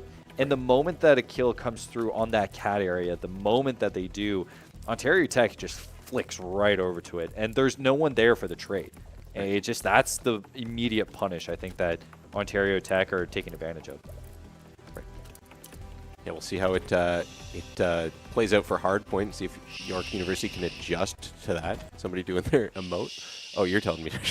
No, someone did it in game, and I did it because it's fun. Oh, nice. Yeah, it is BM, but I love it. Rage-inducing in the final circle. Okay, we're underway. Game 4, series point here for Ontario Tech, and already we do have first blood, courtesy of Havoc. York coming out early for that P1 as Quota. We'll see if he can commit to some flanks again. I think he's going to get punished here. Yep, you cannot rely on that wide angle too hard and go chasing, or else Steve will punish. Yeah, a lot of good kills coming in here for Steve. I believe he's on a 3-kill streak right now as they hold that point, and York is spawning now at the other side. They're holding all the angles. Yep, Zim on the board. Haven't seen too much from him, but this P1 point is incredibly hard to hold, and it does snowball, essentially, especially if you're able to get some trophies down in that P2 area. But once that P1 is capped, you can see, like, no one barely on the board. Ontario got 14 from it. Once you get the P2 area, you really can snowball that into P3 and P4 consecutively. Yep, Ontario Tech did a good job of clearing out all the York players at P2 there, and they're now going to be holding it down on the York team, making an advance up the side behind the palm trees. York doing a job leveraging the long range from the ARs. But look at Steve again. Tyler Fury, excuse me, 8 and 3, and be able to handle everyone at a long range. Once again, York University all stacked up in one area, and they're quickly taken out again by the OT. Gosh, Tyler Fury. You won't see it on the kill feed on your stream, but he is balling right now. Those Slicks doing a solo job on point, waiting for the response of his teammates. Now, you can see 2 and 8 on your screen. Zim and Opt going to take a long-range fight to see who can secure that P3 zone. Yeah, this long-range fight's getting interesting. Nice trade in the middle that goes in Ontario Tech's favor, pardon me. And they're going to be having a gun advantage in this long-range fight. Yeah. Essentially, who can set up early, and I believe York will be doing so. Zim trying to watch for that counter-rotate. Quota coming in perfectly on the kill against Steve and Tyler Fury. York handling this one kind of nicely. They were able to take that outer control relatively easily, but it's going from P3 to P4 that's going to be so determinant for this game. We got a gunfight. The Ontario Tech player wins that, and they might be able to pick up a couple extra. Good pick. I hate this angle so much. It's so hard, man. Yeah, it's a little bit of a head camp almost. He actually bumps out from it. Dabo's going to try and get the pick from balcony top. So you see Tyler Fury rotating over for that next point, P4. Going to try and get the establishment. Going to get established down there, sorry. Yeah. This is where P4 is incredibly difficult to retake. So if York can at least get some presence. And you can already see they're trying to take down top on this side. So Havoc will. That gives you a angle into P4, but you have to wait for the rest of the setup from the respawns onto P4 from every door. Oh, easy there. Maybe in a reload. I think he was caught vaulting. Okay. And that gives York control of the point again. Yeah, that's a take. They're playing this pretty cleanly. I'm not gonna lie. See Tyler Fury's just waiting on, trying to get into that point. He's taken down by punished. That's why it's so hard. This is because there's so many angles from that interior air that you have to be careful of on that P4 side. Yeah, there's an incredible amount of cover and just little spots you can tuck into. All right, well, Tyler Fury able to get in, be able to collect some points for Ontario Tech, but now they're going to have to fight for P1. Look at Quota. He's currently behind. He needs to get a pick on Dabo to be able to clear this up. Needs to be able to get there. He needs to, and he finally does. York able to clear this up. He gets the reload. Quota stuck in the reload. York, it's collapsing in front of them. They need to be able to clear out. Tyler Fury doing so much damage onto this York defense for this P1. Yeah, this has been one heck of a fight for this point.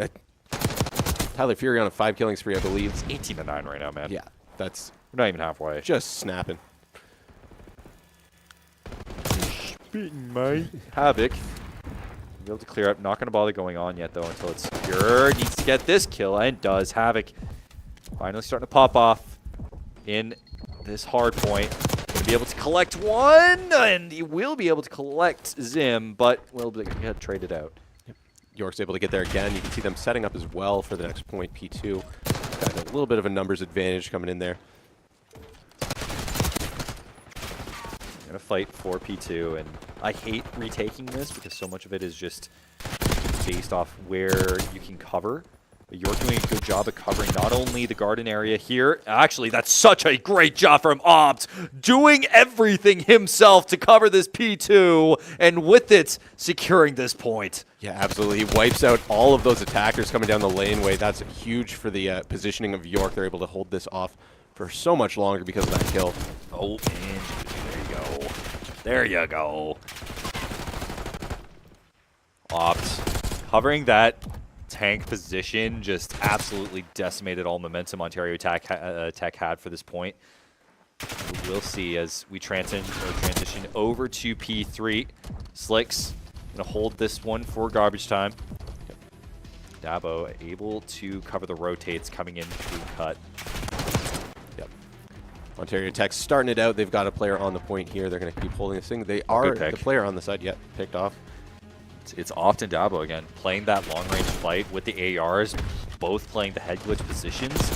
And especially for this point where it is, unlike Control, where B point is in that garden side favor, this one is purely in the middle, where both teams on each side, depending on spawn, have a position to play with. So you can even see now both York and Ontario Tech fighting for that interior P1 position, so you can get an easy touch on through cut. Slick's getting a two-piece to be able to clear this up. It's going for that third on the guy in the balcony here. I don't know if he's going to get it. Balcony player, Dabo, able to get a few shots back at them. And Ontario Tech's going to kind of abandon that point, start setting up at the next point. P4. And you can see they're going to have to go piece by piece. They're going to have to carry that art top position. Dabo. It's just all need to be cleared up. Opt potentially could just collect P4 himself, or at least take care of Tyler Fury. Of course not.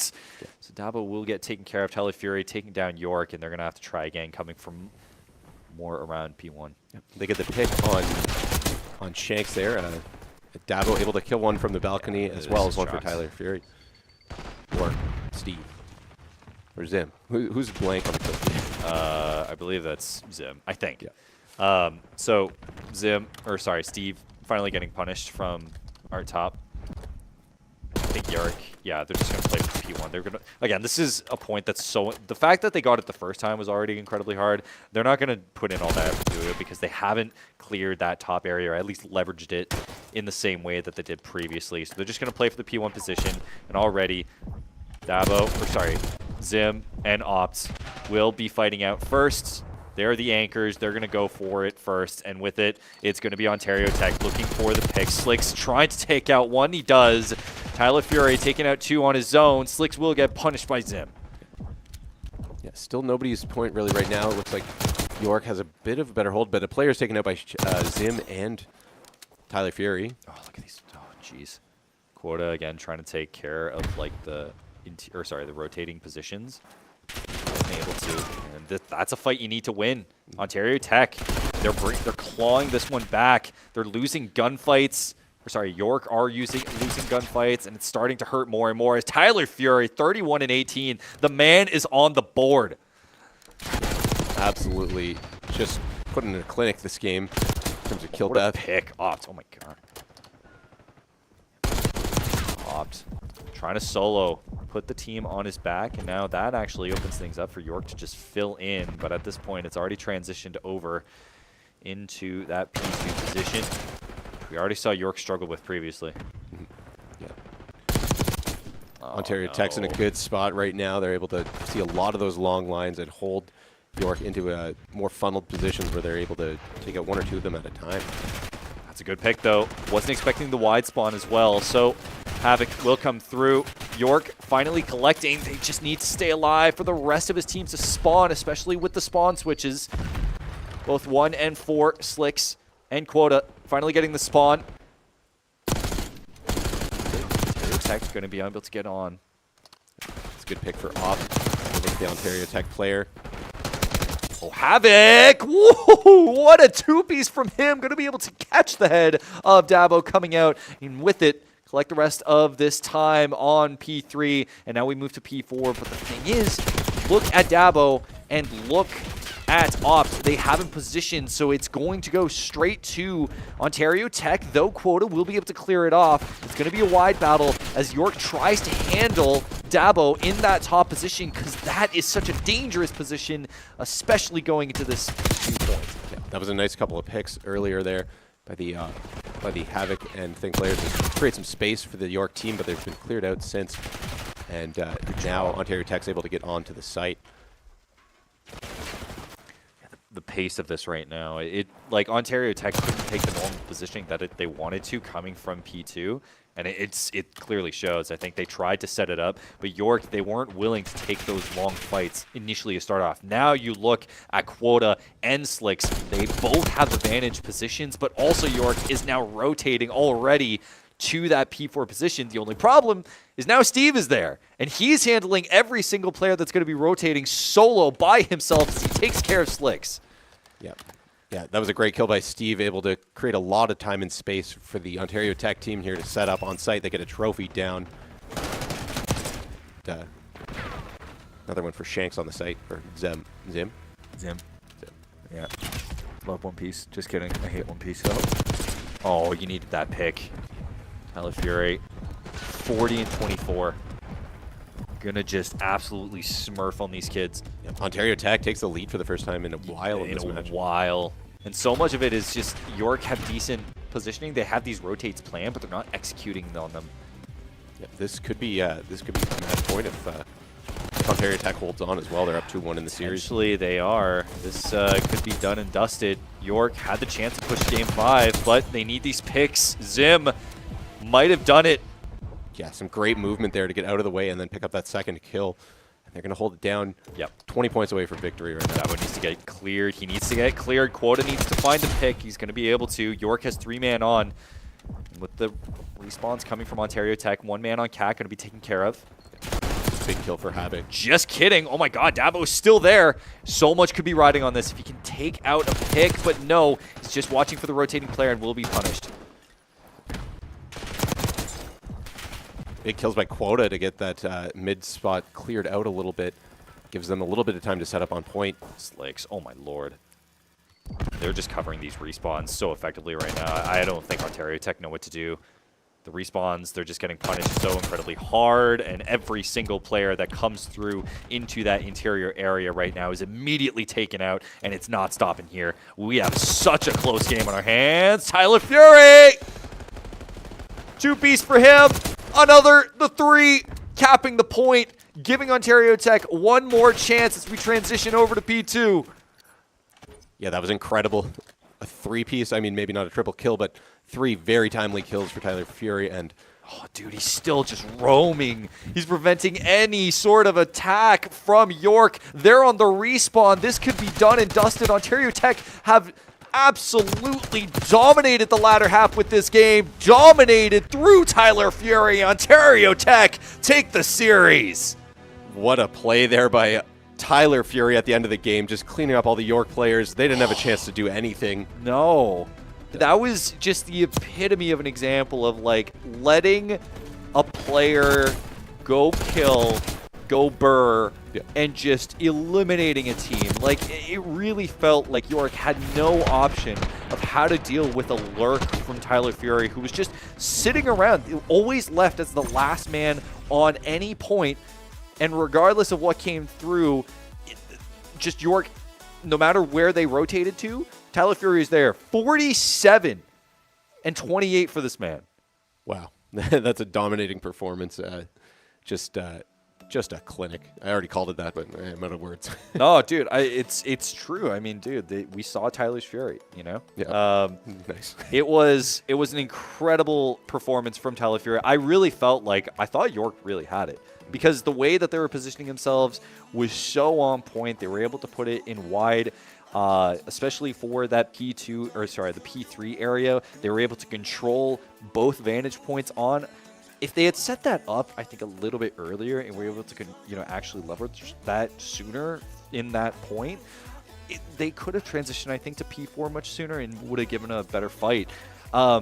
But every time it felt like Ontario Tech were just a touch quicker to getting to that point. And while York maybe were able to actually leverage the latter half of a hard point, the moment that, Ontario Tech saw it was lost, they just went and locked it down like it was concrete. Mm-hmm. Yeah, very, very, a lot of foresight went into the planning of their play today, it seemed like. Yeah.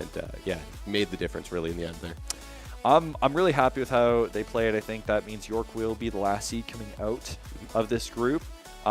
Still, incredible performance from them. I think, I think they might be the last seed. I'm not 100% sure, but an incredible performance from them. I think this was a very entertaining series across the board. It really showcased the strength of both these teams. For sure. All right, so that was our third series of the day. We will be moving on to what will be probably one of our marquee matches of today, which will be, of course, your Conestoga Condors versus Western. So those are going to be banging teams. Yeah, don't go anywhere. This is going to be an absolutely hype match of Call of Duty. And we'll be right back.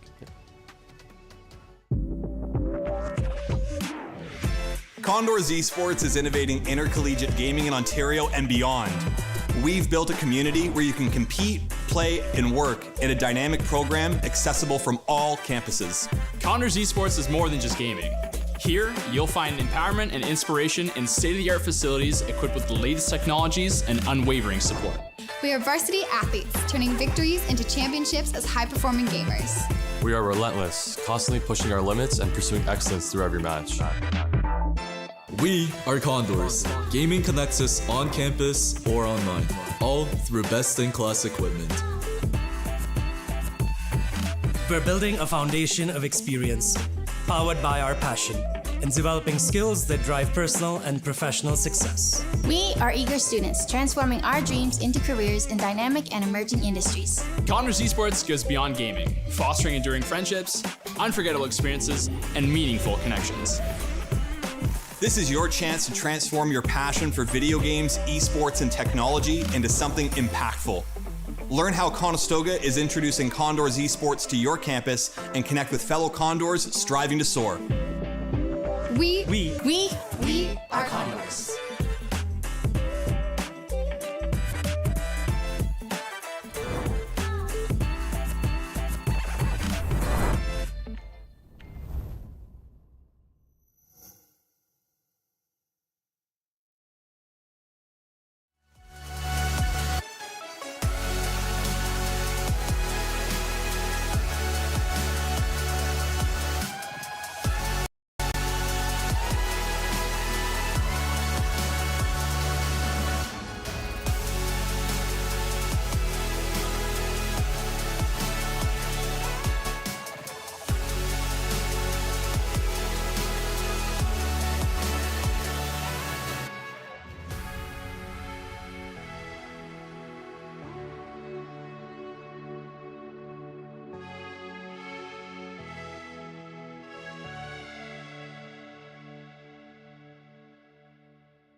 Hello and welcome back to the C3L Ontario Showcase. Jumping back on the desk is myself, Seymour, alongside Andrew. I haven't casted with you yet today, No. so this is going to be fun, kind of like cracking jokes and getting along here for some Call of Duty. How's your last game?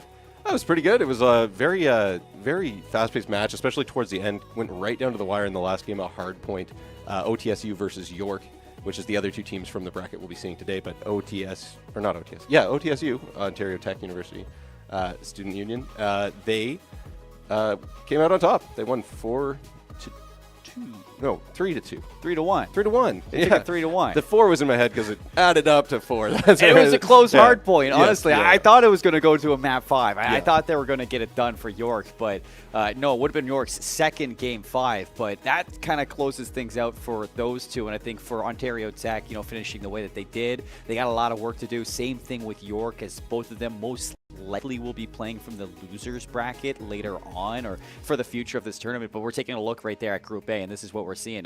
OTSU and York University at the bottom. OTSU would be 1-2 right now. York University would be 0-3 after that. We're going to be taking a look, you and I, at Concord Esports Varsity versus the Western University team here. Both of them 2-0. They've taken down OTSU and York University. And this is going to be a good litmus test for that Group A and see, who is going to come out on top. But let's get a recap of Group B going on and see what's taking place over there. Yeah, we got the Brock University in the lead right now. Condors Esports Academy team is in second place, and the Carleton University is in third with 1 win. U Ottawa yet to find their first win of the day. As long as this hasn't been updated yet, I noticed we had a discrepancy with the first group, so maybe there has been slight changes to this, but right now it seems like Brock is in the lead. It's going to be an interesting match today. This one is back in Group A, Condors versus Western University. Oh, it looks like it just got updated in front of us. Oh, it did. So there we go. So Brock's still up in the first place, but U Ottawa 0-3 across that. That's a little bit, I'd say, surprising to me, because even versus Condors Academy, like that U Ottawa team, and I was kind of talking about it with some of the Condors guys, is that it really didn't feel like that U Ottawa team was really showing what they all got. It definitely felt like they had some more in the chamber, and you could see glimpses of that at time, but you never really saw it in full effect. No, yeah, I was on the observer for that one, so I got to see a lot of the game. I was trying to, switch through different players, but it did seem like U Ottawa wasn't getting dumpstered. They were holding their own, right? And, they were. And just unfortunately, then not able to capitalize on those things, the stats that matter, the wins. Yeah. And then the win column there. And some really good hard points coming out from that. But for this game, we can move forward away from that back into Group A as we're taking a look at the two top teams, Western versus Conestoga University's varsity team. And for that varsity team, we got a little something cooked up here that we can play for you and introduce exactly who's going to be representing.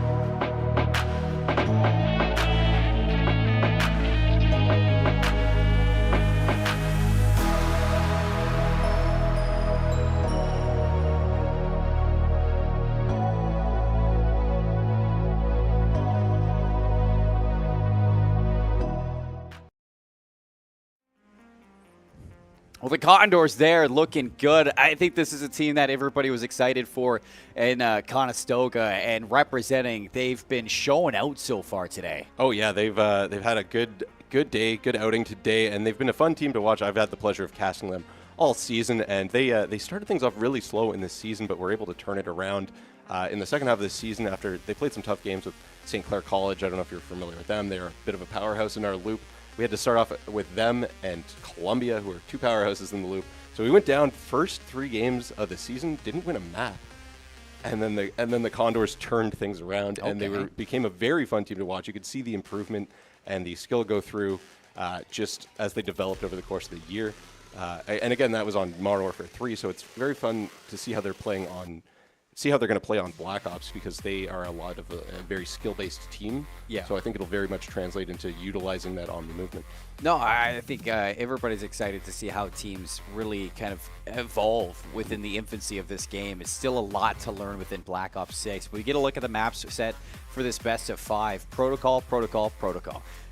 Not too much to kind of look forward to in terms of diversity between maps for these first 3. But if it goes the distance to 4 and 5, we got the Vault, Hardpoint, and the Skyline Search and Destroy. I know the Vault, I was talking a little bit to Jay between games, between when I was on my break, and they don't like Vault on the side of Conestoga. So to see it come through, I think that's a little sneaky one for Western. If they can kind of weather the storm into that map number 4, Western might have a chance to push into that map number 5. But for this Conestoga team, a lot of them feel very, very confident for this matchup versus Western. They feel that this is going to be a group that they should top flawlessly. That's what they said. Oh, that's awesome. A lot of confidence coming out of the Conestoga team. You'll love to hear it. There's a little bit of a good backstory as well between Conestoga and Western. The coach of the Conestoga team, Eric Pottsy, he actually went to Western University and helped establish their Conestoga team, their Call of Duty team at Western University. So this is kind of him versus his, his previous creation.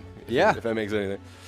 You can think it's like a little bit of a rivalry there for Pottsy himself. But there we get the updated standings for this group that we're looking at between Western and Conestoga. The Condors trying to top this one. Western seeing if they can upset one of the best teams that we're looking at here at the C3L land. And it's definitely doable for Western. I think a lot of potential in these players. And I think they've been playing excellent so far today, especially against OTSU and York University. But from what we've seen so far, for Western is that it's still some stepping stones to take, especially considering back in their first game of the day, they took the team that we just watched on stream, York, to a map 5. Is that kind of surprising to you after seeing them? A little bit, just considering that OTSU is also kind of in the losers bracket. And in the second game of the day, Western was able to 3-0 OTSU. So it's interesting to see, the OTSU beats York. It's like almost like a triangle of why did Western have so much of a hard time with York? I mean, it could have been like just the first match of the day, getting their legs, getting their bearings. But definitely very interesting to see how that added up. Yeah, well, it's definitely going to be a little bit of a step up for this Conestoga matchup for Western. I'm sure these players are really excited to kind of test what they've been working on and seeing exactly how they fare up against this team. But for our hometown heroes here for Condors Varsity, a little bit of changes too from what I understand heading into this season, and the fact that they're gelling. I know that they didn't have as much success in TXP4. They lose out towards the bottom side of the groups. They go into the losers bracket. They don't make it as far as they hoped, and going home a little bit disappointed after this Saturday. It's a lot of work that this Conestoga team has been getting through, and a lot of hurdles that they've been getting through as well. So to see them ironing that out here at a LAN at their hometown, it's really good for the crowd. Yeah, definitely. It's definitely just being a student at this college to see the influence that esports is starting to have. A lot of people, as they find out about it, they're like, whoa, this is cool. We have a whole establishment, a whole room for esports to take place in our school, and the development of it has been great.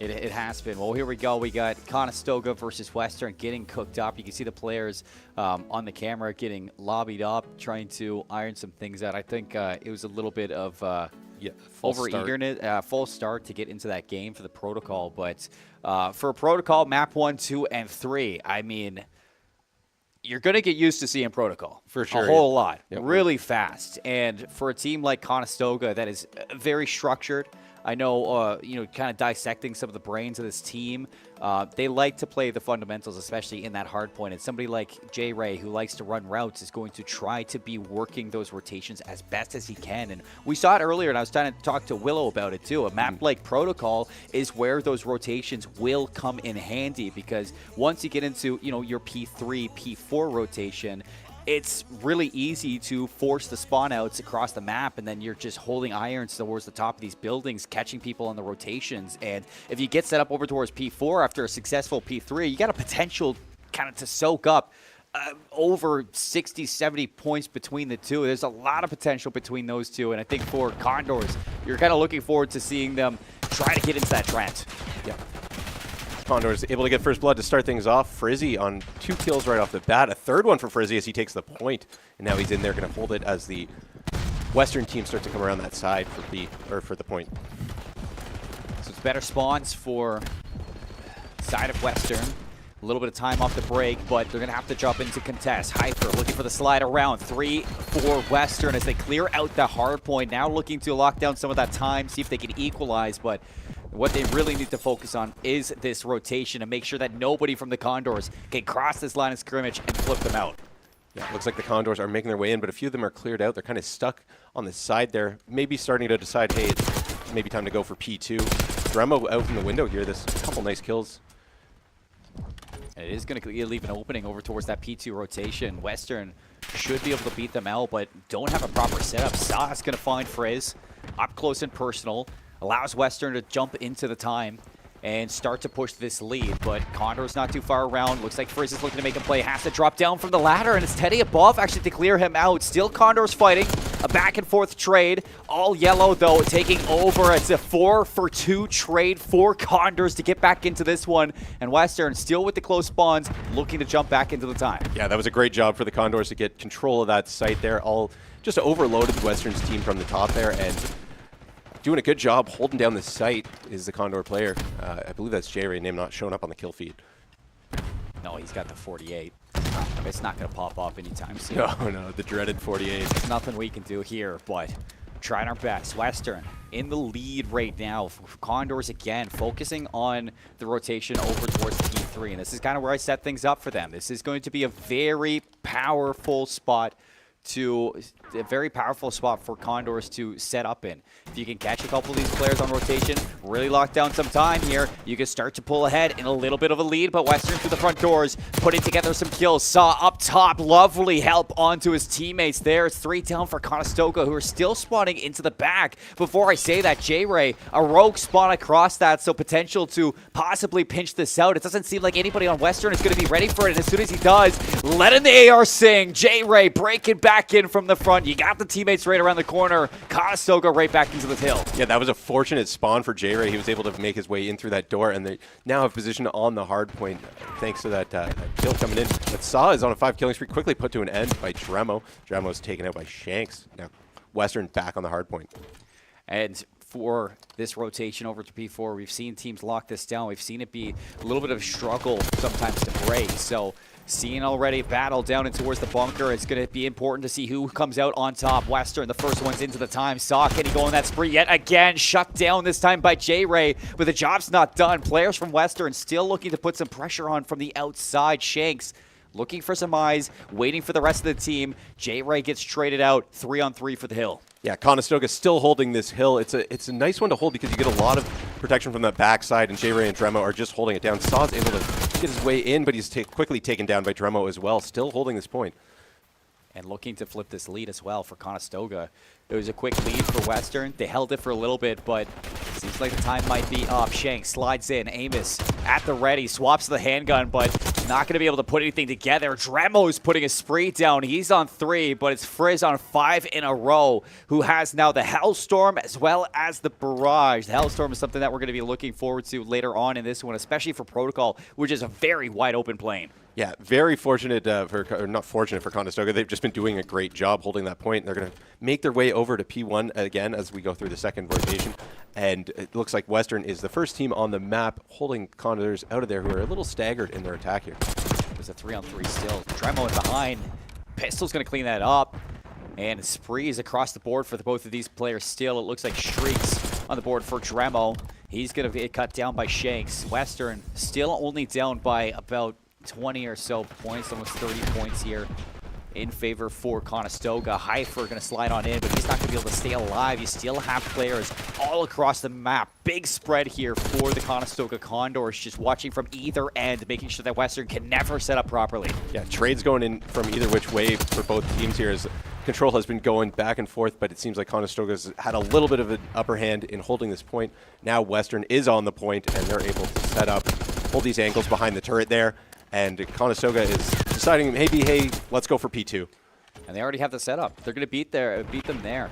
Conestoga rarely have been the first ones to the hill throughout the entirety of this protocol. And the fact that they're in the lead This is now where you look to see them pull away. 3 down for Western. They're going to be spawning all the way deep in the back spawns of P2. So close to hit this yet again. And Heifer's going to wait to hit this with a full 4. And you see the kills to open things up. Starts the break and finds it flawlessly. 4 down for Conestoga. Yeah, 3 big kills for Western there. You can see Conestoga is now spawning on that opposite side. The spawns have flipped.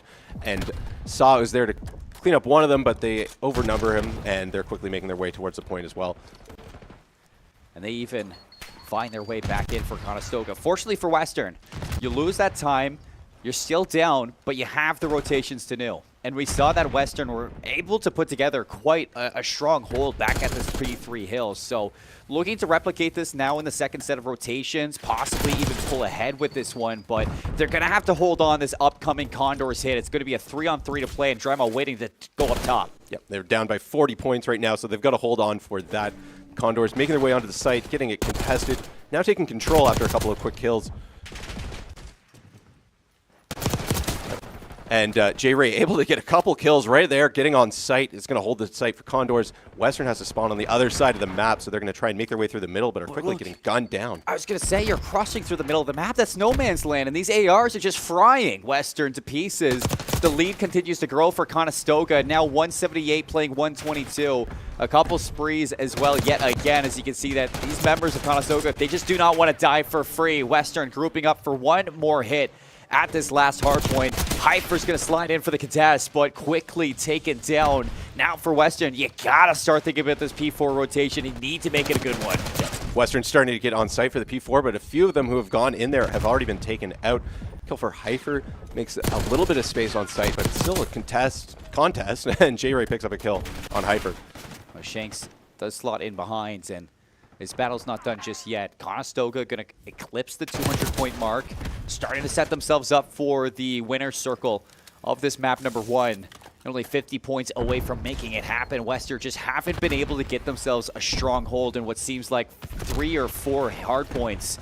And really that is reflecting in the scoreline that we're seeing right now. So they need a break soon, and Shanks is looking to lead the charge back in. Heifer's going to find a quick 2, but the trades for Conestoga holding them in this time. Frizz is soaking it all up, and he is shutting them down. Yeah, some great kills by Frizz. He's on a 5-kill spree now, and he's just continuing to hold this site. The Western team doesn't know what angle to come from. They're coming through the bottom, the rock side there. They're coming through the hallway, and they're just getting shut down by Frizz every time they try to get on site here. Another one for Frizz as well. 6 seconds left. Last chance hurrah for Western. They're going to be there over towards P1, but here's the Hellstorm now from Frizzy. J-Ray's going to catch Teddy through the middle of the map. It's going to leave this one open, and you can see those Western players. They are running to the hills, but there's nowhere you can go when Frizzy is tracking you down with a missile. He's going to blow you up and secure the map for his squad. 250 to 122. Condors coming out swinging. Yeah, unbelievable. They really started to run away with that one, especially those last 2 points. And that Hellstorm, like you said, you got pretty hyped about it, but just to hit him with the split-off missile and then finish one off with the controlled missile is just, yeah, that's good night for the Western team right there on map 1. That's the thing with that Hellstorm. It's just so devastating when you have not just one missile, but 2 other missiles. Yeah. They can do just as much damage. Yeah. There's literally nowhere to hide there for Western, and I feel like it was a great start for this Western team. They kept it really close throughout that first set of rotations, but as soon as we got into the second set, and Western started to fall behind in those early rotations, and even when they did, they were being broken in the first maybe 10 or 15 seconds. They weren't getting a lot of time against Conestoga, and a couple of these players for Conestoga, every single time you looked at them, they were on what, 6 sprees, 5 sprees. It just seemed like they weren't losing their battles. It started to really fall behind for Western, and you look forward towards the rest of the series, and it's got to be something for a lot of these players on Western. You are punching above the belt. You need to start slaying out better. Yeah, you mentioned a really good point in the middle of that map. I think it was just an offhand comment on this, but you're like, Conestoga doesn't want to die here, and that's a lot of what we saw is just the ability to hold that point for maybe 2-3 kills, even if you don't go on a full 5 kill streak, is just does so much with the use of your life there. Yeah, it even sets up the rest of your team to follow you up even if you do die. So a very good game 1 for Conestoga in the hard points, and you know what? That sets us up for the Search and Destroy. Not a new map, We're going back to the protocol. Yep. So we go back to back and, back to back to back eventually once we do get to that control. But for protocol search and destroy, it's a lot similar, I'd like to say, to what we have been seeing for the entirety of Black Ops 6. And it's a lot of, early offensive pressure in a lot of these rounds, especially with that timing out for the knife. You look towards the attacking team to quickly either cross through the middle of the map unchecked. The defending team can stun them out, can name them out, but it's not an easy thing to do. So you're looking at the attackers with a lot of opportunity here on protocol to really make that first move and establish them on the map, looking to take space. Yeah, I'm really excited to see how it's going to play out with both of these teams' play styles, especially, like you said, the wide openness and the balance of this map makes it quite interesting. I don't actually know particularly where each bomb site is. We'll see in a moment, but... well, the A-bomb, the closest one for the attackers, yes, is where you're going to be going into the bunker where P4 is. The B-bomb is over towards the helipad on the far left side from where you're looking from the attacking side, so where you're looking at on our screen, eventually where you guys will be seeing as the viewers, is going to be on the far left side of the map. So B site is definitely an option here, more of an option than some of the maps that we have in Black Ops 6, and that's just because the timing that you can get through the middle of the map and set up over towards the opposite house. And maybe we'll see it off the rip here for the attacking side, but I'm not sure what Conestoga is going to bring to offer for the offense. And it looks like they're just going to bang out A right away, trying to get that plant off. Teddy has to make sure you play your life. You do not want to go down for free here. And it looks like Western going to have to play this retake. Good job by Conestoga to get onto the site. Still no kills yet, but the bomb has gone down. And now they've just got to hold A. You can see Western is kind of circled right around them, so we're going to see how they make the retake here. You got to drop down Spiral as well as the elevator. And it is a trap laid down. J-Ray only good for the first one. It's Dremel actually traded out. A couple of kills for Western. Down to a 1 versus 1 or 1 versus 2. Shanks and Saw looking to put this one away. 23 seconds to get this one going. Frizzy over the top, but no, Western taking the retake here inside of that A site. Not an easy one to break, but a huge pickup from Teddy to trade out Dremel over towards the elevator. Draws so much attention away from those players in Spiral.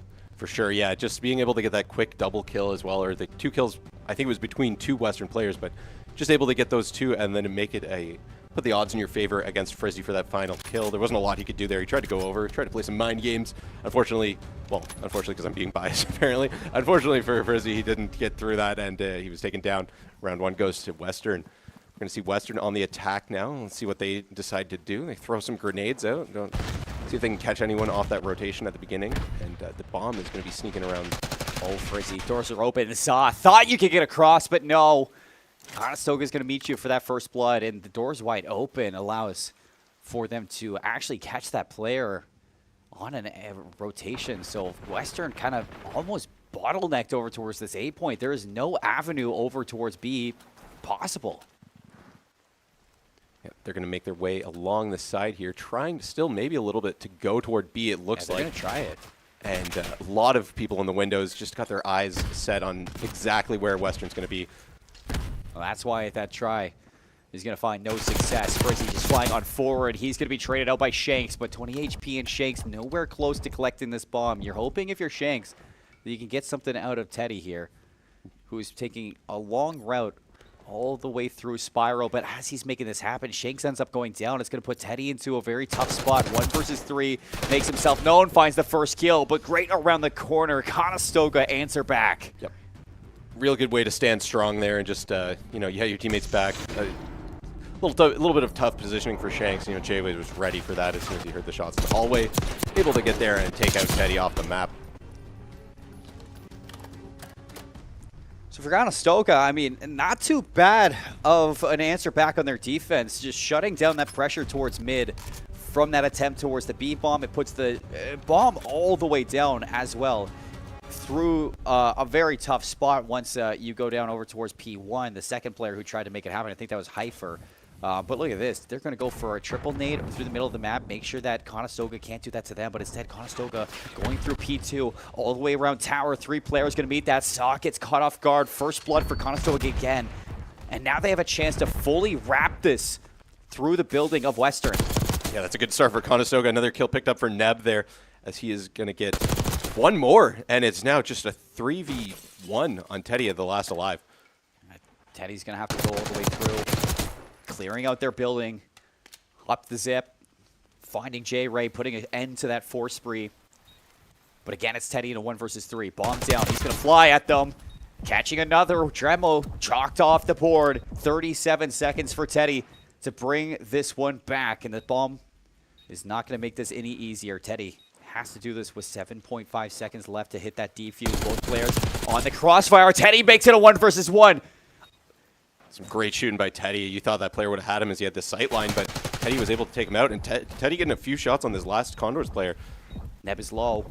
Backed up, 14 seconds. He's got to play his life, play that clock. He's going to spin around. Teddy just trying to catch this up. There's no time. He's done enough. It looks like Neb just bring it right over the end for Conestoga. He got a little bit worrisome for a second there, but when time is on your side, you just got to stay alive there if you're Neb. But you are breathing one big sigh of relief. Yeah, absolutely. Great job by Neb to just evade, stay alive. He got a few shots taken at him. He gets hidden in that helicopter and gets away from him. You got to give some respect, though, to Teddy for making that possible. A 1 versus 4, near clutch in that round. I thought he was going to do it. Yeah, there was a good chance. There was a real good chance that Teddy could have pulled that one off, especially after he hit those shots from the higher angle there. But it's Neb to ice up, ultimately bringing Condors into the lead back-to-back rounds. Back onto the offense for Western. Last time they got nothing done. This time they're going to take a shot over towards A. Met by some players from Conestoga down in towards the bunker. It's Frizz looking to prey on some of these members. He's going to find one. Immediately traded. Bomb still in the hands. And there's a player on the flank. It looks like Dremo is going to try to get in behind all of this. He's waiting at the top of the elevator for a chance to strike. He's going to drop down, try and get his way in. He's got the information, that there were players there. He gets one, but is taken out. It's now going to be... Sorry, I didn't see who that was who was going to go with the elevator. Western down into a 2 versus 2. Can't count this team up. Teddy made you know that. This bomb's going to go down. Condors giving this one up. Playing in for the retake. 41 seconds. Frizz jumps on down. Saw's going to be caught, so J-Ray giving them a chance here. Teddy in the 1 versus 2. Can he clutch up this time around? J-Ray slides around. Teddy's going to be spotted, and with the aim as he rips them apart. Another round for Conestoga. Yep, made pretty quick work of Teddy there, unfortunately for Teddy. And Conestoga able to get this defuse, go up 3-1 on Search and Destroy here. Yep, good round. You could see just Teddy, is not a lot you can do, is just try and hold that line, and was beaten in the gunfight. As he had the outnumber, he still had to watch the back too, so I think that put him in a little bit of a disadvantage. He came around the corner, maybe after checking behind him, and J-Ray was just already just looking at that angle. That's back-to-back rounds for Teddy, where he's found himself in a 1vx situation. You got to look at the rest of the team here for Western and play your life a little bit better. You just can't keep putting Teddy in unwinnable spots like that, because although he's been making them close, it hasn't been to any avail. So first blood again from Conestoga. Saw drawn. Teddy's in behind. He's going to blast right through the door. He gets the bad timing, and I don't actually think Frizz recognized that. Teddy's going to take down J-Ray. Now on the hunt for the next one. Through the walls, Dremo shut down. An answer back from 2 for Western. And ultimately, we find ourselves in now a 2 versus 1 for Neb. Yep. It's a tough place to be in a 2v1. You've got the bomb, though, so you have a little bit more information. Now making it a 1v1. But it's doable. And Shanks is right around this one. He's looking to get this trade. Neb with the read, and puts him down! Great read by Neb. Probably heard those footsteps coming. He's like, okay, I just got to hit these shots. Try for the jump play by Teddy, but Neb locks on. He's got it. And it goes now down to up to 4-1 for Conestoga. What an insane play there from Conestoga, just losing out on a couple of his battles. He got a little bit worried because Frizz had no idea that Teddy just burst through that door. Yeah, it must have been a weird audio thing going on right there. But some good composure to finish that off regardless. And we're going to see Conestoga now on the defense. Western could be their final attack. Or sorry, it's 4-1. I thought it was 5-1 for some reason. Could be their second final attack if they don't win too many. Going to see them go for that A point again as well, but they've got a little bit more established presence up in the mid spot by the two artilleries. Yeah, it definitely seems like they're trying to find a kill, and J-Ray's going to feed it to him on a silver platter, trying to hit the route.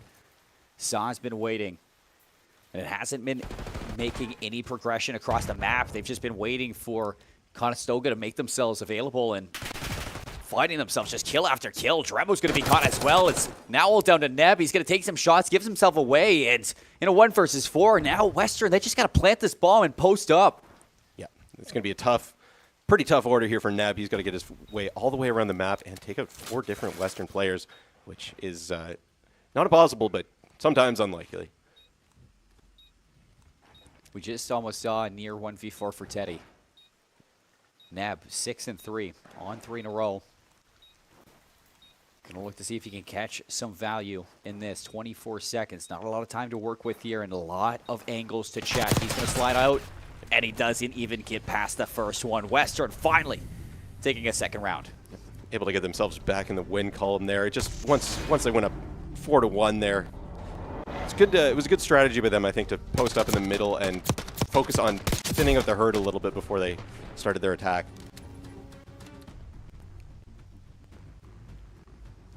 Going to be round 7 now.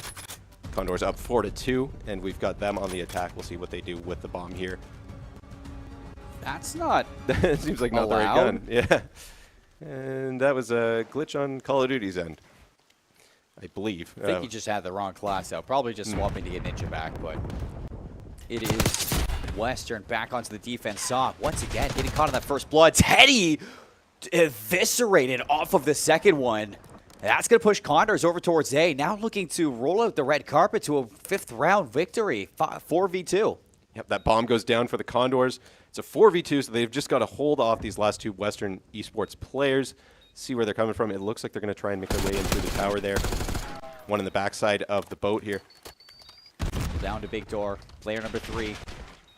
Frizz taking the long wrap around. Catches Shanks unaware. Heifer now put against the odds. Bringing it down from a 1v4 to a 1v2. But there's only 20 seconds left, and we just saw how difficult it was for Neb to bring this one back. J-Ray for some initial shots. He slides out. J-Ray puts it away, and Conestoga moving their way up. Map point. Yeah, that was some good shooting by J-Ray.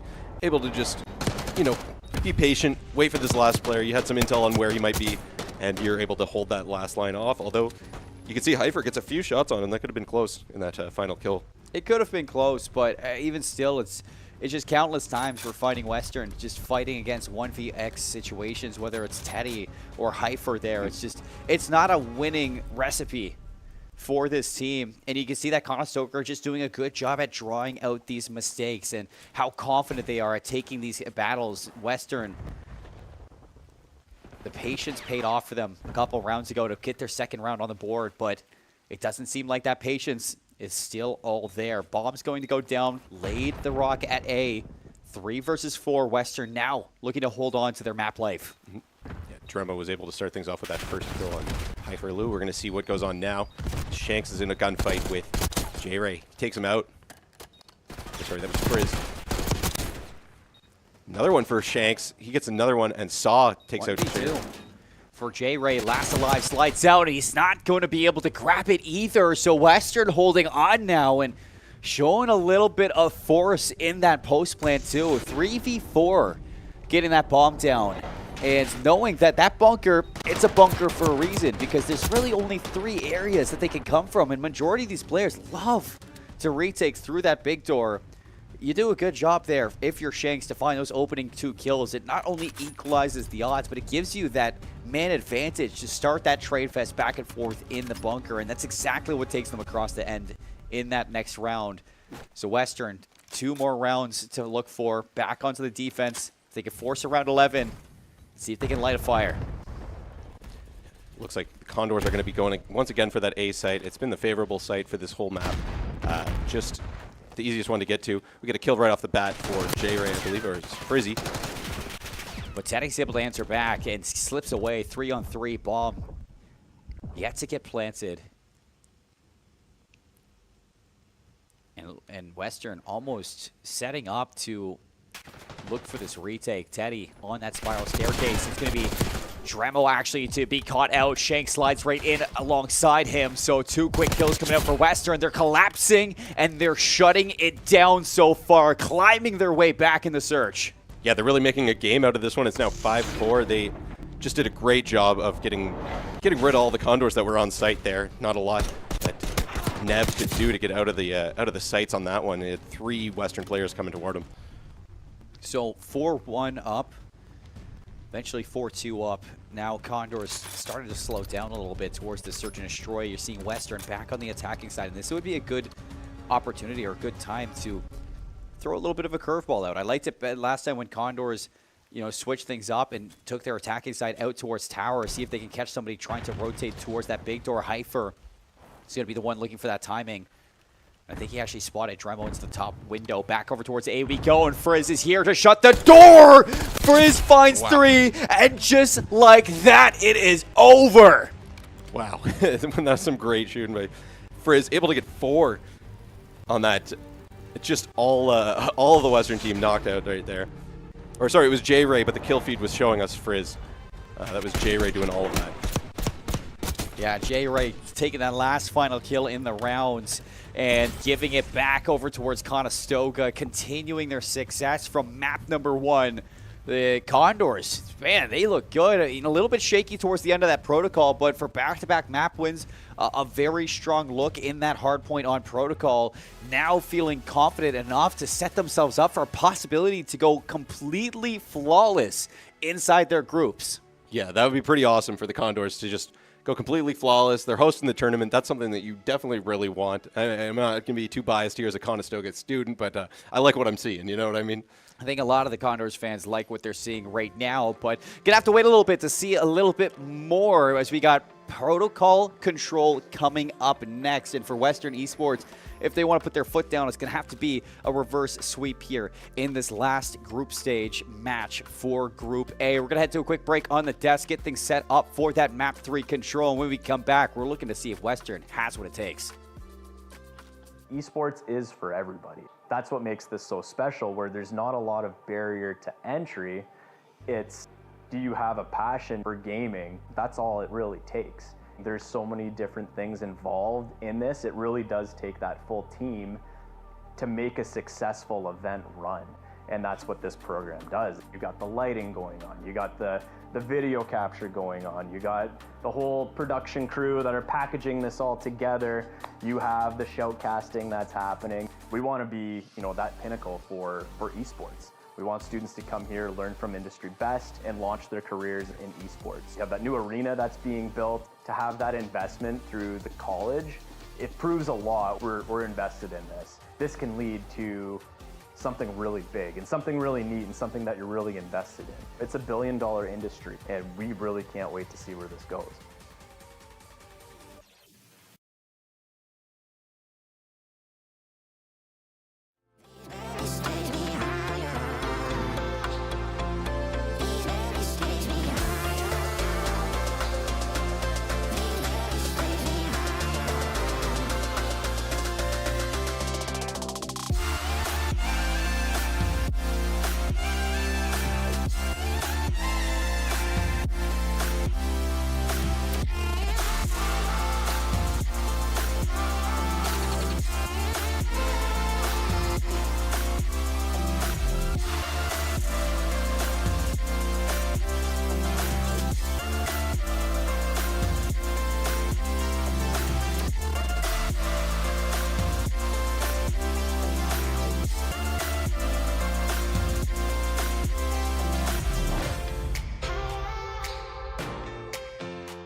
Hello and welcome back to the C3L Ontario Showcase. My name is Seymour, and actually made a little bit of a swap up between breaks. Andrew had to take a step away, and joining me back on the desk is the man, the myth, the legend, the buffest man in the room, Seb Dot.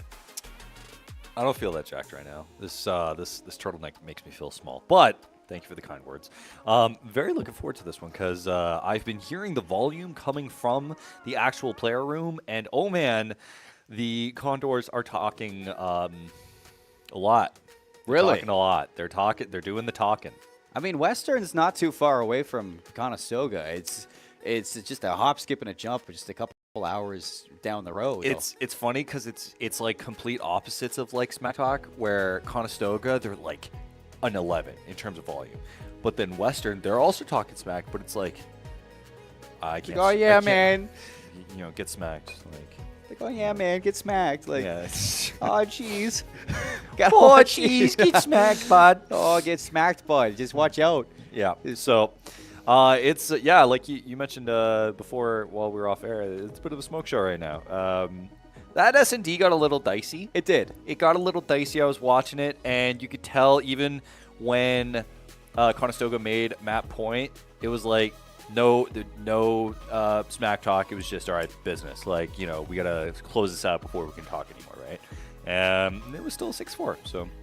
You got to kind of think for a second that maybe that caused a little bit of disruption in the vibes for them, because Western were pulling themselves up by the bootstraps towards the end of that protocol S&D, and you got to give some respect to, you know, players like Shanks and Teddy, who are really trying to grind through that S&D. Heading into this map 4 or map 3, we're going to be going to protocol control yet again. Protocol on the docket. Again, we're going to be saying that, you know, Shanks is Drin, and I am Wing is Neb. So, okay. So, yes, I am Wing is Neb, Shanks is Drin. So good to know. We're kind of dealing with that right now. Having that on the docket and actually having the reminder for that is actually incredibly good. Not just for the audience, but also for us. Yeah. So I appreciate that. Things get a little bit confusing sometimes, but that's okay because we're in this together, and it's a journey that we get to take with you, the viewers, and you, the viewers, get to take with us. So heading into this control, Western on the attack, it looks like trying to get over towards this A zone, clear things out. Drin doing a great job at playing a little bit forward past the spawn of Condors, but as soon as you turn back around into this control zone, it looks like just not able to fully get things going just yet. Frizz doing a great job at battling his way back. Yeah, and typically we're going to see more and more fights around that A site, and typically a lot more pressure around B just to alleviate that A site. As we're seeing it already, Western collecting themselves onto the A site, with it collecting any picks they need to clear it up. And the A zone's been neutralized though, so Drama's going to be able to slide right back across, try to clear off the rest of these players. It's a 1-for-1 trade, and Sa being back around. Well, hello. Looks like connection to host has indeed been lost. And it doesn't look like it's just us. It No, does it looks look like it's everybody match kind just of dropping out from that one. So I think it's early enough that they're probably just going to reset it. I think it's early enough that they're going to reset it as well. I mean, the round just started. Yeah, Conestoga was in full control of that round for sure, but it's control. It could have swung either way, and you know, you could have got a last-minute hurrah from that A zone by Western to get that capture. Things could have still there was potential for things still to elevate. It could have snowballed. And escalate. So I think it will be a general consensus to restart that map 1 from the beginning. You don't expect Conestoga to really, I'd say, argue with that with the way that things have been going so far. Even back in towards the hard point.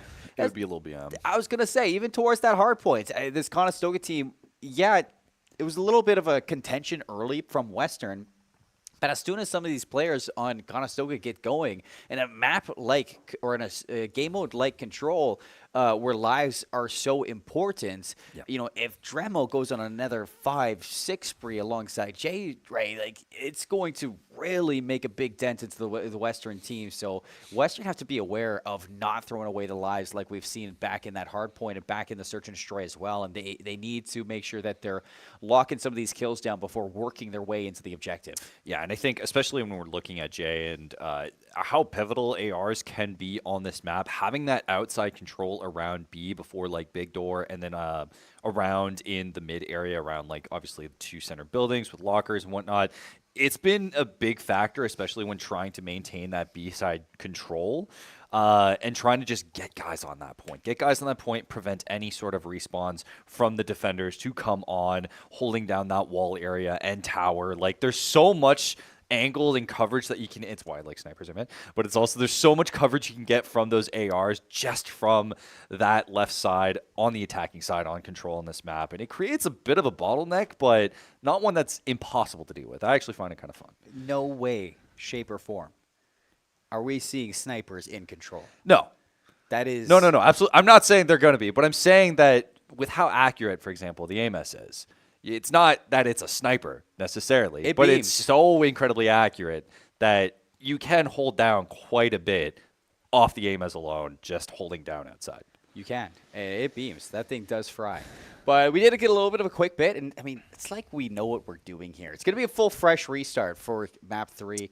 Server crashed, so players are just getting lobbied up yet again. Things just waiting. I'm sure admins have to make sure that everything is happy. No, it's just different camera angle. Oh, okay. I was like, all right, yeah. They flipped around. Those Conestoga jerseys are so fresh. They're pretty nice. You know, they're pretty nice. I love what collegiate people are doing with jerseys nowadays. Oh, yeah. They're leveling up the game. Yeah. Because I think people are realizing, like, dude, the only way you're going to get investment into, like, your collegiate program is if they look sick.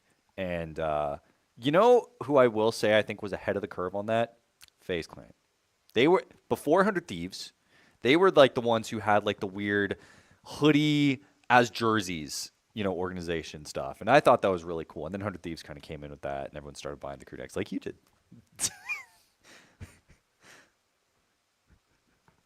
What? Dude, I mean, like, that is, like, generations behind. Like, the Fnatic. Like, you're missing out on a whole lot of different organizations. Come on. I have a Fnatic jersey from, like, 2016. Yeah. I'm talking about, like, FaZe Clan put it on the map for jerseys. No. I'm talking about the streetwear style jerseys, you know, with the hoodies and the crew necks and stuff. Like, that, you know, that was cool. But cool. We're seeing more of that from different collegiate orgs. I would say the really cool. Conestoga jerseys, it's like a Call of Duty camo. I mean, you're looking at a different hue for like red tiger or blue tiger or something like that. It is fresh. It is so fresh. But look at this start from Western off the read to start. You get A-zone captured right off the rip. And they do a great job at just electing to value the kills off the break-off over diving into the zone and trying to fight your way from the outside in. So they get those kills, they capture A, and now they have 2 whole minutes and a life advantage to get this B zone. And not just that, I mean, okay, they're going to play it pretty aggro, I think, trying to hold that under area with it. See Drema pushing up forward and just preventing any respawns from going to that outside area. One's going to tag on Teddy. I am Wing taking down another J-Ray. Of course, holding that outside position, going to be able to rappel upwards. This is a dangerous spot, but will be punished. And you can see that the feed lighting up purple is going to add some pressure to Conestoga now to work fast off the respawns. They do get those close spawns because you can see player number 4, Saw, actually blocking the back spawns for Conestoga and forcing them in towards the tower area. So a little bit of a misplay from Western there. It doesn't seem like Saw really had the read on where to block those spawns. Even still, you're getting pressure over towards A. That first tick of progression is in. And yeah, you called it. Player number 7, J-Ray, has pushed all the way deep in towards the Western side. And that is an issue for these Western players. Yeah, it's helping control the spawn a little bit, though I think it has just been mitigated because he has pushed far up forward as... Yeah, which one is Shanks again? Is that Neb? Drin. Drin? Okay, so Drin just coming in on the respawn. Of course, J-Ray will get punished and taken out. That actually leaves full possession here for Western as the respawns come through for Conestoga. Though, a wrap. That's a wrap. This is going to go fast. Somebody's got to go, and they got to contest this. The contention down in. Frey's going to jump from up top and coming to save the day for Conestoga. It's not done yet. I think I heard a scream from here, but all the respawns coming in through. Jay playing under, going to play around Spiral. I think actually he's going to push up. Dremo putting a trophy down and getting as many picks as possible as the ticks clear. Where has this Western been? Yeah, I'm kind of confused. Like, where are they trying to push from? No, I'm saying, where has this been in the first 2 maps? This is a new look at Western. As a 7 life deficit, or 7 to 11 life difference for Conestoga's to try and hold on to the rest of this one. Heifer on the flank, 7 and 4. He's going to take down Frizz from that top tower area, sliding in 17 seconds. The double stack is through. They got some pressure to worry about, but if they stay inside, they can capture the zone. And 6 ticks of progress out of Western after getting nearly fully held before the restart. That is one hell of a turnaround. Oh, and if you're Conestoga, you want to take that back. I mean, listen, the coverage of the different, choke points were there, and you could tell that they were trying to just control different areas of the entry point in that big door area. But then they kind of forgot that, oh yeah, no, there's actually people already on it, and it's so incredibly low, and they capped it. And man, that shakes things up for this control, I'll say. Yeah. For Western, I mean, big shout out to Saw there, 9 and 5 across that first round, really being a nuisance towards Western, always moving into their zone, or for Conestoga, and always moving into the Conestoga side, catching some of these players off guard, cutting off their rotations, and all with a jackal in hand. He's going to unfortunately drop on down over towards B, and J-Ray's going to be spotted. The slide out from Heifer, the double chow is going to take him away from that position, and it looks like that's going to give a chance to hop the zip line and get into the building of Conestoga yet again. Yeah, but if Dremo can hold down this upper area, it can be so dangerous onto anyone who's trying to push the B site, but now we're seeing Western camp a little bit under position, actually trying to push through now we're going to see some control and maybe even more so damage on that A site. Look at this, Heifer leaving the player on zone to the rest of the team, turns around, takes him down. That's Neb getting cleaned up. Only a tick of progression on that A zone so far. A minute left, and Western are just doing a good job at playing in the face of Conestoga and not really letting them breathe at all. It just doesn't seem like Conestoga have any footing underneath them to stand on. Yeah, it really feels like Western, they're isolating these particular spots with 2v1s, especially these vantage points that, Conestoga, they're pretty confident in holding their positions through these vantage points, but the amount of 2v1s they're isolating to completely eliminate it and then force them on the respawn it's ruining Conestoga. It is, but still, they've been doing a good job at holding on to this A zone, just contesting it as they can and keeps that time bank pretty up there. 31 seconds, third segment almost done. Neb's in the base now of Western, and he's going to look to do a little bit of damage to the live count that Western are sitting on. Teddy traded out. You have some scans over on B and A. Contention over towards A, but the point's going to be secured. That's Neb finishing it off on that end. Now the B zone being worked on. A minute 30, 14 lives playing 13. Neb's going to cut off a player through that tower, and Saw's got to be patient here. You cannot jump the gun. No, but Dremo trying to hold an advanced position, and with all the respawns coming through, he's going to have to be very careful playing in that mid position. Players dropping like flies, though Western doing a decent job from pushing from under. And the big door area will be a little bit exposed as now Conestoga playing passive. Somebody from Western's got to neutralize this. That B zone is so close to getting that second tick finish off. But it doesn't seem like anybody wants to move into no man's land just yet. But with 2 going down, that's going to be an opportunity now to finish the second tick of progression. Condor's going to have the double stack. Somebody's got to come to the rescue for this Western team. You have a flank down the stairs. Heifer getting caught. A double kill there. Dremo and J-Ray fork down for Western. And Conestoga stepping up to the challenge and answering back with an offense. Dealing with every single push through clear comms and clear shots. The Condors will tie up this game. And finally, presenting a challenge to Western in this control. Round for round, that's going to mitigate that tick, I'd say, advantage that Western did have going for them. And you thought for a second that Western were going to be able to get it done. It took a while for Condors to actually get that A zone captured. It wasn't until, the 23-second mark that they actually finished that off. And that leaves you with not a lot of time to get over towards B. And there was still like 11 lives on either side. So for Condors to walk away with all 6 ticks and an 11v11 at one point, that is a major upside for Conestoga now. And it looks like it has completely shifted gears for this team as they are fully taking over the defensive side. And I think that was Western's first kill. And even then, Conestoga, just the amount of AR shots they're hitting continues. Dremo on a clinic, holding down this point, not letting go. No, not at all. Just look how far these yellow arrows are pushed up on the map. The line of scrimmage drawn in the sands, and Western cannot move any further. Neb's going to claw it together too. 4 in a row for Gemo. Frizz as well on a streak. Saw though. And Western, they need somebody to crack open this shell. I think Saw was just forcing that positioning. Dremo, the eco chow chase, so clinical. And even then, look at this push. 5 kill streak for J-Ray. Gotta watch out for those pumps, Frizz. We're watching. We got red cards ready to throw up there. No snaking on my watch, but Dremo, Frizz there. On 6 in a row now.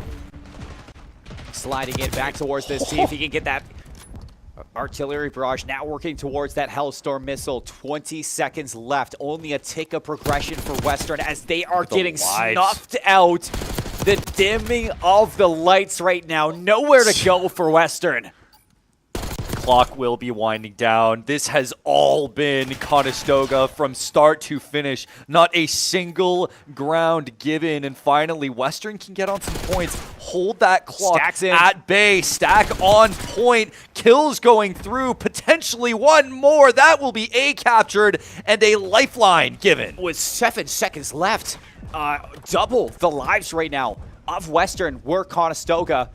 And you can see this one's going to go down to the wire. 53 seconds, Western. I mean, it's a chance, a small chance, but there's a chance. Look at Teddy, look at Teddy, look at the flank here. Coming all the way from behind, potentially could be disastrous. J-Ray going to be able to collect. Western playing it slow, just trying to reserve as much picks as possible, but Teddy coming all the way back through, collecting one, only one. J-Ray going to be able to punish. Neb in top, Grandma's just punishing some of these members. 12 lives pinning 4. No more respawns for Western in this offensive round. One last chance, but up top, again, Neb just up in such a tricky position to take him down. And with just 2 lives left, I mean, for Western, you're looking back at this offense saying, man, this could have easily just been one take a progression for us that whole time. The fact that they got A in general, crazy. It's more than they deserve. I think it was legitimately something that Conestoga wasn't expecting. They weren't expecting a full stack on A. At the last second, they really thought that it was just going to be, they had enough presence. That scrimmage line was so far pushed forward. They didn't realize that, especially Saw, when he pushed up so far, he kind of scattered the rest of the Conestoga players, forced them to play a little bit back, that they weren't, going to risk playing overextended. And at that point, the Western players were feeling confident in their positioning that they could play towards that gun position and eventually capture A. Just it wasn't good enough. So Conestoga on match. And I'll say, watching that offensive round, for at least the first, 2 minutes and 53 seconds of it, it was just like somebody just got the wind knocked out of them the whole time. Western. Gonna see a nuke on the board, dude. That would be crazy. It's happened before. Shout out Justin Pistachio, CCL, back in Cold War. But Condors, man, what a way to resurface back into that defensive side. Got a little bit shaky towards the end there, but they get the job done. Now back onto the offense. It's going to be a B hit right off the bat. They're already on, and there's already a segment done. The second one is going fast, and who's going to put an end to this one? They're spawning so far away. Somebody's got to dive in and stop this. The quadruple stack, and B is gone. And how often do you see B being secured first and so quickly, too? They were able to take care of the entire team wipe. Now we can see Saw pushing far forward, trying to mitigate as much damage as possible to cover that A rotation. I can probably count on one hand the amount of times that I've seen that what does Teddy do? At B. But another double kill. Pushing into the spawn of Conestoga. Frizz should be able to shoot a couple of these players in the back. Teddy cut down, Saw nowhere to go. J-Ray so far pushed up, waiting for the players to challenge him. and Western are just being snuffed out here. Conestoga chasing the potential 3-0 sweep versus the Western Wings. And at the moment, nothing is stopping them from taking it on protocol. The stack is in, the 3-0's out, and Conestoga go flawless in their groups. How did they even lose a round? That was the cleanest sweeps of the last 2 rounds I had ever seen. It felt like it was literally just a bunch of bronzes on the other side. Well, that is a little much. For the well, Western still, guys. They listen. put up quite a fight in that control. I'll give it to them. Listen, in that last one, especially for capping that A, but this one, it was just a complete rush down, like all the way through. Well, I mean, for Conestoga, they stepped up to the challenge. I mean, you give up that first offensive round and you have a little bit of nerves there playing against this Western team. Obviously, from that reset, they had some fire lit underneath them that they wanted to deal some damage towards this Conestoga team. But quickly, Conestoga rose to the opportunity to meet them there. And as soon as they met them, they just dropped them right down to size yet again. This Conestoga team, one of the best that we're going to have here at C3L, and they're just proving it in their groups, topping it 9-0 in map counts against both, York, Ontario Tech, as well as now Western University. Incredible run here from the Condors. We really thought Western coming into this. I know they were a bit of a question mark, but of being the second seed kind of in this group, you would expect, at least a map, or something. Not saying it's bad. It's just clearly Conestoga playing on that home turf has been a huge, huge benefit to them. And you noticed a little bit of a trend, and Andrew and I kind of were going through this when we were looking at the groups. I mean, you had Western take York to a map 5, beating them, and then you had York getting beat by Ontario Tech 3-1. But then Ontario Tech was beat by Western 3-0, and then we're just sitting there thinking, what is going on in this group? And Conestoga, they're sitting there licking their lips like, all right, we'll take you all on at the same moment. And they looked good doing it, I will say. But for Western, I had a lot that impressed me from Western throughout, especially the search and destroy. I think there was a couple moments where, they were getting a little ahead of themselves, giving up some lives for free at the start. Teddy was a very strong player throughout this whole series that, honestly, for Western, I'm excited to see Teddy do more with this team. I think that he is definitely a player to look out for in future matches, especially heading into the bracket play now, and alongside Drin too, throughout that, playing under Shanks throughout the control and towards the back half of that search and destroy. Drin was making some major plays for this team. It's just taking all that individual prowess and sticking it all together for this Western team. That is what is going to send them over the rest of the hurdles here, especially for C3L. But we're setting things up now away from the group stages, Seb, and we got the bracket play coming up very, very soon. And I'm excited for a little bit of bracket play. We got double elimination across the rest of today and into our Sunday, folks. This is kind of winding down now. And we'll see you on the other side of this break with some more Call of Duty here at Conestoga.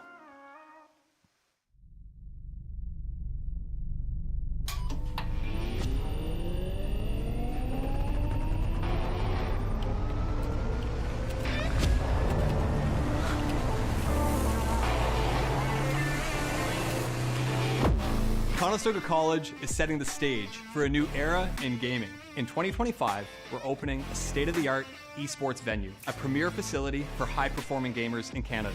In this 10,000 square foot facility, we're putting you in the center of the action. The facility will have 50 top-tier PC stations, 5 console stations, immersive VR stations, a team operations room, a full production suite, and a premier competition stage. Esports is a rapidly evolving industry with global viewership of 532 million in 2022.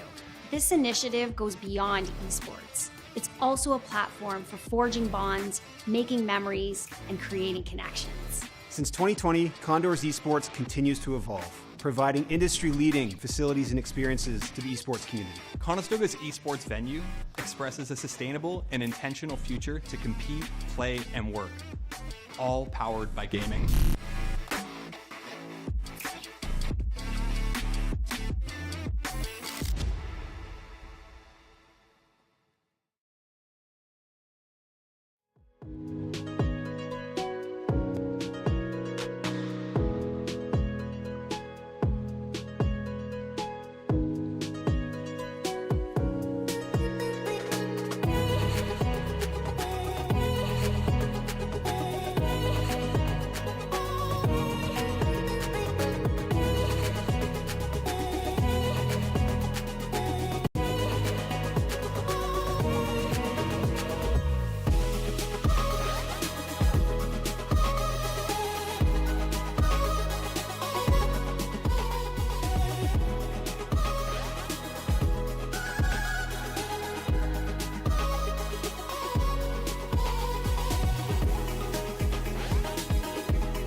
Hello and welcome back to the C3L Ontario Showcase. My name is Seymour. With me is Seb again on the desk as we are winding things down here for the end of the night. We only got 2 more matches on stream and we're leaving the group play.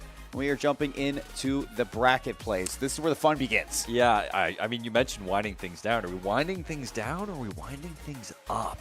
That is the question. In intensity, up. Well, yes, but in intensity, but in terms of the day. And me going to sleep soon, it's going down. It's going down. But we're just as excited as ever. Here are the groups and the results. Of course, 9 points for your Conestoga Condors. 3 wins, 0 losses, no map losses. No, 9-0. Flawless as could be for the Condors. Hometown heroes, I'm sure the fans are looking to at least cheer for that. As you know, it's been a little bit of I'd say improvements for Condors after falling short at TXP 4, not having the greatest showcase for some of these members at TXP 3 as well. Western just behind them, 2-1. A lot to look forward to that, especially got to give a shout out to Saw from Western because he finishes the group play with over 200 kills across 3 matches. So that is incredible. Yeah, around 220.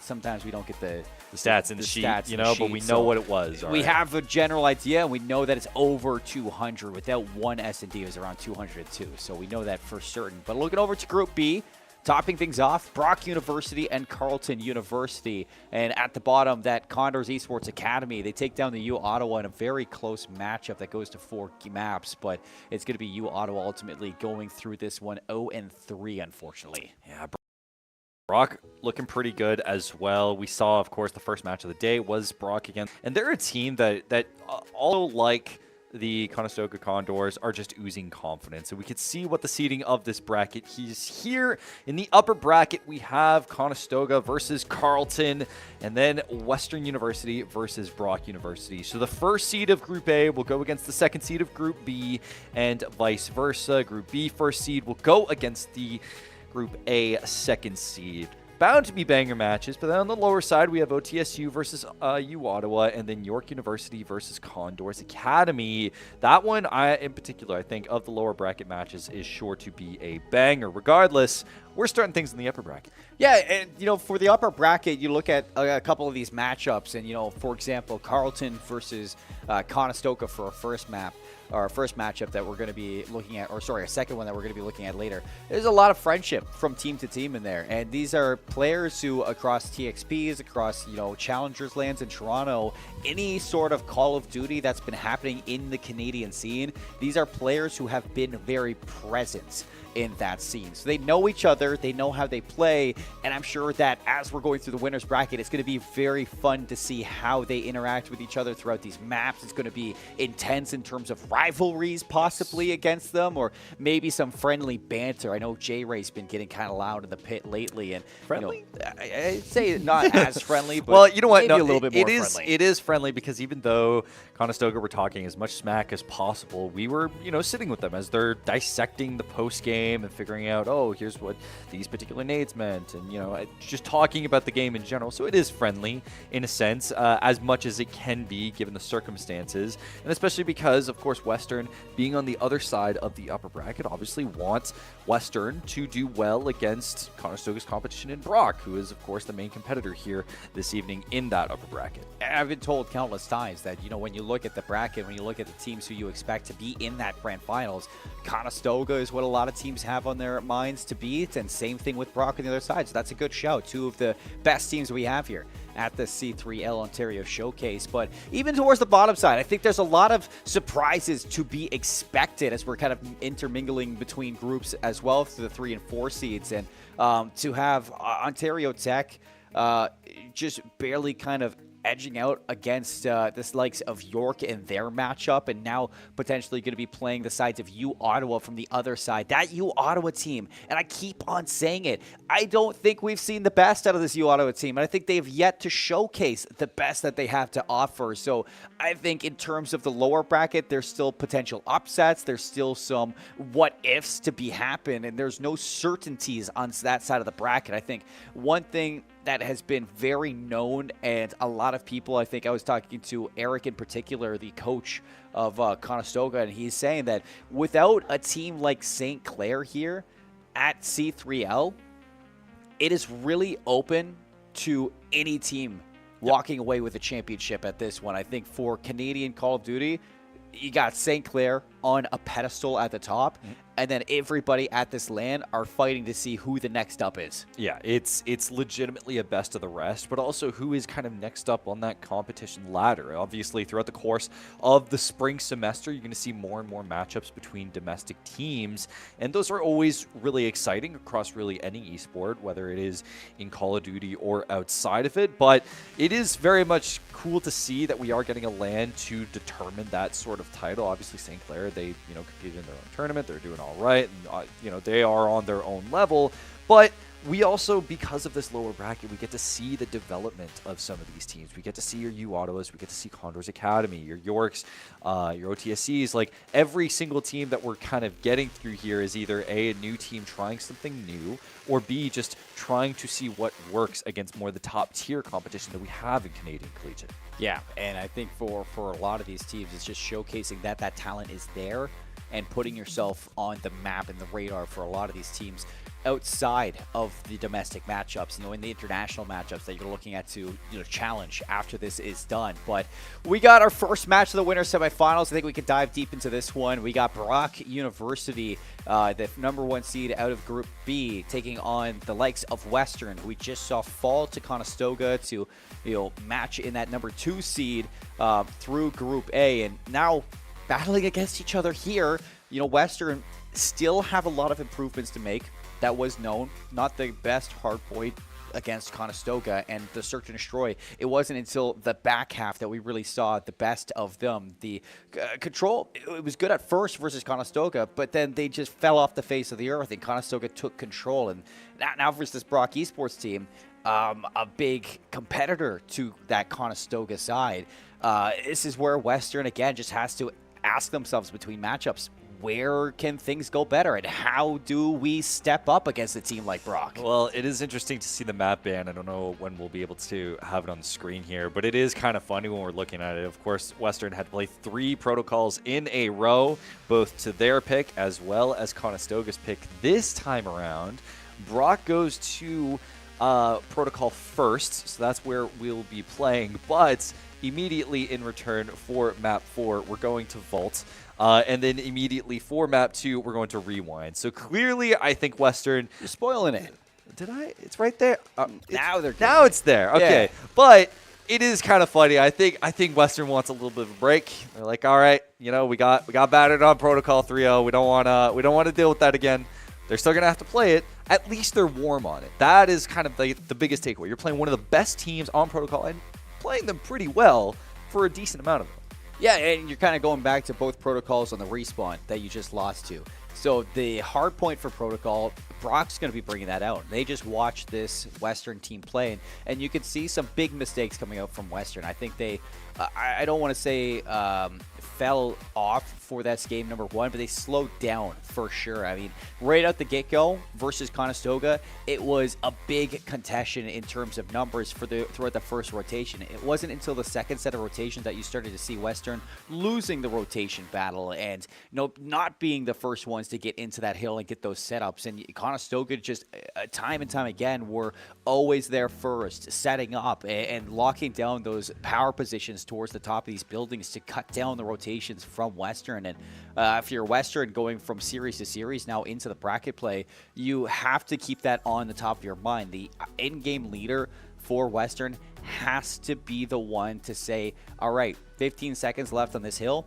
We need to start looking towards the rotation towards new. Just be proactive in that sense. And at first, you might struggle, but if you just continue to try and iron out those rotations, you will find success eventually. I think what I'm kind of interested with is because would you consider Rewind as being like an AR-centric map generally, or does it pose to be more advantageous towards more SMG players like Saw, who we really did see pop off on a lot of occasions throughout the course of this group stage?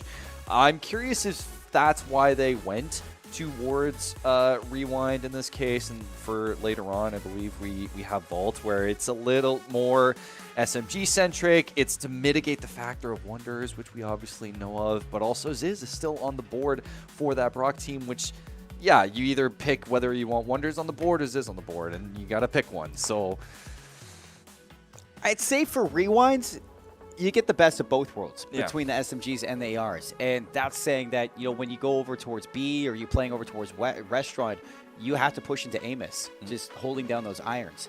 But you go into towards A, and it's a bang out with Jackals. I mean, you're playing against those SMGs. You're looking to take those up-close battles, see if you can catch a timing. And you don't normally see the Amos go deep in towards A. Usually they're lingering around towards the bookshelves of window and trying to make sure that you're absorbing that timing and catching that player off guard. But in terms of it being more AR-centered or SMG-centered, I would say that a map like Rewind does have a lot of impact on what value your SMGs can find. You know your ARs are going to be locking down the outside lanes. It's where does the difference happen? And if those SMGs, especially on the attacking side, can open up a chance to get that bomb down at A, suddenly you're forcing those AR players that are playing towards the outside lanes to have to retake in very close quarters. Yeah. So that's where your SMGs will find value, is if they can get those first bloods and get that bomb down at A, forcing those Amos to go kind of into unknown territory. Yeah, and like you mentioned with, I believe it is on the S&D side for Rewind, like, again, having to, not only in retake situations, but if you're on the attacking scenario, you can deal with everyone who's in, you know, the cop car in the back and also 18, but then it's actually initiating and getting onto site. But we have our first map out of that way. We can talk about Rewind later when we have another version of Protocol, which is coming up. This time, it's going to be for Hardpoint. It will be our upper bracket semifinal. It is going to be Western University versus a Brock University. Let's get this underway. Yeah, the Brock Badgers versus the Western, I think they're the Mustangs in general, but It's something with a horse. But I think they go by the Western Wings, changed up for the esports side. So you can see, yeah, at the top, it's Western Esports for now. We'll just stick with Western. Western, you know, it's what I've always known Western as. Even when they ran like different collegiate leagues in other esports, it was always just Western University. So that's what we're going for. Yeah, and I mean, for this Hardpoint again, I mean, you're looking at Western to stay proactive, don't get down on themselves, and don't try to force anything against this Brock Esports team, because if you try to force it, I know Brock, this is a very structured team that is going to take advantage of those mistakes. You can see Records just posted up top and towards those buildings for the catching those players on rotation, cutting them down with this Amos and removing them from this P1. 16 seconds for Western. They're going to be respawning on the opposite side, so you flip out. And now for Western, might be a little bit of a blessing in disguise. You can start looking over towards the rotation to tower. Yeah, Lou also on the board. Heifer playing that back line, immediately switching over to that P2 side. And as the rest of the kills are going to be coming through, we immediately see Brock on the respawn playing towards P2. Well, Dren up top, immediately read there by Records. He's through the middle of the map. Cool Talk's going to find a second. Ziz on a route. He's already in behind. Nobody catches that from Western. And the flank paying off dividends. Now Western spawning in the back of P2. And Brock Esports with a full four-man setup to hold this one off. Yeah, saw it, needed the pick there, and as the respawns are coming through, they are the far respawns too, so they're not going to be able to fight for this hard point that much longer, especially when Wonders, who's an absolute laser right now on the point. We can see Teddy looking for tower to approach, gets one angle, but will be traded out. Yeah, and with that, Western, nobody tried to overextend to see if you can flip this one out, so you're getting scrap time. Yeah, that's nice and dandy. You got yourself a tiny lead by 10. But you're losing all these battles. You're spawning so deep over towards the backup P2, and everybody on Brock, aside from Records, are posted up in P3, all ready to soak up this hill.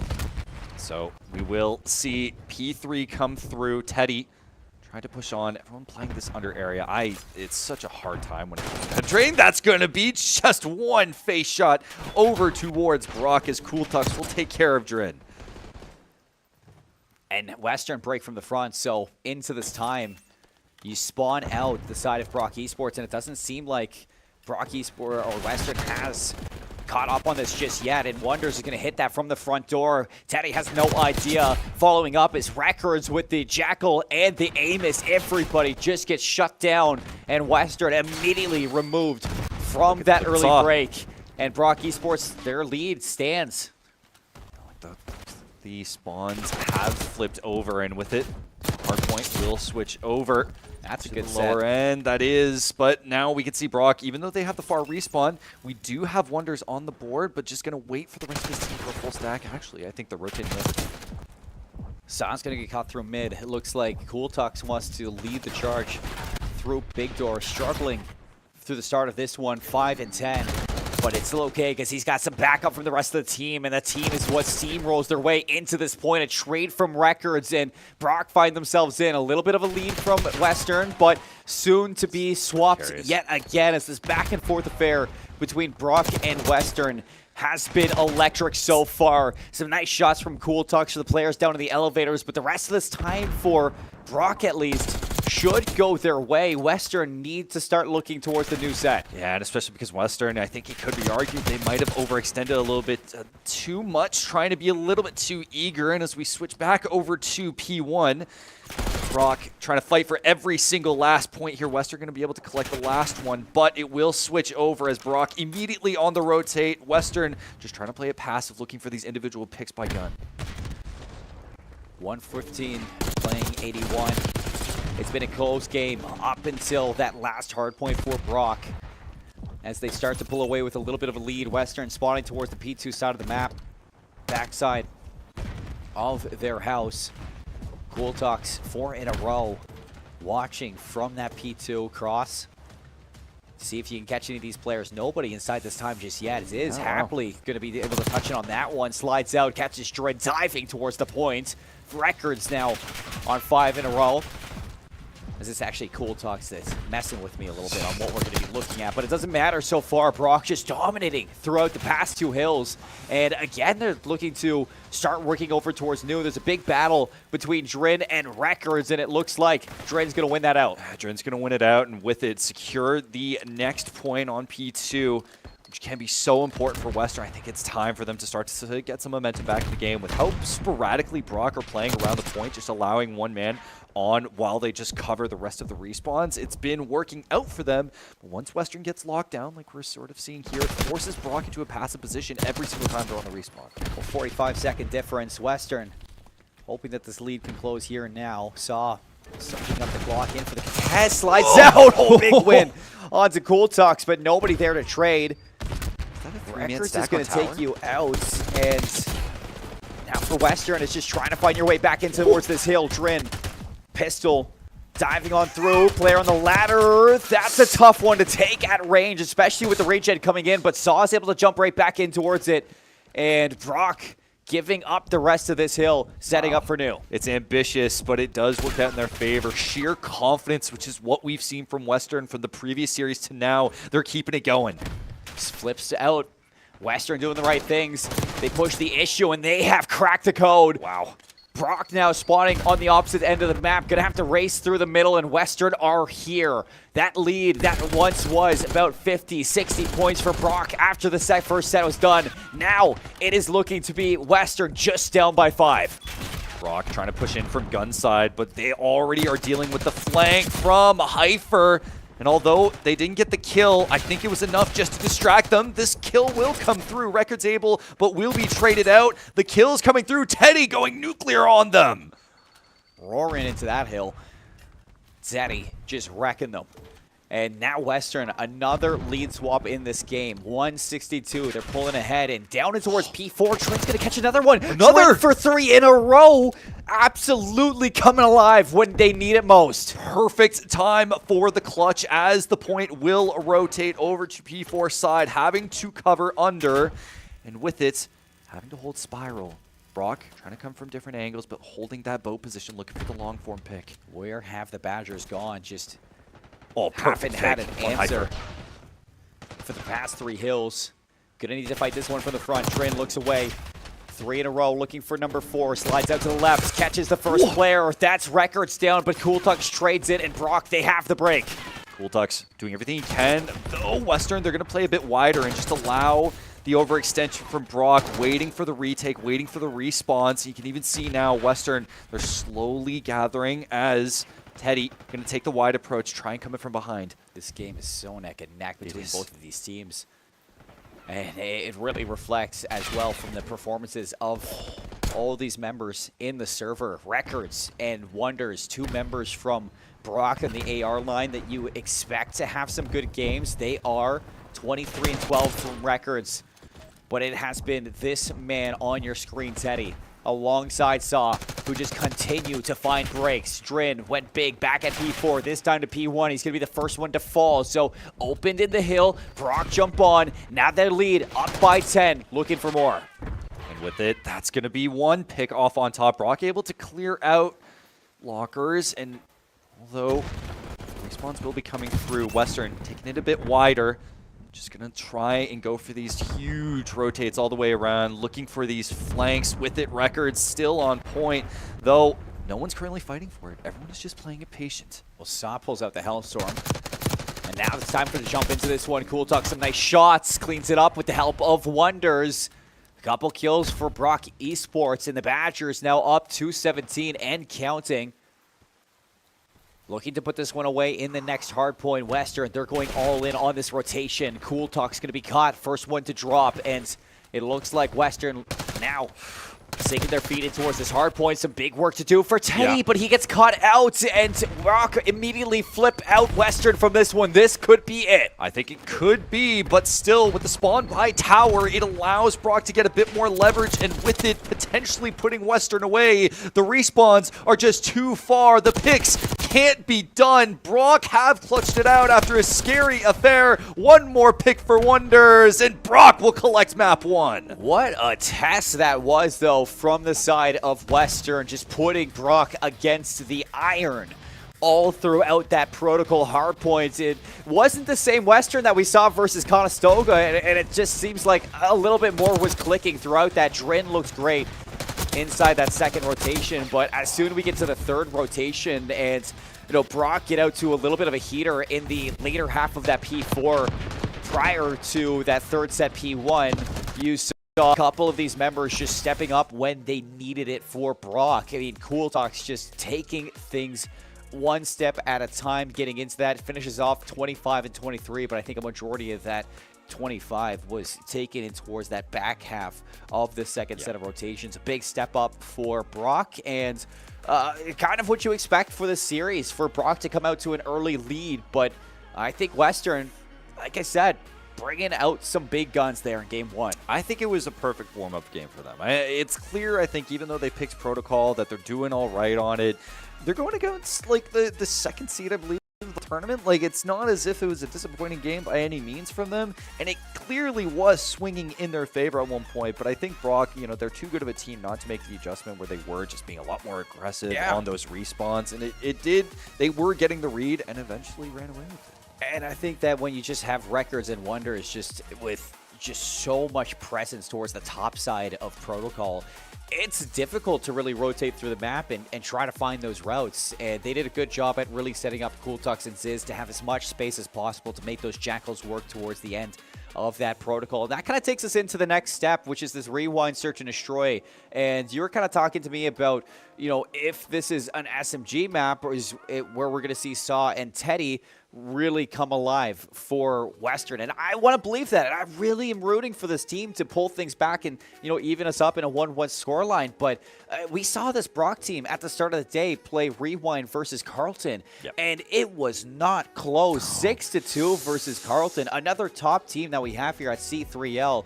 You know that Brock is strong on Rewind. Yeah, when we were talking about it too, because Brock was just, it was a case of just so much confidence. They were full on face checking CD and not caring at all in the world. We're fully confident that they were going to get not only first blood, but the 2v2 trades and be completely engrossed into what they needed to do for CD, for even Outer and Street. It never felt like at any point they were really stuck on what they needed to do. And a lot of the rounds that they did lose were just, frankly, from like 1v1 trades and just kind of stuff that happens. I am curious, though, because while, yes, I do respect Carleton as a school, I think that Western has shown a bit more in S&D. They were the closest ones to take Conestoga to actually a dub. But how will that translate to Rewind? I think that is the biggest question. Yeah, and it's going to come off some, I think, really big plays out of Saw and Teddy. Obviously, Drin and Heifer have the work cut out for them when it comes to this AR battle versus Wonders and Records, especially considering I think Wonders and Records were clutching up numerous rounds versus that Carleton team. But it all starts with the SMGs in this map. And if you can find that value through mid and win your fights against the SMGs of Brock, open up for a potential plant on that A site, that sets you up for potentially even nullifying the impact that Wonders and Records has from those outer lanes. All right, well, here we go with map 2. Brock up in the series 1-0, but Western looking to fight back on Rewind. Yeah, and Teddy, I mean, what a treat it was to see him play for that Conestoga team on Protocol. I'd love to see him hit that form a little bit earlier versus Brock. And it was constant 1vx situations for him. I said, Western, they need to value their lives more. Well, a lot of patience being shown here in round number 1. It still seems like they want to take a shot at A, though. I think so, and although they're playing incredibly passive, Brock is just waiting for the angles. Ziz can't get a pick, and even though he's the anchor, he needs to chill out a little bit. Going to keep playing by CD. I think they're just going to wait for this 1v1 fight, or at least wait for potentially a 2v1 trade. Saw wants this. Yeah. He's going to get some shots on the player towards Double Door. Oh, bait and switch as they are toying with the idea of executing over towards A. You got a player in Drin who is slowly working through Restaurant and a first blood coming out through Records. If Drin can take down this outside player, that is going to allow for a full collapse on this A site. But unfortunately, Drin's going to lose that battle, and we're into a 3-on-3. Ziz hitting a quick flank. We see that Ziz, like, he is so incredibly good at just being this lurk, especially in S&D. Can hit these flanks. Saw needs to win this fight if they want a chance. Only 13 seconds remaining. You need to get the bomb down. Saw trying to clear out as much as possible before he gets the plant. There's no time to chase. 5 seconds left. No time to plant. Done. It's done. Brock Esports just whittling down that time, and Western kind of teasing us there that whole round.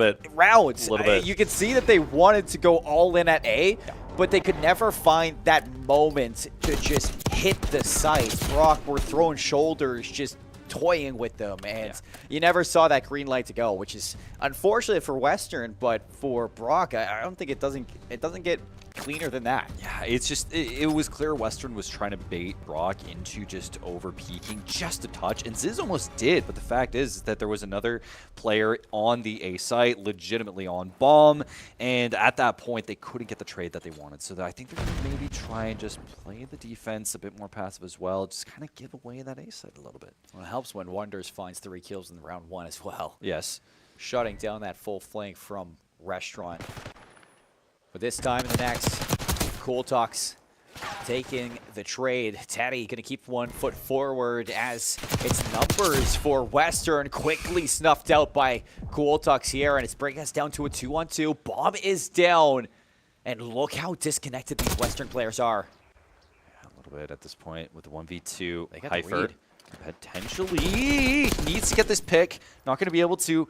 Now Heifer needs to chase, needs to actually dive. They're going to go for the plant now that it's calmed, and you'll have a bit of time, but you need to isolate this 1v1. He's got a frag. No trophies yet in round 2. You saw him run. With the bomb planted and so much to check, I mean, you can almost guarantee that there is a lot running through this kid's head. So Heifer just looking to take it 1 step at a time, checking all the corners. Over towards the back truck. Here's the frag. Cooked up. See if he can find that kill. He backs him off, but it's not going to find the kill. 20 seconds left. Heifer caught right in the open. Unfortunately, There's nowhere to go. He has no idea where the other player is. Meanwhile, Records is literally at the back of the map, chilling, having a margarita, enjoying his vacation while his teammate does all the work, and it's done and dusted. Not the map I would go to have a margarita on. No, you know what? He rented a movie. Hey, a little movie night in the bag for Records. But yeah, I think Cooltalks does a fantastic job at just playing his life. Trading out that first blood, staying alive towards the dumpster, wrapping all the way through Jenny's, taking a second fight inside Courtyard, just dissecting that execute from Western and setting them up for that 2v1 over towards the B side. They get that bomb planted, they play on the opposite side, and yeah, you don't have a trophy, but really that frag grenade couldn't have been more telegraphed, and he's able to escape that. All of a sudden, you don't have to deal with that lethal, and Heifer, as much as you want to give him the benefit of the doubt, not a lot of people can make that work. No, again, it's one, especially when you're playing side street. There's so many angles you really need to cover. I don't blame him for kind of panicking a little bit because you expect at that point. Cooltalks. Oh, well, this guy's overheating. A little bit. Yeah, he's got to get out. Yeah, he's gonna just chill in Burger, and I don't think there's a better position for him. That's the pick during the defuse, though. And he was gonna follow up. Wonders had to read, but it's traded. 3-on-3, bomb getting planted at A. I don't expect Records to shoulder this one, but you can see that Brock are starting to spread out towards the street side. Heifer's going to get caught now at 3-on-2 for the retake. Teddy needs to get this kill on Records. Maybe the 2 will get the 2. Might have saved the round. It's going to be a 1v2. Records, one more. Can you get one? No. Western will take the round. Teddy, my man, coming out with a spicy 3K in that round as well. Hey, you said it. It all comes off of that kill onto Records just sliding out. You get that first win. You get behind the pillar too unscathed. You got to chackle. You're chowing that. I'm chowing that. Anybody's going to chow that. And Teddy, who was fantastic back on that protocol versus Conestoga, you can see that confidence is oozing through this SMG of Western, finally getting their first on the board and now looking to make it a second. Back on the defense. Gonna have to try to figure out a way to pick apart this Brock team and not let Cooltalks kind of dissect you the way he did back in round 2. Yeah, that nade hit. Western side, Teddy. RC on the field? Am I hearing that correctly? You are hearing that correctly, but where's he going? 2 kills already for Saw in this round. Oh, no. That's bomb as well. You need to get that pick, but still, now that they know exactly where, you can see Cooltalks and Ziz playing very passive, looking for that opening pick. Cooltalks still just chilling, looking for that opening pick with RC. This is the safest way of information that you can get in Black Ops 6 S&D, but Ziz is on zone. The door's open. Hello, goodbye. Saw is going to be cut down 2 versus 2 with the RCXD. This has been a very sloppy round for Western, just throwing bodies at these remaining Brock players. Not utilizing that streak as well as it could have been. That A site is open for a plant, and both members of Western taking a detour through the spawn of Brock, seeing if they can hit this with enough time. But I don't think Brock are going to be expecting so many players on the flank. That's going to be one pick, but no, you needed it. This is going to be on the ground. It's going to be traded. A 1v1. Teddy on a 5K. Last man alive. Needs to take the wide angle. Cooltalks. Just posted up inside blue. Teddy has no idea. Making so much noise, 26 seconds. Cooltalks has everything to play with right now. And you can see that panic again, just sitting in for Western, just having to check so many different angles. Teddy's going to hop the defuse. He doesn't know. Sticks it out. Does he check it? Potentially? He doesn't check it. And another one. 3 times, Seb. 3 times today. I've been sitting in this chair. And I've seen somebody just stick the defuse. That is a heartbreaker for Brock. It's a ninja, dude. That is a ninja if I've ever seen one. And I'm going crazy on this. I think you are, man. It's a case where it's. I almost wonder because we thought that was out of the hands of Western for a minute. But Brock, they were playing that incredibly passive. Western wasn't expecting it, but the adaptation to go 2-man on the flank worked out for them. 6 seconds. 6 seconds, you say in my head, peek up, check the bomb. Maybe even less than that, 5 seconds. Mental math. You just got to keep that internal clock going.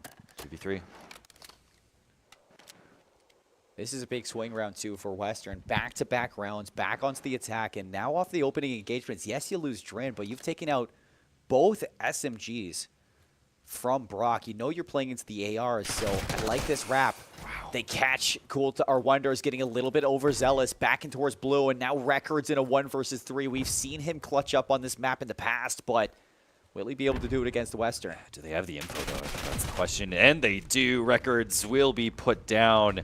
Brock has to stop this swing. They have to figure out how to read these Western swings because they're going 2-3 man all the way across the map, and they're getting so much off it. Everything, really. And like I said, what does it come down to? These opening engagements from Western. As soon as you find those first 2 kills and only lose Drin, you see, without those SMGs, it forces Records and Wonders to play close quarters with those Amos inside of the A site. And when a Jackal's just able to use that Omni movement to throw shoulders, slide at you, do whatever, it is not easy to keep up with that AR in hand in such a close situation. So Western just dominating right now in those fights. They want to do it again. Straight up to the face. Cooltux gets a 2K, but it's traded. Saw gets 2K on his own. Makes this a 2v1. Now a 1v1 as Records will take down Heifer. Bomb is down. Oh, bomb down. And look at this rotation from Cooltux. All the way in Saw behind. sees it. Saw has no idea whatsoever. He's going to check behind. But he is getting the timing of his life. Saw! I mean, this is the man who stepped up in the group stages for Western. Over 200 kills in 3 matches. Some of them not even going to map 5s. And 8-4 in this S&D has just been lights out alongside Teddy. Together, they have 17 kills. It's a good thing that he's been able to carry over that group stage performance over into this S&D because right now, Western need it. So Western will go on the attack.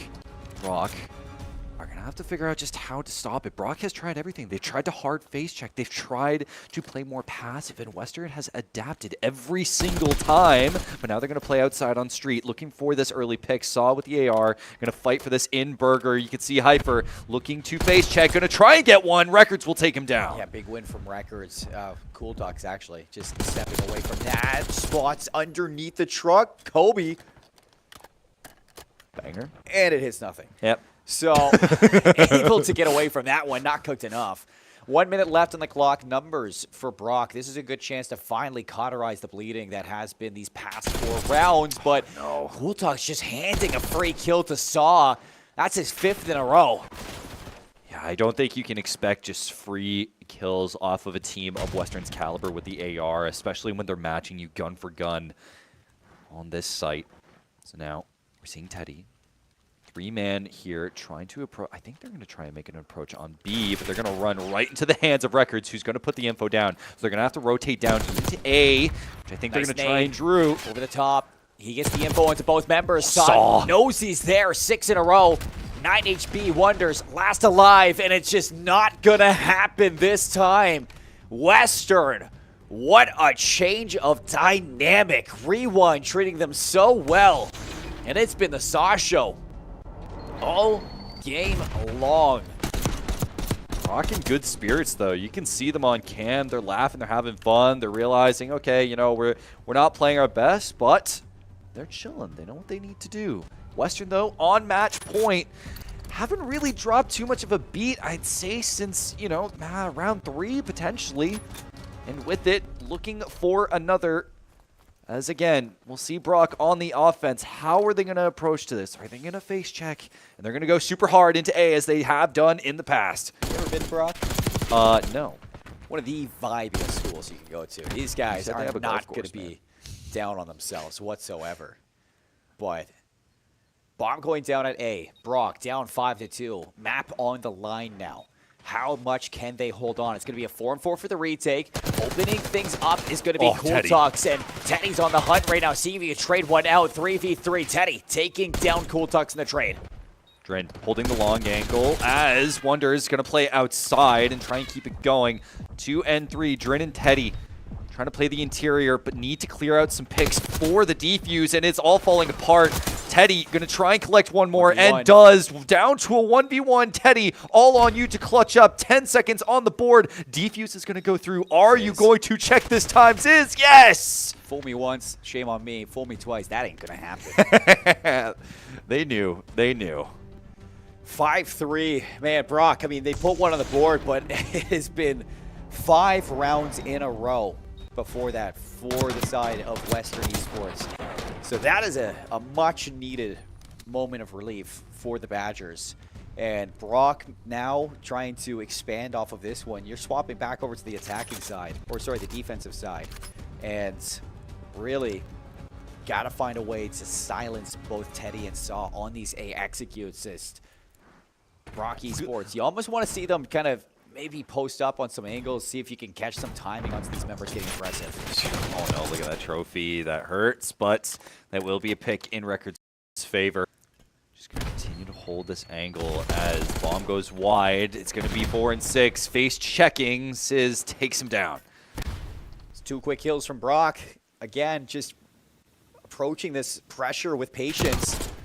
That's a nice check from Wenders, too. Drin just laying down prone, leaving Heifer in a 1 versus 4, spotted through the drive-thru, and it's a delivery back. We don't like that order. No, I just don't understand. I mean, was he trying to just play more for information? He saw him. I thought at some point go for the pick, but Wonders snipes him through laser eyes. Look at this. I don't like it. Can I return it? Sir, I ordered the number 2, not the number 3. You forgot the pickles. Have them back. Take this burger. 5-4, man. Look at the KD difference on Western right now. I know. Drin and Heifer kind of in the backpack of Teddy and Saw right now. Not a good map for the ARs of Western, but it's okay because I think Saw and Teddy just have been really putting on for the two of them, giving that time to bounce back. But it looks like we're going to get a 4-man execute. Saw playing close. Drin just over him. Saw tearing them apart, ready to put this one away for Western to tie us up. Just absolutely smoked going into the buzzsaw. And we got a match on our hands, Sab. Western, welcome back, taking down the number 2 seed on Search and Destroy. Brock, they look so good back against Carleton on this map mode combo, but you know, it's one thing to play against Carleton. It seems like it's another thing to play this Western team. And we did ask, I mean, how much of a factor was it going to be? Oh man, look at this. 25 kills. What is that? We knew, we were asking how much of a factor was it going to be that they were going to have a SMG-focused map. Yes, 25 kills. 25 kills. It's crazy. Between the 2 SMGs. Yeah. Oh. We got our answer. Clearly, it is an SMG-favored team right now. And listen, as long as they're able to admit that and plan for it in the map pick, it's going to work out for them. And it clearly did against one of a team that, obviously, one of the best teams that we currently have here. Oh, wow. So, I mean, that's one thing for Saw and Teddy, and it kind of brings me back to the way that Western's playing that a lot more in the rewind instead of the protocol. I feel like rewind looks a lot more safe for them. You don't have to overextend to maybe combat like the A point on protocol where you have to be kind of compromised in that position to find those first bloods and to stop that plant. You don't have to take those early duels if you don't want to. And when you're able to play patient, really dictate the place on a rewind, and Teddy's not in a 1v3 half the time, you can really see the impact that these players are able to do with these SMGs. Unfortunately for the side of Western, we got to go back to a protocol though. Yeah, and with it, it's going to be control as well. So they're going to have to face their past demon, and they're going to have to make it work. The problem is that Brock is one of the better AR teams that we currently have. It's just, now that they know that, they're going to have to figure out a plan to play around. I think control, they've had to play it and they played it okay. I'm not going to say they played it bad against Conestoga. They did show some signs of like light in terms of rotation, and I think it worked out. But I don't know. This is going to be a Brock that's going to want to fight back. Oh, of course. But for Western, I mean, you had a chance to take 2 offenses against Conestoga on this map. That is something that you're going to hold dear to the heart. But it's going to be a little bit until we get to see this protocol control come into fruition, as we're going to be jumping to a quick break and get these players in the lobby as quick as possible. You're watching the C3L. We'll see you soon with some more COD here at Conestoga. Esports is for everybody. That's what makes this so special, where there's not a lot of barrier to entry. It's, do you have a passion for gaming? That's all it really takes. There's so many different things involved in this. It really does take that full team to make a successful event run.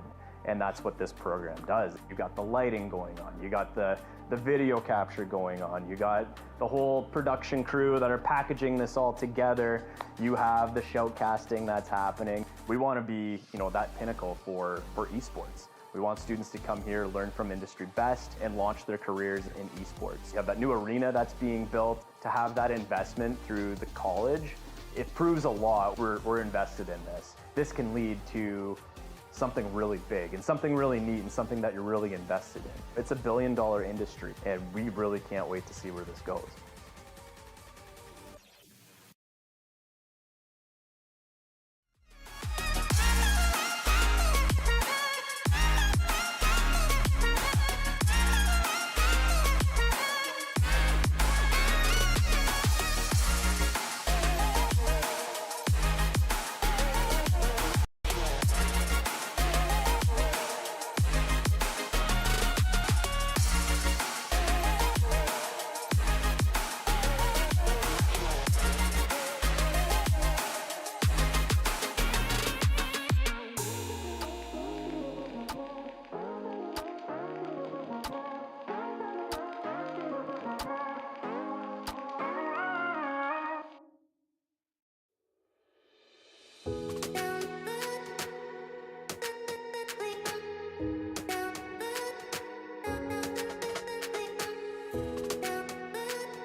Welcome back, everybody, to C3L. We got a big matchup here between Western and Brock, because Western has thrown a little bit of a curveball into something I'm sure not a lot of people were expecting after the way that they were handled by Conestoga back in that first match. They lose the hard point. It was very close up until, I'd say, the last set of rotations that we did get. But that search and destroy, 5-1 from the side of Western at one point. Yes. They really showed up on that. I can see why they wanted that as their map choice for that second search and destroy. But to do that against a Brock team who is notorious for being a good search and destroy team, that is a really big step up for the Western side. I think it's pretty safe to say that of this best of 5, this protocol map is going to be the swing map. This is going to, I think, determine a lot of the mood throughout the rest of the series, and it's obviously not in Western's favor. They are currently like not 0-4, but like they've lost their past 4 protocols. And at this point, you really have to wonder, like, what is their solution? They've obviously catered themselves towards an SMG style, but how is that going to translate into a protocol control? I don't think it is. I think this is where you really need to start to see Drin step up and Heifer as well. And it's not like we're not going to see that. We really saw Drin and Heifer have a good go at Conestoga on this map mode combo. So you're really expecting to see a little bit of a resurgence from the AR line of Western here if they want to take another map off of the Brock Badgers. But starting off on the defensive side for Brock, already working into the spawn of Western. You can see that these players are on red alert. And Saw loves to play this interior area of lockers and of rope here. Even here as well, you can see Teddy both trying to control these interior areas to have complete vision on point A, but even Wonders trying to force Saw out, and it's going to be a 1v1, back and forth, trying to force the 2v1 as well. Saw will finally be taken out. It's actually interesting. Saw using the GPR, maybe not a big fan of the Amos, and not wanting to elect to bring out the Jackal this time around. You can see that Brocker just chomping at them. 3 kills in a row, and Cooltux is looking to push an issue here into the spawn now of the Western side. Cooltux doing some damage, chipping away, and finally putting these members in the dirt. Pistols out. Cooltux 3 in a row. Ziz started this off 6-0 as well, and 23 seconds left. I mean, Western would be happy to get away with even a take-up progression anywhere. Yeah, Brock is trying to really suffocate that B-side spawn, and with it just having the perfect positioning to do so. They have it down on lock. However, we finally see Saw on that point A side actually collecting some ticks. That's going relatively unchallenged. If they can get a pick onto this lockers area, it could be done and dusted. No one will be challenging, but look at the flank. Look at the flank from Cooltux coming all the way. It looks like Cooltux just wants to clean things up on the exit still. Oh, gonna get one. Has a chance to find these members up the respawn. Drin not expected to be so fast. Heifer finally gonna put him away. But now you're looking over towards B. You only have a minute left in this round. Yeah. You're happy that you got that full capture over towards A. It could have been way worse. That life deficit by 6. So I think time's the biggest issue right now for Western. They're going to have to figure out a way to get a clean 3 or 4 down before jumping into the zone. And the hardest part of it is, like, this is where you need your ARs to be on board. You need to be able to tackle these long angles on the B side to cover boat, to cover the wall and tower. They have a member into the side of Brock. It's going to be Saw towards the building. With the help of Drin, it's going to be 2 down for Brock Esports. A chance now to come alive for Western. 3 go down, 18 seconds. Need records. Are they going to drop on down? Records falls, so this is your opportunity now for Western, but it doesn't seem like it's been enough. Just hiding away, Records cutting them apart. And with around the corner, Wonders not too far away. Seems like he's able to finish off the rest with 4 seconds left. I'd be surprised if they get a touch. No, there's no one on point, and they're going to aggress. Brock handedly taking care of B-side, taking the first round. It's a big, big stop there from Brock, but even still, you're coming away with that, and you're not too disappointed if you're Western. That could have been way, way worse. You were just getting shut down off of the respawn again and again by players like Ziz or Cooltux. So the fact that you're able to get a full capture over towards A, at least there's some value from that round. You're not walking away from that empty-handed. No, but it's clear, I mean, why A ended up going to the Western side. They were able to make it work, not solely, but pretty strongly in favor of the SMG side, where they serve it strongest, but they just can't do enough underneath by both sides to be able to do as much. So, Brock gonna aim for B first, take advantage of the ARs, and with it, already collecting their first tick. Brock looking to work this B zone. Conestoga is able to sneak this one away from Western back in that control, but it doesn't seem like it's going to be given up the same way. 3 go down. They're able to neutralize B now and send the side of Brock back to the respawn. Nice. Drin's able to find another one. 3 in a row now for this AR. A couple players of Brock half overextended over towards A. Nice. But are they going to be able to get the takeoff of this one? Players from Western starting to collapse to see if they can stop this. Contest is out. Ziz overwhelmed. And it looks like A's going to be held onto for a little bit longer. And Dren, now that he's gone, the response will turn back to normal. But was for a good while able to force it to a far end. However, now we're seeing Brock full-on blitz onto A side. Hyper all alone, no one to speak of. And Teddy needs to get over to support, and he will. But the tick will be going by. They were able to fully neutralize that, so Teddy's going to have a chance to shut down this first tick. Only finding the one onto records. I'm not sure if that's going to be enough. Double stacks out. First segment's in. Trophy up. And you still have some disconnect from the side of Western. Only 2 players here to try and stop this inside the building. Ziz overextending. Drin's going to miss him. Contest on the zone, but it's still not enough. Drin finally shuts down records. It's going to stop this for a second, but not for too long. Ziz hops back on. Second tick should be a lock. Wonders and Ziz both up for the support. You can see Teddy, Drin trying to fight for it. Tick being fought over. Cooltux coming from the side angle, or at least adding some pressure B side. It's just a battle. Battle for this point. This is what we were kind of looking for. Drin has been awoken into this control. 13 and 12. Really locking down A. 25 seconds. The contest on both sides of it, but Teddy took care of it. It's A that's going to be the issue here. 3 segments in total. Drin finds 2. Nobody here to trade out Wonders. Soaking up this third segment, keeping the time stopped at 25 seconds. And the backup is just around the corner. Hyper going to be stopped. A nice double kill from Cooltux. A should be captured fully. And you can see that Brock with 1:20 to get done with B. Look at the lives, though. Last team spawn here for Western. 8 more for Brock as they're able to collect out A. Kills will be coming through. Saw trading out records. Again, only 3-man on, especially with the subs on the board. Ziz will collect 1 more. It only takes 2 more frags to wrap this one up, and the flank will be coming through. Saw doing everything he can to stay alive. The 1v6 right now. If I'm Saw, I'm running at this one. You don't want to give up that last segment. And he does.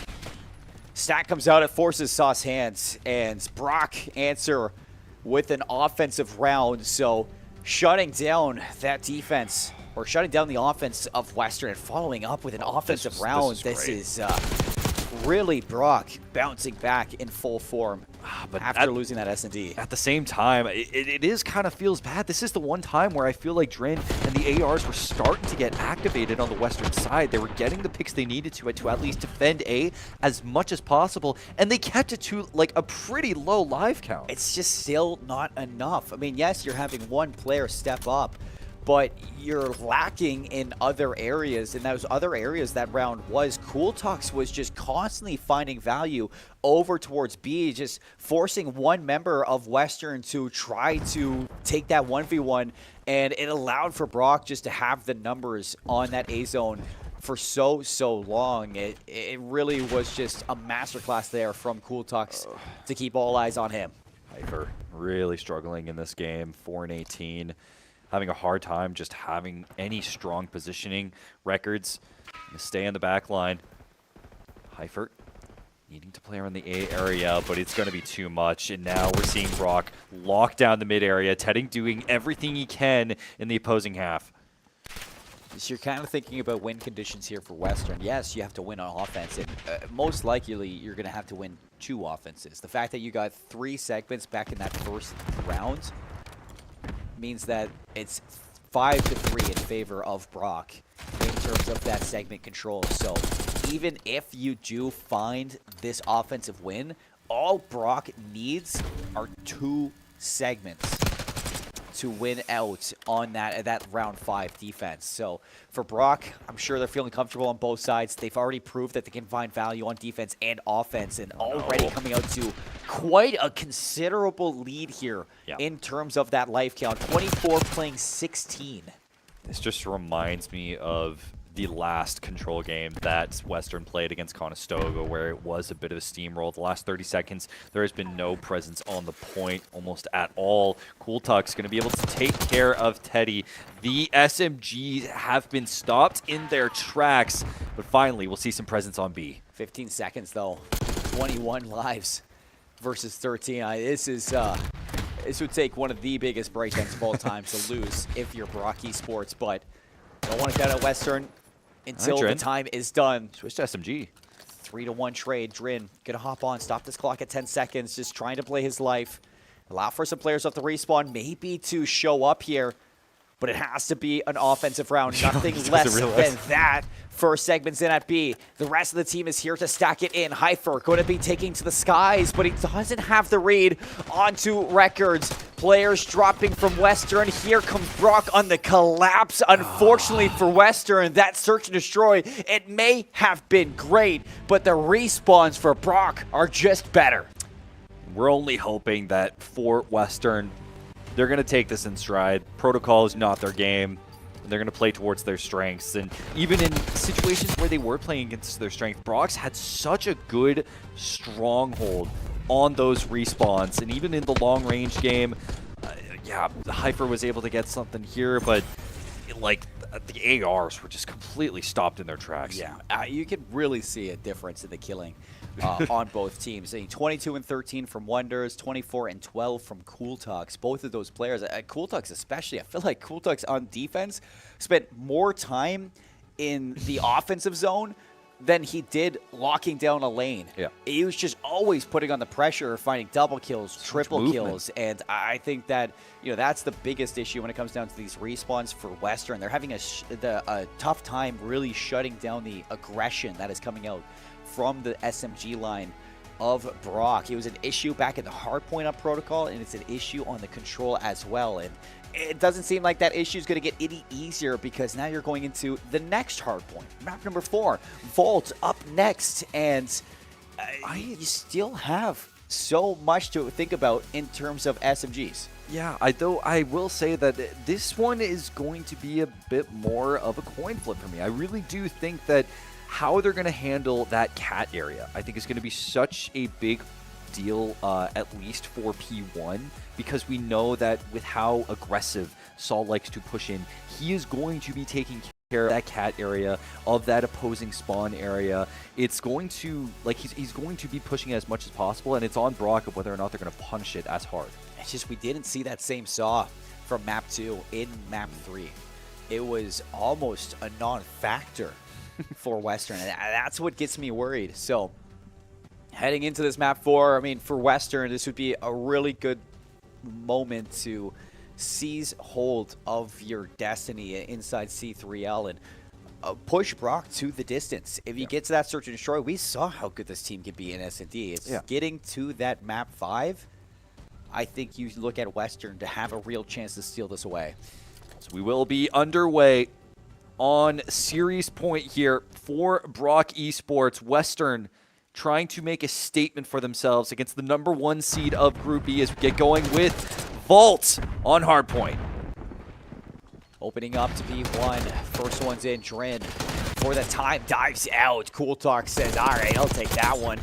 All day and yesterday. 3 down for Western. Brock able to battle through, and you can see with the better spawns, the rest of Brock Esports just want to surge past this hill, flip the spawns of Western into the less preferred side, and set things up for a strong rotation of P2. It's Ziz having such a good control, not just of point, but also of the spawns. Though Saw bringing in the Saw. And with it, switching back to the Jackal, his preference, holding down the point, will be taken out, but it's going to be combated over this point. No one is giving up just yet. I want this guy to have an actual Saw in his hand. Oh, dude, that'd be crazy. But this is making a melee weapon. Going to be the case here. Brock set up for the P2 rotation. They flip things out, and now with the 20-point lead, it's only going to get bigger. Records pushing further and further into the lines of Western, and it is delaying this hit and continuing to just draw out these numbers. Nobody able to secure a fast hit together. Finally, Teddy's going to have a chance. Slides on in, takes out Wonders, looks for the player in the back, and no spawns here for Western. It's really close for Brock to be able to hit this yet again from the back. I mean, so much of this was honestly thanks to Drin and Heifer getting the openings and then let Saw and Teddy take over, handling all of the aggressive pushes thanks to their spawns. Though it will go back into Brock's favor, having to clean this one up, and now we're going to start seeing some rotates over to P3. Well, here they are, Drin grabbing that scrap time. Brock out to a quick lead here, but we know how quickly this can slip away, especially if you lose that P4 rotation. So P3 pops open. Not a lot of time usually gained on this hard point, but still Brock looking to tease for some progress here. As you're going to see Western now fighting from that P2 side of the map, looking to push on in. Heifer, big kill there, but still not enough to allow the rest of your team in. Drin now looking to open things up through mid. We're not seeing anyone really try and combat or at least have any coverage from Trophy Top, at least on the respawn side, which has actually switched as Wonders will spawn, and I don't think that Western are expecting it. Wonders going to come in, going to be able to collect one along with Cool Tux. That's a clean sweep that I don't think Western was expecting. No, it was not, but even still for Brock, this lead has been cut down to only 11 points, so you gotta be careful not to lose out on this rotation. GPR there for Drin, finds one, but it's Wonders or Ziz to answer back double. So P4 pops open, you got the better spawns, you're gonna have a good setup here for Brock and for Western. Patience is what you're looking for to see if you can crack this one open. Drain was able to punish that Art top position and hopefully take control of it. Still spawn in the back. So with it, you can see Teddy needs to be the clutch, but is unfortunately going to get traded out, as well as Drin taking out top side.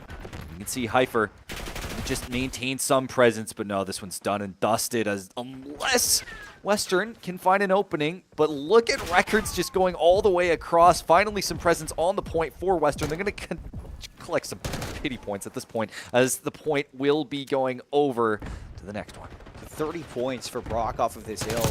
Scraps for Western just to keep this in some kind of a striking distance. Teddy's going to hit the full wrap around. He's on 3 in a row. Contest, slides out. Whew, decimates Cool Tux with the help of his teammates.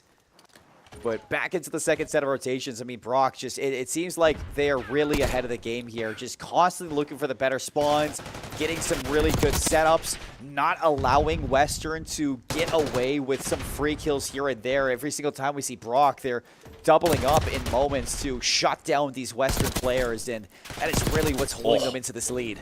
Saw going to be able to collect 2K along with Teddy, clear off the point and collect at least some. The respawns will come through as the fight over the flanking routes. You see Cool Tux just try and enter. Then Wonders play from cut. This could be a dangerous pinch, especially if they're coming in from Cat. Saw needs to hold the Cat position, and he continues to do so.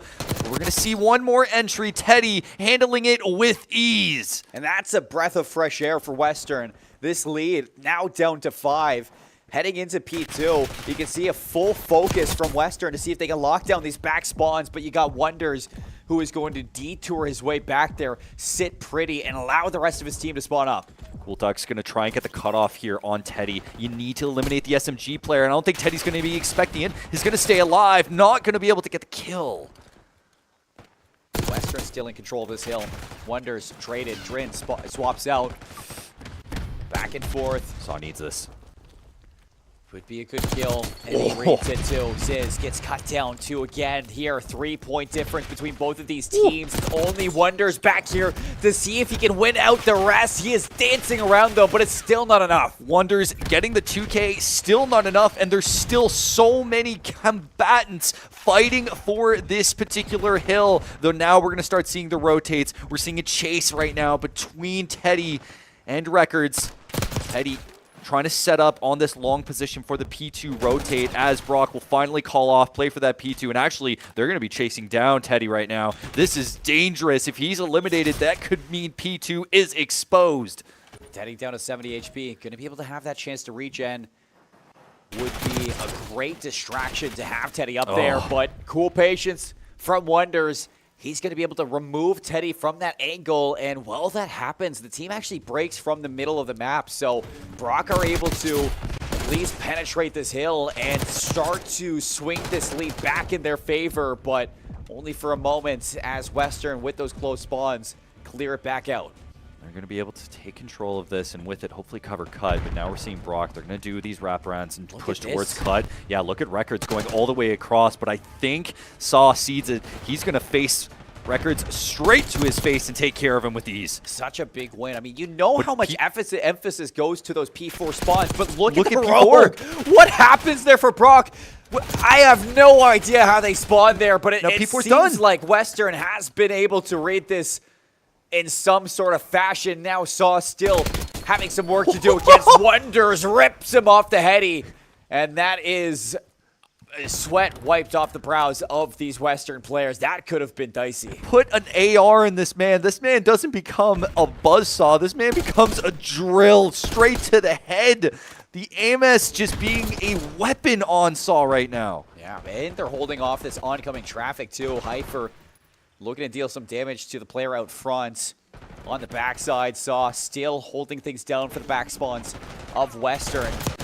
Big win there for Saw. 3 down for Brock, and Hyper now into that hard point. No, that's a bad pick. 165 to 128, so this has completely paid off for Western because of Saw. Oh, no. They are out to a 40-point lead heading into the third rotation. Okay, that might be well-timed because this might switch over to P1 as it does. That's actually great timing for that mistake to happen because it forces the respawn, which will eventually lead to an advantageous position. We're going to see Drin needs to get this pick, needs to at least open things up for P1, and that might do it as it'll go into Western favor. Look, somebody's got to put some spotlight on this guy, Saw. He is taking over for Western.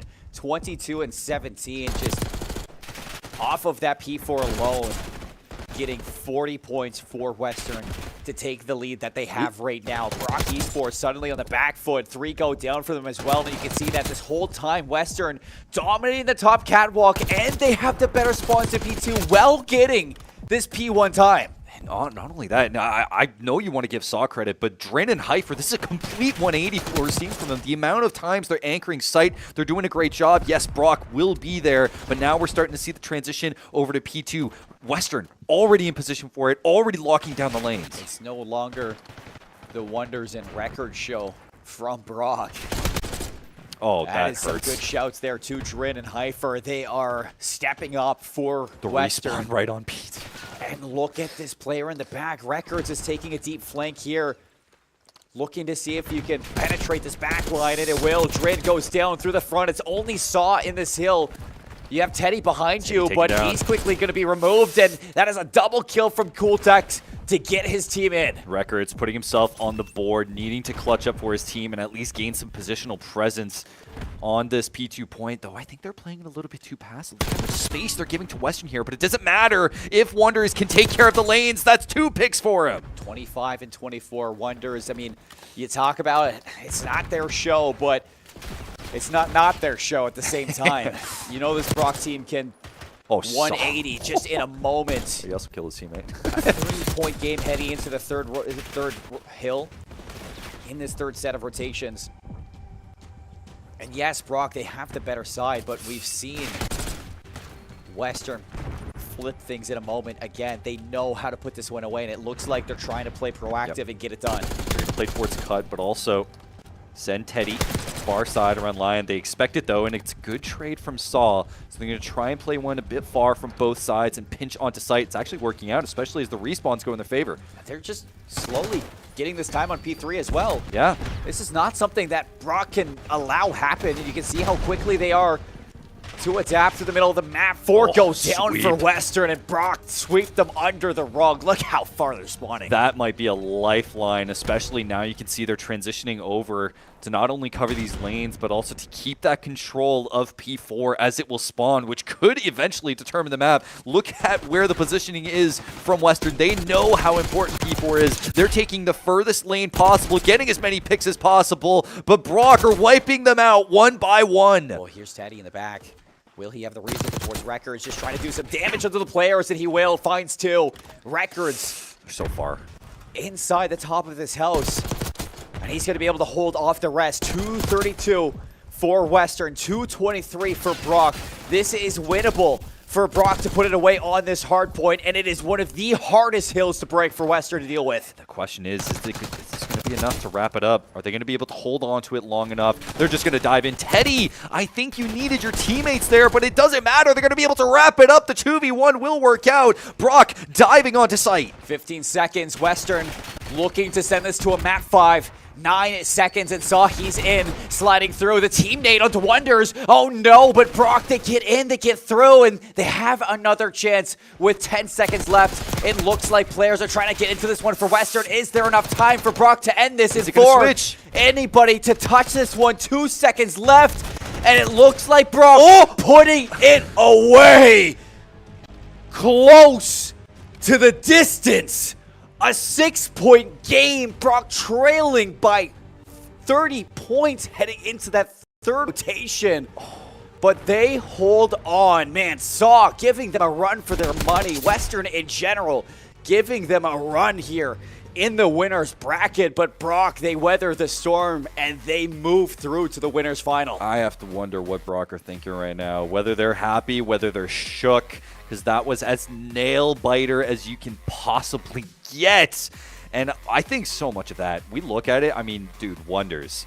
Like, I think he got five kill streak right at the end, was able to just put away, especially on the rotation, over to that point 4. Clinical, clutch as ever. The Wonders, he's listening to the cast, and he says, it's not the Wonders show? He took that personally. He took a little personally on there, I will say.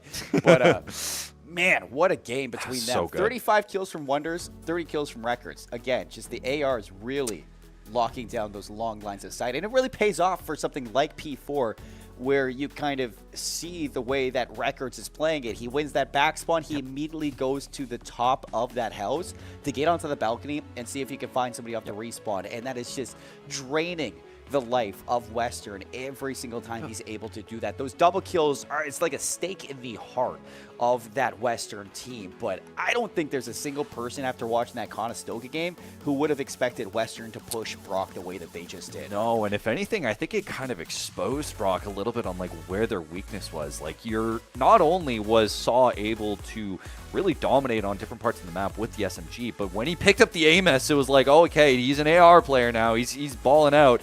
The only problem is that, that transition over from P3 to P4 and having so much presence on that far side lane, like you mentioned, when Wonders is playing that top position and covering all of the transitions from the spawn over to that P4 section, oh my lord, there's so much pressure on Western to be able to get that kill, to relieve themselves of that position. It just didn't come in time. Brock, though, I mean, whether or not they take this in stride, they have the day off. They're able to kind of chill out a little bit until tomorrow. I think they definitely ran away with this one, and everyone's looking at Western like, all right, you gave them a legitimate run. Yeah. More than I think a lot of other people did. Western fought up, and man, they impressed the hell out of us. Stop. He made himself a fan of the two of us, but man, it is getting late here at Conestoga, and we still got one more match to go from that winner's bracket, the opposite winner's final, Carleton versus Conestoga. This one is going to be a doozy because Carleton, man, they fought against Brock, and they did a hell of a good job against them. Conestoga definitely seems to be a step up. Yeah, undefeated through groups. And it is going to be a good one that you don't want to miss. The two of us, we're going to take a little bit of a break off the desk. We will be back with some more COD here at C3L. Condors Esports is innovating intercollegiate gaming in Ontario and beyond. We've built a community where you can compete, play, and work in a dynamic program accessible from all campuses. Condors Esports is more than just gaming. Here, you'll find empowerment and inspiration in state-of-the-art facilities equipped with the latest technologies and unwavering support. We are varsity athletes, turning victories into championships as high-performing gamers. We are relentless, constantly pushing our limits and pursuing excellence through every match. We are Condors. Gaming connects us on campus or online, all through best-in-class equipment. We're building a foundation of experience, powered by our passion, and developing skills that drive personal and professional success. We are eager students transforming our dreams into careers in dynamic and emerging industries. Condors Esports goes beyond gaming, fostering enduring friendships, unforgettable experiences, and meaningful connections. This is your chance to transform your passion for video games, esports, and technology into something impactful. Learn how Conestoga is introducing Condors Esports to your campus and connect with fellow Condors striving to soar. We are Condors.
Welcome back, everybody, to the C3L as we got our last match of the day, Seb. It's going to be our second semifinals here in the bracket. Conestoga Condors, our home team heroes, playing up against Carleton Ravens. And this is one that I think a lot of people will be excited for because of how well Carleton played against Brock. Yep. And you saw Brock definitely was going to be the next step up beside Conestoga. So this is Carleton's next chance to kind of battle up against the top teams. Yeah, we saw kind of Carleton early, actually, of the day, and we saw what really they excelled at, where they were sort of finding some holes. The one thing that they didn't clearly work on was their rewind S&D. That was just a smash all the way through. But I think their main goal throughout the course of this is they are just trying to game off of Conestoga, which Conestoga has not lost a single far.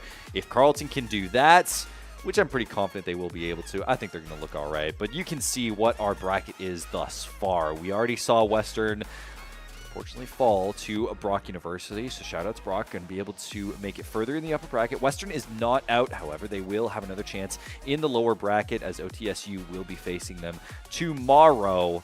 And on the lower bracket side, York University, unfortunately, well, not unfortunately, I'm not going to be biased. York did beat Condors Academy, so they'll be moving on. And now it's just one more match left, Colin. That's really surprising, too, for York. I mean, York struggled during their group stage against some of these teams. So to be able to take down Condors Academy, that is, I'd say, a really good take-home for this team to be able to push further and further into this bracket. I think for Condors Academy, some things you're going to be looking at to improve as you're taking your exit from this tournament, it seems like, alongside the University of Ottawa as well, who lost to OTSU. So big setups for the losers bracket, and we're kind of waiting to see who is going to be matching up against the likes of York down in that lower bracket, as they're going to be awaiting the loser of this match here between the Condors and the Ravens. We got our map set for this best of 5 set. Vault map 1, protocol search and destroy, protocol control, a red card hardpoint in that map 4 area, and then an S&D on rewind, which you already hinted is probably not something you like to see if you're a Carleton fan. Yeah, it probably, and I mean, it's a good thing that it is the last map. Hopefully you're able to wrap it up before then, but it is a risky affair considering that obviously Conestoga, great S&D team, has continued to just smash people on S&D throughout the course of the day. And I don't know if it's like, if that's what you want to be your map 5. You don't want it to be, oh, it's be-all, end-all, last chance to do an incredible upset. Oh, we're going to the map we got destroyed on earlier today. But maybe they're feeling a bit, you know, maybe they're feeling all right maybe they're about feeling good. As you can see, those players getting set up on our lovely pit setups here in look at that. Conestoga. I am so impressed with the team putting this one together. It has been such a smooth day all across every single match that we've had. Aside from you players who can't remember the passwords to your accounts, I'll always hold you guys. Forget that, I'll always hold them accountable. It happens all the time. Really? Like, I'm so confused as to how you can forget your own password. But regardless. No, it's different. We're not competitors. You know, they got their minds on get playing the game. We got our minds on remembering our passwords. It's different mentality, I guess, to say the least. But here we go. Map number 1 for our second semifinal, Carleton versus Conestoga. As we are seeing this vault hardpoint get underway, Shio going to be taking himself down immediately to his own Semtex, and Carleton going to hop onto this hill right away. So we will see 4 hardpoint vaults. We haven't, I haven't seen it as much. Well, actually, that's a lie. No, we just literally saw it. Yeah. Anyway, Dremo going to be able to take down Chip, have control. McBain can't take care of that cat area. Will be punished for it. Beautiful 1v1.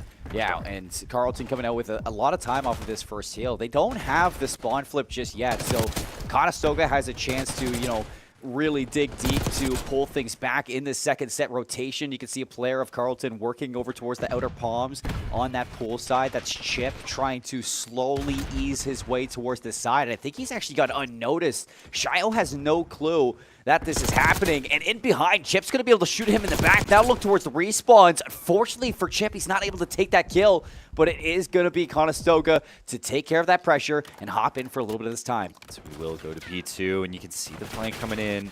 Already, Starry as aggressive as ever. The Star SMG for Carleton. So we will see. Shayo is Neb, by the way. Yeah. Good to know. Thank you, prediction. Appreciate it. But this will be in Carleton's favor thus far. So Carleton able to break from the front there. Starry, I mean, what set Carleton apart from the likes of Brock back in that first hard point that they won on Rewinds was the performance that Starry was able to put on with this Jackal in hand. Just the constant breaking of hills, you know, being in the face of their opponents and catching a lot of them on rotations as well. So you're looking at Starry to be that star yet again. As Carleton holding this lead, Neb's going to be able to cut a few on rotation at P3. Is it going to be enough to allow the team in? Well, it flips the spawns for Conestoga on the better side of the map. And you got J-Ray hoping to maybe find a little bit more value as well. Your teammates come off the spawn, but he's only able to find one. Ailey answers back, a team kill from Starry, and a 20-point lead for Carleton. I don't know if Carleton kind of looks at that spawn flip in their favor because it allows Dremo to take that top position, to be able to cover, as we see here. J-Ray going to be able to take down McBain. Starry going to put some damage on. Dremo will get taken down finally as P3's in Carleton's favor. Hey, that spawn flip's a moot point now. Carleton's back in control for the better side of the map for this P4 rotation. We saw how important that was between Brock and Western. Western had a chance to sneak that away, but Brock did everything to hold on to this P4 to net themselves enough time to win things out in a little bit of a comeback. So Carleton now looking to extend this lead by already 30 points. Let's see how far they can get. Carleton doing a really good job just covering these rotations right now. And again, we saw it. It's not as I would say suffocating as it was previously, but Neb, Ailey needs to get a kill on Dremo. But even then, just look how much time is wasted by the factor of Conestoga having to cover these angles, having to cover and check to see if they can cross safely. Frizz is behind. They have no idea. Chip's going to be shot out of this one. Finds What? a second, too. Big kills coming out from Frizz. And it looks like he has a chance to find all three. McBain's alone inside this hill. Should be traded out. He should be traded out. McBain has other plans. Doing enough to allow the rest of the team to close this one out and potentially have another shot behind it. Conestoga with the close spawn is going to get back into that hill for the remainder of that scrap, but it is just scraps you're getting out of that. A major lead for Carleton heading into the second set of rotations. They were able to get the spawn flip, and it will transition back to P1, so they'll be able to collect at least a few off of that last point. However, cat control. Coming in, Frizz going to take the wide angle for it. Cut, going to try and get the kill on Cut. Starry able to do so. The point is going to be fought over. Dremo going to be able to collect one as Neb will be able to get on. Yeah, Neb locking in now for the chaos. You can see a couple players overextended for Carleton through the middle of the map. It's Chip, 8 and 10. Going to take that member out of the hill. Neb drops as well, so Carleton able to battle back from the more preferred side for this rotation.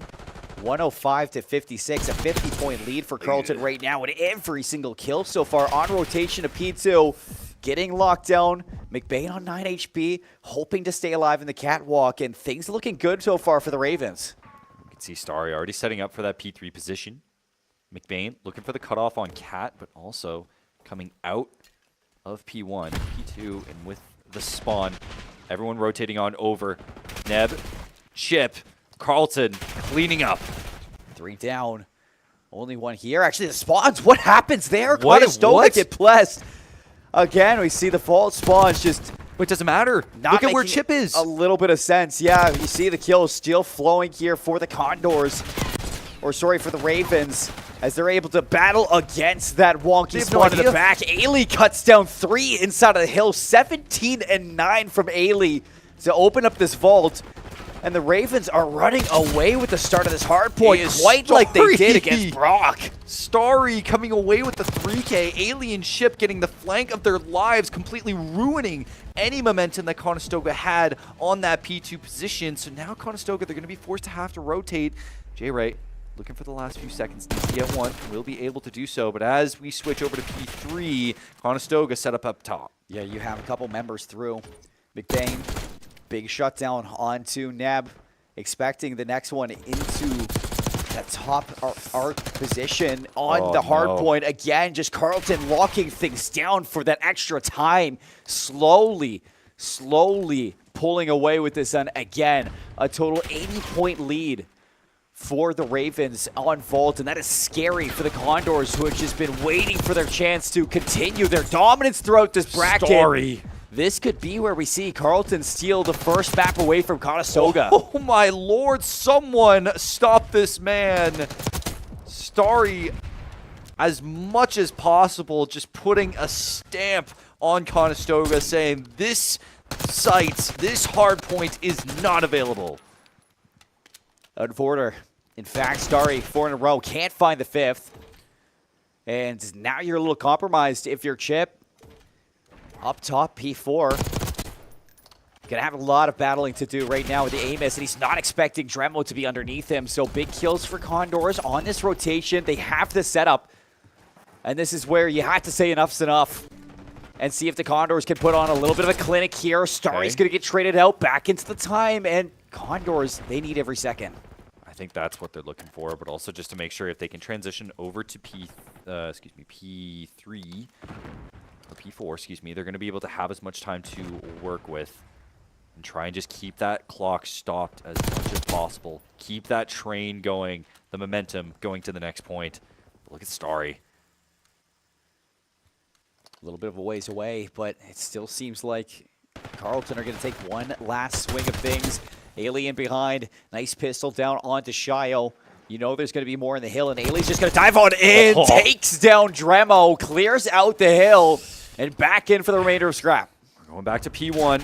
And already look at Neb and Starry fighting it out. J-Ray trying to hold that catwalk, but can't do so. The pick's coming in for Carleton. This is going to be mixy for this next one. But Carleton going to do a good job at managing this pressure. Still in for the time, chipping away at this lead. On the front line, it's Dremo.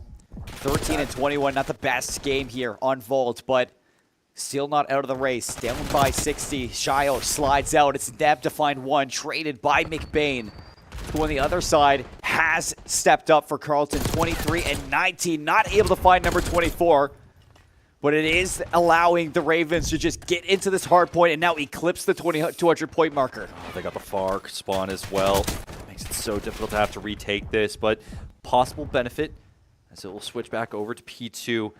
Have to collect this, but no. Starry, who is going nuclear, 35 and 17. There is no one that can reach for these stars. I mean, there's only one person, and it's in his name. 35 and 18. Incredible from the young gun of Carleton. Just in his second year of university as well, so expecting to be around for a while. He's going to be a lifeline for this school. Starry breaking from the front. Only 30 seconds left for Carleton to put away this map one and steal the first map away from Carleton that they've dropped so far in C3L. Carleton, do they have it in them? Conestoga been chasing this all map long, but every single attempt, every single push has been blunted. Now we see Starry covering the angle, gets taken out. Finally, we're seeing a cross with the ARs, and it might work out in their favor. Dremel finally taken out, but McBain needs to be taken out to allow the path over for Conestoga. And we seeing a map. Are we seeing a player disconnect? Somebody's gone for Conestoga. It seems like we've lost J-Ray. Where'd he go? He's back in the server. We don't know. Okay, welcome back, J-Ray. Seems like he didn't know, but we're still playing this one through. So over towards P3. It looks like Carleton 10 points away from finishing this one out. And Condors got a race to get into this touch. See if they can stop it. They're spawning far. They're racing to get to it. 2 seconds left, and they're not going to touch it. Carleton taking the first map from the hometown heroes that we've seen today. Flawless through the groups, 9-0. But you step up to the bracket, the winner side, and that skill has ramped up. Undefeated no longer. And it's not as if, you know, again, I know we're in the hometown, but this was difficult to watch. It really felt like it wasn't the level that we had seen from Conestoga through the group stage, that Carleton, especially Starry, my lord, with 36 and 22, it felt like every single force was behind him. Yeah, 66 kills between McBain and Starry. That is Jeez. A lot of eliminations to help them out. 250 to 140 for Carleton to kick off the semifinal, and oh man, what a treat that was. And it's kind of to be expected. I mean, we look back to their match versus Brock to kick off the day back in groups. They stole that rewind hardpoint away, and it really wasn't a contention at all. It seems like this Carleton team, when you put them to the test on the hardpoints, they have just really succeeded the rest here at this tournament, and they look so deadly behind Starry and Ailey in these SMGs that just constantly finds a value on these rotations, breaking hills, breaking spawns, doing whatever they can do to just be an issue and create pressure on the map. So to see Starry do exactly what we saw against Brock here, I mean, that is exactly what you could ask for from the side of Carleton to take this one away and now give yourself a real chance. But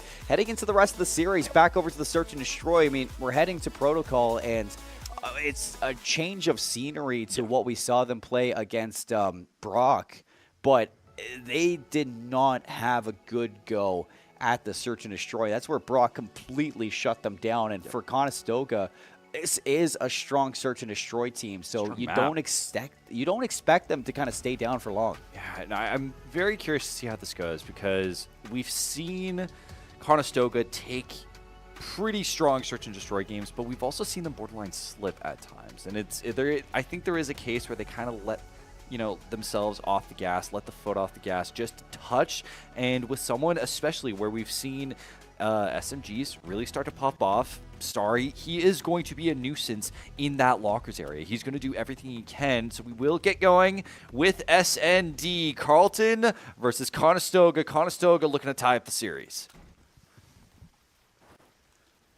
Quickly, right away, Neb looking to cross through no man's land. Bomb in hand as well, so looking to see if you can find a way into enemy territory. First blood goes to Carleton, but Neb's on a mission right now, and he's actually going to find McBain up top. So here's the opening for Conestoga. What do they do with it? I think right now they're expecting him around locker, but Neb, he's just holding that rope area.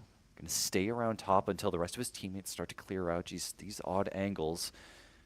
We are seeing Neb just hold on to that B side. It's going to be a fight. Neb going to be able to take down Chip, and now everyone is going to start to rotate, trying to focus on the 3v2 position. Frizz keeping that player up top to at least isolate the B spawn or the B bomb site, and the palm will go down. 3v2. J-Ray in exactly the spot you like to see him for this post-plant situation. Everything down to Ailey, and looks like Frizz just playing distraction. Ailey's going to get the kill, but right around the corner, Conestoga putting the first round down for this S&D. It's where they're playing to their strong suits. Jay holding down lines. This particular line never gets past them. Continues to be an anchor on this side of the map, just being able to make sure that all the vision is there, all the information is there, and they're taking it slow. They're willing to just allow themselves to gather more information, do everything they can to make sure they know exactly where every single member of Carleton is on the map. You gotta give some shouts to Neb, the way he's able to open up through that defensive building. Frizz pops open the doors, see if you can catch some of that early aggression. Nobody's gonna be spotted on that mid-cross. But a very different look from Carleton this time around. Patience on their attack. They're hoping that anybody from Conestoga can give something up. Instead, no, it's going to be a kill from Frizz to find that opening pick, and Neb a second one onto McBain, already deep in enemy spawn. So we're going to see Bomb keep going, but that is a flank from Jay. We'll be able to take down Bomb, and at this point, they just need to crowd around it. That will be Starry taken down. Conestoga take round 2. Now, real quick, someone said that Starry's gun camo, you only get that if you complete all the Warzone camos. And apparently, Starry has that. Apparently that's really cool. I wasn't paying attention, to be honest. All right, yeah, bad. But that is cool. That is cool. That's hard. Warzone's only been out for like a couple weeks. Yeah. You got all of the... Yeah, just take a look at it. Yeah, you'll see. Anyway, back to the game. Conestoga, I mean, they're playing very clinical right now and very just surgical with how they're taking down each individual pick with Carleton. I mean, it's feeling a little bad right now. That's a good opening. Starry's got to touch the grass. Bro, it's winter. What else are you going to do? I don't see snow on the ground. The grass is frozen. Oh, Neb. Free kill onto McBain. Shots in the back. You look at the dust to settle. 3v2. Bomb in Dremo's hand, but he's still back in your spawn. Look at like how slow they take this. Yeah, but there is safe passage over towards B, and you look how deep you're playing here if you're Chip, but not a guarantee to stop this bomb plant. I think Chip is just making sure that there's no lurker going by. He spots it. Yeah, he spots it. Now they spot him. Yeah, so the information. You dip away here, maybe go for the bomb plant. Look at this. But you can see the changes here. Shio going to get caught. Chip, oh, that's team kill on the onto Starry, and suddenly it's a 1 versus 1. Dremo. He's just transitioning over to A site, which could allow for a plant. It will, but I think that Chip is still thinking that Dremo's going to go for B site. Now he starts to realize last few seconds, and it will be planted. Ooh. And this is all in Dremo's favor. There's so many angles for Chip to cover. And look at this. He drops the bomb, planted for elevator. Swaps over to the opposite side, hoping to see if he can bamboozle Chip a little bit.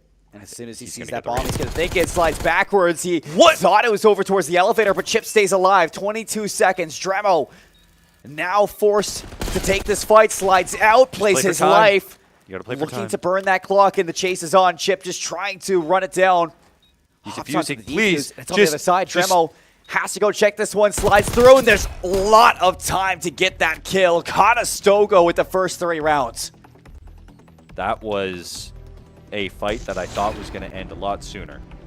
That was enough. I swear I thought there was enough damage there that I thought it was going to end a lot sooner, but regardless, Dremo played it calm. I think a lot of other players would have actually panicked, chase it down immediately, and put themselves in an overextended position to get countered. As a matter of fact, we've seen plenty of players today panic in those situations. So, yeah, that is a really good moment for Dremo to stay icy. Yeah.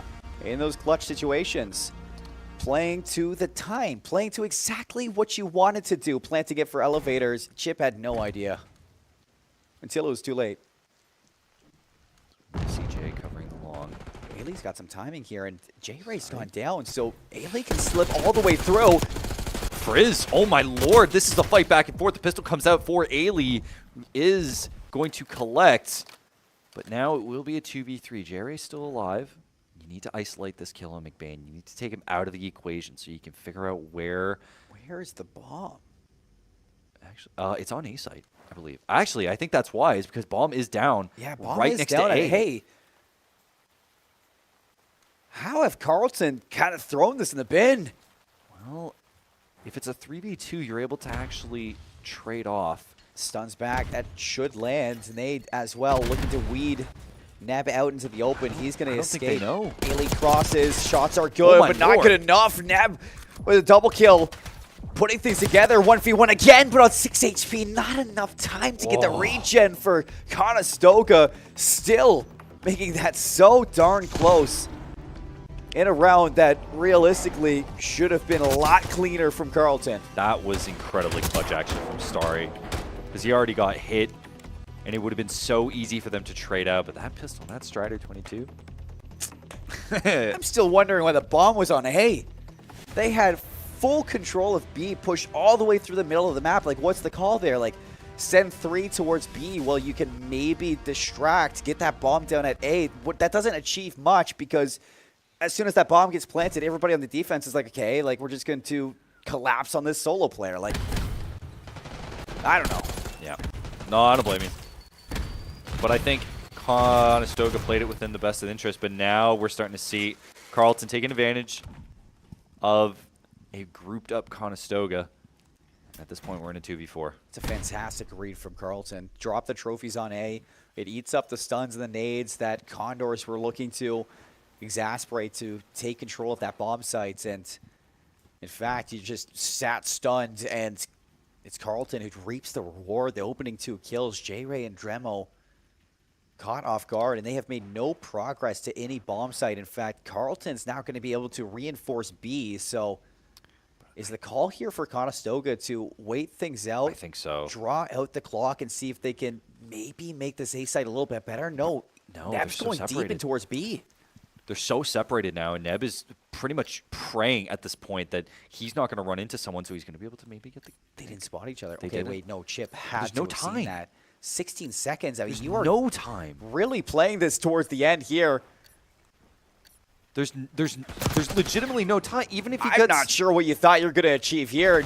No time to get that plant. Now you're just hoping for picks. You're in a 1v3. I liked the idea, but I think the fact that he went top and then he went rope, trying to wrap around for an extra pick, at that point, just get the guy on the B site by trees and just gamble. You have a teammate to play with. It's not like you're in a 1v3. Just call him the 2v3. Trying to dive, duck, dodge, dip, dodge, and there's just too many dodges at that point.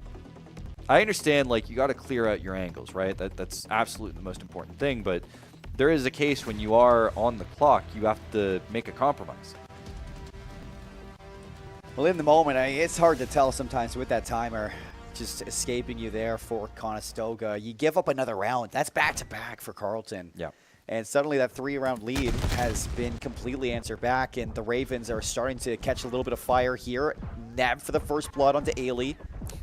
J-Ray pushing forward into enemy territory, and he's going to hop up those ropes. Fortunately enough for Carleton, they do find Frizz and trade things out 3-on-3. Was that the boat grenade that we were talking about? You know, the one that we just saw get hit at the opening round? It might have been. I think it did hit, but it didn't go. Whoever but- it was, Neb cleaned him up fast, and Neb a second one. Dramo's going to have some timing here onto the bomb. If you just look over the edge, Chip sticks it, gets away. And now for the post plant, 2v3. Can Carleton find their third in a row? 2 on helipad, though. What is this? Oh. I think this is just for info. Oh There's my no way you goodness. get. There's no way you get an actual kill off it, right? It's just info. Or to deny info in this one. Everybody's going to be looking for Chip, but all eyes on McBain. 22 seconds. McBain, nice shots there onto Neb. I think you just got to stick. You don't want to overextend too much. Now you're gonna die to the pistol, and it's gonna be a 1v1. Oh, but there's time. There's still time. And Neb gets a 3. Chip and McBain, I love the effort. You I get love that that idea. bomb down, and you're playing over towards the ladder. I mean, you're just trying to stay hidden from the rest of the players of Conestoga, but not able to escape Neb. He was just on a mission to hunt everybody down, and nobody's safe when Neb's on the hunt. I love the idea, though. It is really taking information into your hands, and especially when you're playing by that B side, it could have worked. I think It's creative. If anything, you should have maybe waited a bit longer. Let your teammate die, and then play for maybe the defuse kill, if you can. I can confidently say I've never seen anybody do that before.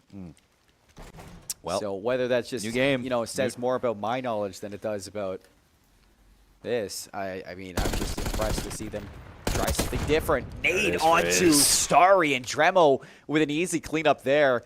Lovely teamwork again from the Condors with these set nade strats, and Carleton just seemed to be caught deer in the headlights.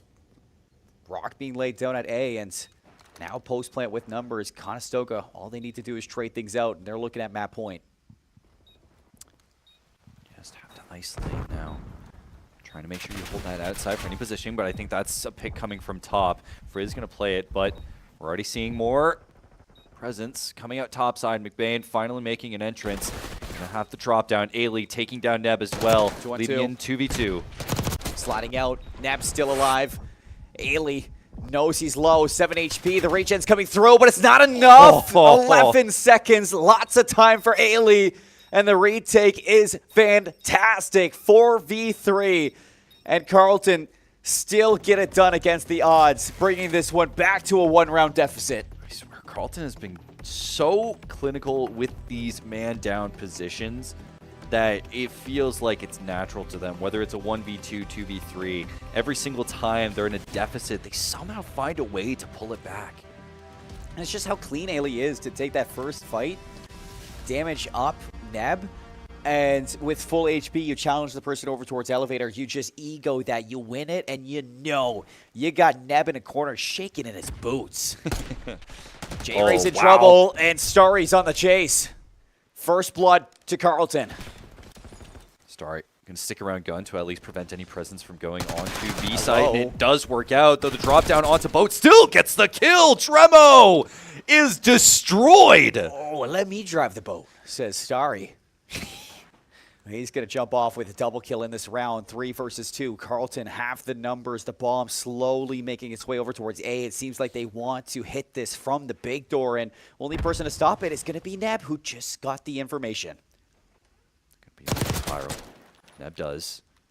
Get 1 pick on Alien. That is a pretty important pick. Dremel going to try and come from outside, but this is a difficult one to clear. Not only do you have to cover the headshot angle here, but you also have to cover backside, and we see 1 backside. This is going to be a pick. J-Ray will, or I mean Dremo in this case, will be able to. 1v1, Chip laying prone, full health. Is he going to expect it? Dremo with the check, and he checks him all the way down. Conestoga holding things down for this lead, giving themselves a map point chance to tie the series up. I think that's what Conestoga was looking for. They like to play it close, but once things gets a little to the wire, they find a way to clutch up Dremo. This was so important from him. Being able to cover this, I actually thought he was going to lose it. The aim was all over the place, and it didn't look too great, but it feels like it's destiny for Conestoga. With it, they will be on match point. Carleton, though. We've seen the Ravens struggle at closing out SNDs before, though. Yeah. So now the Ravens down by 2. Have been able to keep this one in the relevant 1-round territory. Can they do it again? It looks like it's going to be a very confident hit here from Neb right through the middle of the map. Dropping on down. Let's see the zip line up. Yep, covering top. Oh, but a bit too far. McBain reads it. At this point, it's too difficult for McBain to clear up. Neb is just going to clear him up anyway. Chip takes care of Jay. Now we're seeing some collect. Is down though. Frizz going to be caught 2v2. Frizz not able to find a second one. Is Neb here? Starry continuing this back and forth trade, but it's J-Ray at the end. The trade battle for Conestoga. And they defeat Carleton on the protocol search and destroy, evening up the series 1 apiece. So much presence in that mid area. All came down to trades, but also on Neb's aggressiveness in that top area. Being able to play around the rope and then taking care of McBain, immediately removing any pressure. What a game from both of these teams. I gotta give it to Carleton, who just continued to prove that they had the right read onto a lot of these situations, but in a map like Protocol, where towards the end it's a little bit of a bang out through the middle of the map, it turned into a little bit of a trade fest a lot between both of these teams. And I think Carleton, just in those situations, you had so much opportunities to be able to close out those rounds with those man advantages. I mean, every single time I think we saw Carleton win a round, it was after losing that first blood. So you see that Conestoga relatively are doing the right things at drawing out those initial kills and then trying to continue forward to put away those advantages. They're doing just a good job at playing some fundamental S&D, and it's why they just stay out to a lead that they did back at the end there. Those 2 rounds to put it away, they get it done in the first one, and 1-1 heading into this control. Pretty tight series we got here between these two. Yeah, I'm thinking so. And if I'm thinking correctly, that we do have protocol for map 3? Yes, it will be. It'll be protocol control. We already know kind of how strong at the moment Conestoga have been thus far. But even so, I don't know, man. It's been a difficult affair, I think, for Carleton to match gun for gun. I think assault rifles have been doing so much damage, and unfortunately, this is a protocol that has mitigated a lot of the SMG damage.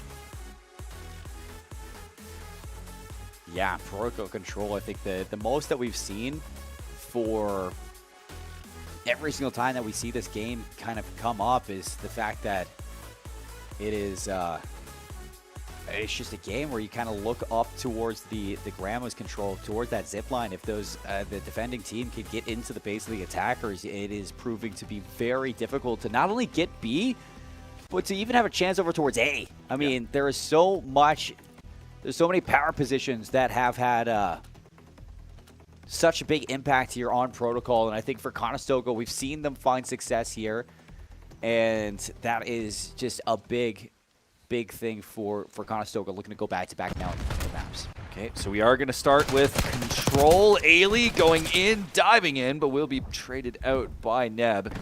Dremo and Carlton, actually, I believe we're reversed currently, I think, on the teams. Carlton currently in the red, and vice versa. So Conestoga is actually in the red.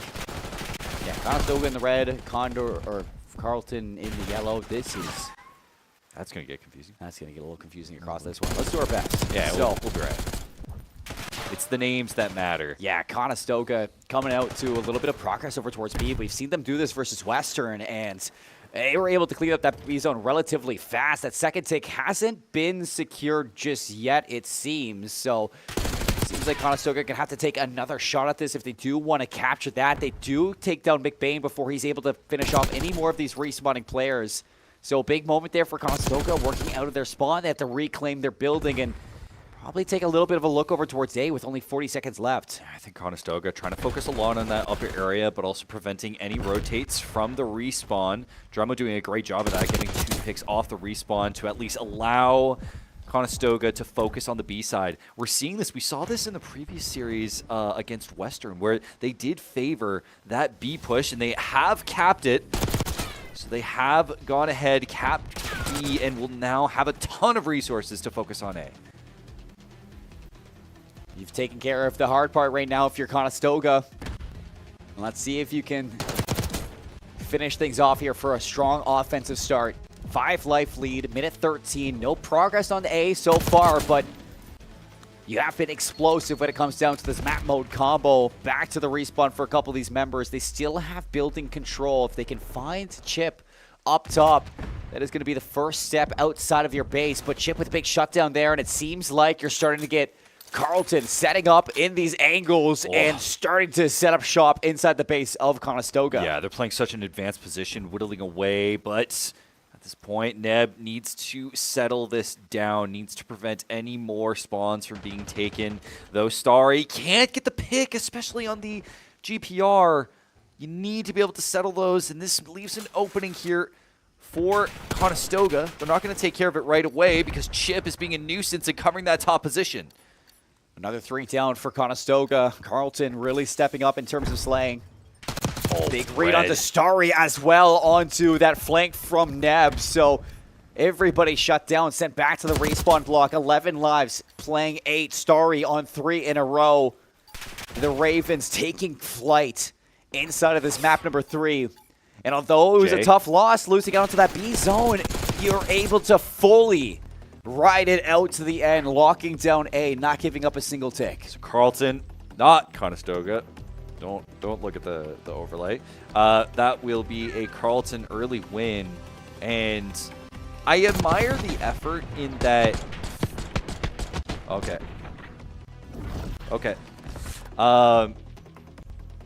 So I admire the effort in that they went for B first. I think it's a clearly good idea because if you can, it really takes people for a loop. So we will have our main overlay here. Conestoga, Dremo's 1-11. Ooh, jeez.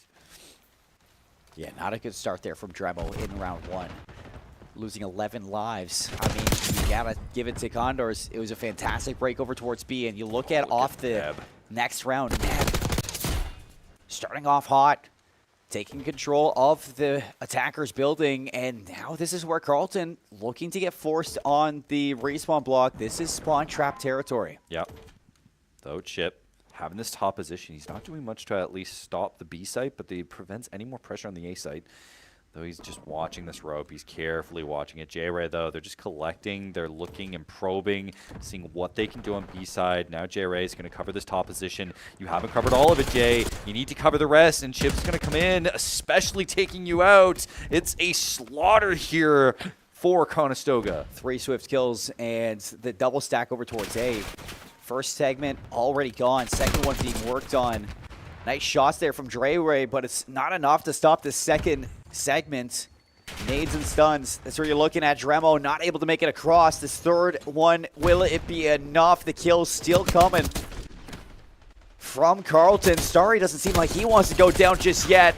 But J-Rabe's able to make it across. Just not enough to stop it from getting capped. Chip having the wide angle, preventing any more rotations from Conestoga on the B site. So now Conestoga need to set up.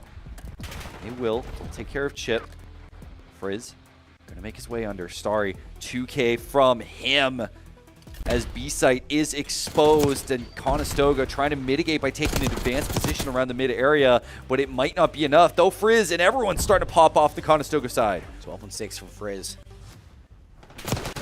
Give up A, but you can still kind of deal a little taste of your own medicine to Carlton if you can shut them down at B. 3 segments for both teams right now. Tied up in terms of objective. Frey's going to get traded out. 2 kills answered back by Conestoga. And on to B we go. Double stack for Carlton. Looking to get that first segment, take a lead in terms of the objective. But Starry's going to get aggressive. See if he can find a couple of these players. J-Ray shuts him down, but it's not enough to stop that first segment just yet. 4 segments for Carlton. They take the lead in the OBJ. I like the idea. Almost gets the flick over. Now a second one. Carlton, they're just collecting. Conestoga have to contest this, and J-Ray knows that. He's going to go over the top. They get rid of the players inside of it, but they have to neutralize this point. It is halfway through. That's the third segment. Neb knows that. He gets rid of it.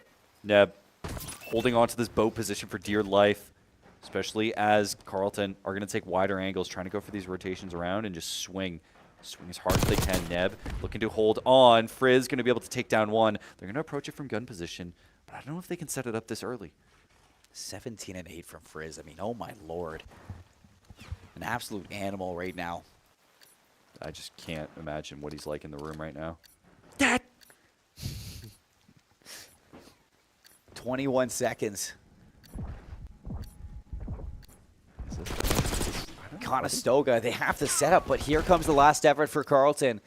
2 players up. Starry over the top. He's going to get the information. Now set up. GPR in hand, but he's not expecting the pressure from down low. Neb shutting the players down and winning the round on defense. Conestoga tying up this control. Unfortunately, though, they give up the 2 takes at B after losing A. So right now for objective, it's 5 segments to 3 in favor of Carlton. It's just, I don't know.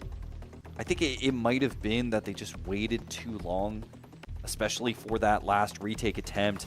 And frankly, Starry just didn't get enough information on his drop down. He only saw, I think, Jay's position. Meanwhile, there was still 2 players, 1 tower, 1 on, on point. And it just didn't work out in their favor. So Carlton will try again, this time on the defense. Can Conestoga actually collect, though? That is the question. Well, Ailey looking to get aggressive. Nice snap around to Jay. Can he find 3 on the hunt? Ailey's going to just pray off these respawns. Another one for Ailey off the break. Sliding down. He's just got the reads. Out and about. Ailey is on a tear right now off of this next round. Looking to put Carlton or Conestoga in the dirt. It's a good amount of lives taken away from Conestoga's bank. One that they're going to pay dearly for.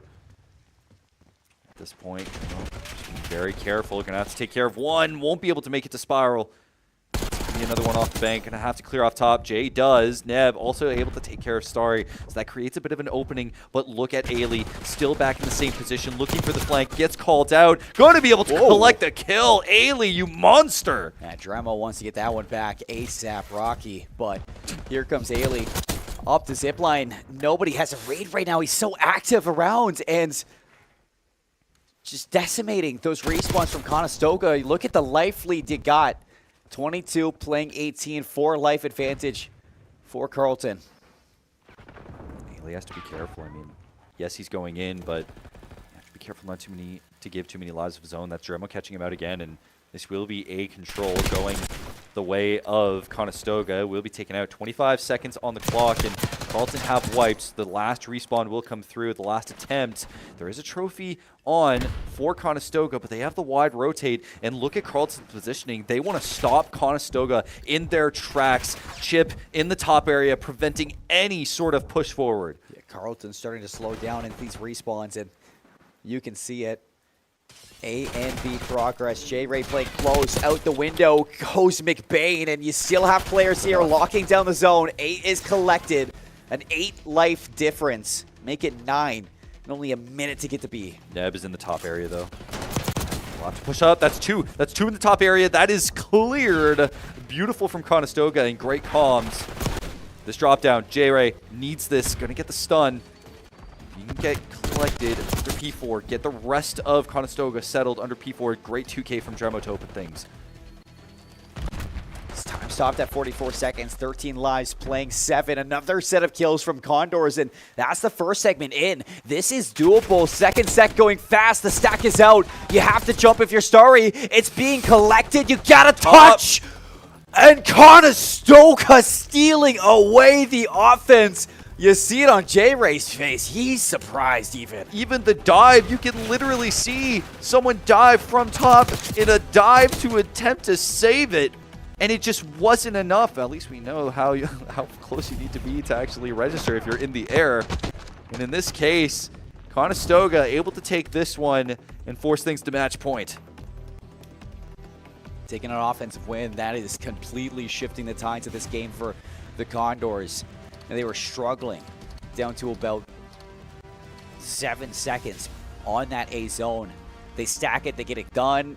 Lives, an 8 life difference. At one point, it was a 9 life what a difference. Comeback too, especially with how much that first 30 seconds hit them so hard.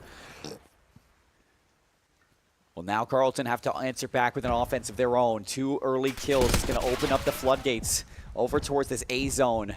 Hopping on for some of this objective. And no stack just yet, but you have to put some focus onto the top of your building. It's 3 down in retaliation. Conestoga, welcome back to this control. Wiping the likes of Carleton. They haven't gotten rid of this A pressure yet, though. I think Carleton was a little too focused on the deep pressure, and they forgot how many people were actually close to mid. Regardless, Starry looked like Neb. Though the flank will be coming through. J-Ray, along with Neb, collecting 2. The ARs coming out in force here for Conestoga. Well, they overlooked Chip, who's just been setting up shop towards their top building. And that's going to take a little bit of a detour for some of these members. Chip just being a slippery snake in their base. Neb doesn't spot it. Slippery snake. Chip the other way. He's on the prowl. Catches a couple shots there onto Neb in behind on the opposite end. J-Ray doing the same.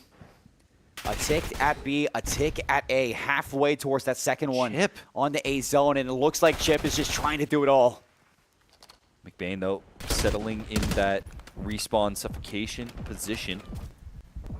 Starry looking for the rotate. Not going to be able to collect 1, but things have slowed down significantly. Although the time is there, the lives are certainly being whittled down. Neb needs to collect 1, and he doesn't. 18 playing 15, minute 44. Carleton looking to force a round 5 inside this control. And if they do, that's a guaranteed defense. Frizz looking to get some shots down. Second ticks in. No stack, so it's going to be slow. But they have to take down Chip. They do. 2 kills for Frizz. 3 down for Carleton. 1 left in your base, but it's not for long. McBain's cleaned up everybody off the respawn. Starry going to be able to collect a pick. And Conestoga trying to play as much as they can off these respawns, but Chip has been awesome this series. Another set of kills. Neb playing it slow. Sidelines Ailey. Back to the respawn. Back to the bench. Only 1 segment needed, and Carleton looking for that defense. Round 5, minute 10. 11 v 10. Condors, a small lead, but a lead nonetheless, and Carleton looking to dig deep to force this all the way. The distance. But this positioning from P4 is so hard to deal with, especially when Jay is also covering in tower, but it will be taken out. McBain, the lurk does work for the Carleton side. Now it's on Ailey, who has been a hero for this team before. Can't get the pick. Dremo will take care. Time ticking down, 45 seconds. 5 lives for Carleton. 1 death, and that's no more respawns.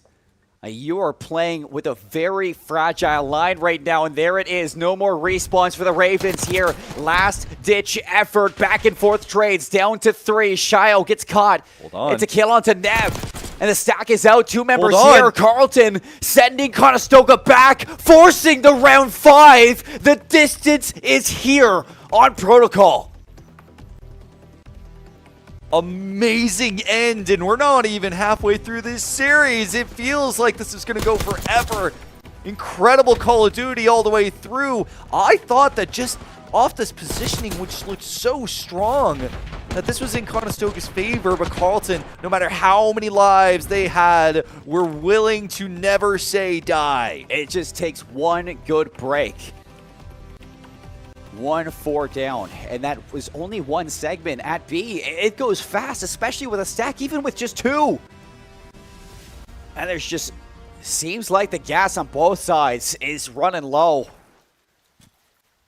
Round 5, defense for Carleton. It's offense actually for Carleton here. I had it backwards. It seemed like Conestoga just did enough. Such an important factor thus far in terms of his AR. Yeah, the KD might not show it, but no, I was right. It's defense for Carleton. It is, but Neb on the board. Frizz has much. Frizz but locked. Frizz needs to be unlocked for this last round. We know that Conestoga, even down to the wire, has the ice in their veins. But do they have enough to do it again? Dremo's going to tap over towards B. Big kill there onto Ailey. Traded out. Frizz looking to overextend, but he's caught. Member inside bunker. That's going to be Chip just hiding away. J-Ray taking the long angle as he likes to do. Throwing the Semtex. Won't get a pick, I don't think. 36 seconds left, and they have not captured a single one. In fact, they haven't even gotten close. No. Time's getting low. Pressure's on for Conestoga. When you thought you were at the finish line, Carleton dragging themselves right back into this race. Big win for Nab over towards the bunker. Pressure on towards B. Another set of kills here, and there's the stack. And being able to cover the flank as well could be so important, but the respawns, they're going to come from outer. They're looking for anything. Dremo going to be able to, with J-Ray getting another. That is a single point given at the last second. And the B-zone's gone. This Condors team, they don't know how to give up. Even to the wire. They fight tooth and nail. With a minute 11, life lead. Shut down, tied, 16 apiece. Neb's in the spawn, into the building, traded out by Starry. Back and forth, but it's numbers still for Carleton to stop this progress to A. Cap hasn't come in for the first take. Ailey around the sidelines them up. The nade takes him down, but still the contention's out. Fighting for this back and forth. It's 2 down for Carleton. It's a slugfest. There's barely any positioning here. It's just who can kill who on the point. But now top control needs to be acquired. J-Ray doing that, making sure he takes care of Chip. Starry deletes J-Ray. 27 and 33. Not the best we've seen from Starry, but he is still pulling his team through it. 1 tick at A. Ailey pushing forward. The dive in. And Dremo says, all right, I'll take it. 37 seconds. 7 versus 9. Chip on the flank. They have no idea. Neb's going to be shot in the back. He finds 2. No. Back to the respawns for Conestoga. 1 more extra life. But Neb, that is a great pick, but now he has to worry about Chip. If he can get this pick on Chip, or if someone can get this pick on Chip, but it won't be done. Everyone is falling. The clock is winding. Carleton are collecting, and with it looking for the end, Carleton will keep going in this series. Look at that. The new look of Ravens, and they look deadly. Talons are sharp, and they are aiming right for the heart. You thought this Conestoga team, we've just praised them all day. The #1 seed heading into this one, and they looked like it during the groups, but heading into the semifinals, Carleton have hit a new level. And they do not want to step down. When you just thought they were out back in that round #4, just seconds away from losing it, the stacks onto B, and they just close it out. Both of these teams never wanted to give it up, and we got ourselves a battle. Carleton taking not 1, but both 2 respawns, taking a lead of 2-1. Again, and it's on Protocol, which is one of the Conestoga stronger maps, it's looking so good in their favor through their group stage matches. But the moment that it came to playoffs, there just is something about the grit that Carleton is showing. They're fighting for every point. Conestoga is too. And that's why it's so back and forth. It went to a full round 5, and at any point, it could have swung in either way. It was 4 lives, I think, for crazy. both sides. At the end, there was like a 7v3 at one point. I mean, it was so close in that last round 5.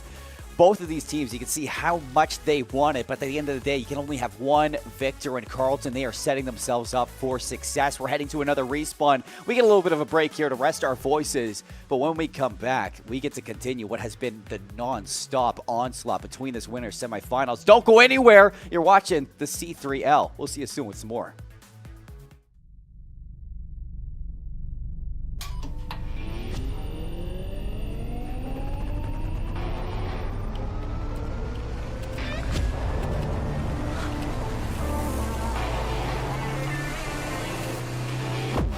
Conestoga College is setting the stage for a new era in gaming. In 2025, we're opening a state-of-the-art esports venue, a premier facility for high-performing gamers in Canada.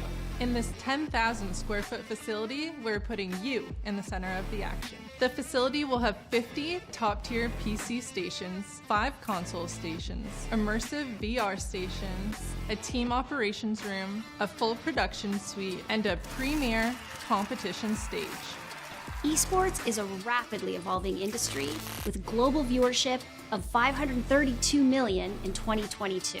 This initiative goes beyond esports. It's also a platform for forging bonds, making memories, and creating connections. Since 2020, Condors Esports continues to evolve, providing industry-leading facilities and experiences to the esports community. Conestoga's esports venue expresses a sustainable and intentional future to compete, play, and work, all powered by gaming.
getting late here at C3L, the Ontario Showcase, and I couldn't be more excited from the outcome that we have got here in the winter semifinals. A complete shakeup of our predictions, with Conestoga struggling in this best of 5 versus Carleton. They win the Search and Destroy, and they make it look good as well. But in the respawn, something is missing. It is getting a little hectic out there for the Condors. I think it's a case where I can't even think about how many times we've seen them at this point either be at the mercy of Ailey's SMG or Chip, especially on the respawn, where they're getting cornered a good amount of the time. They're struggling. Now I will point out, Jay immediately came up to us and said he really had to use the bathroom.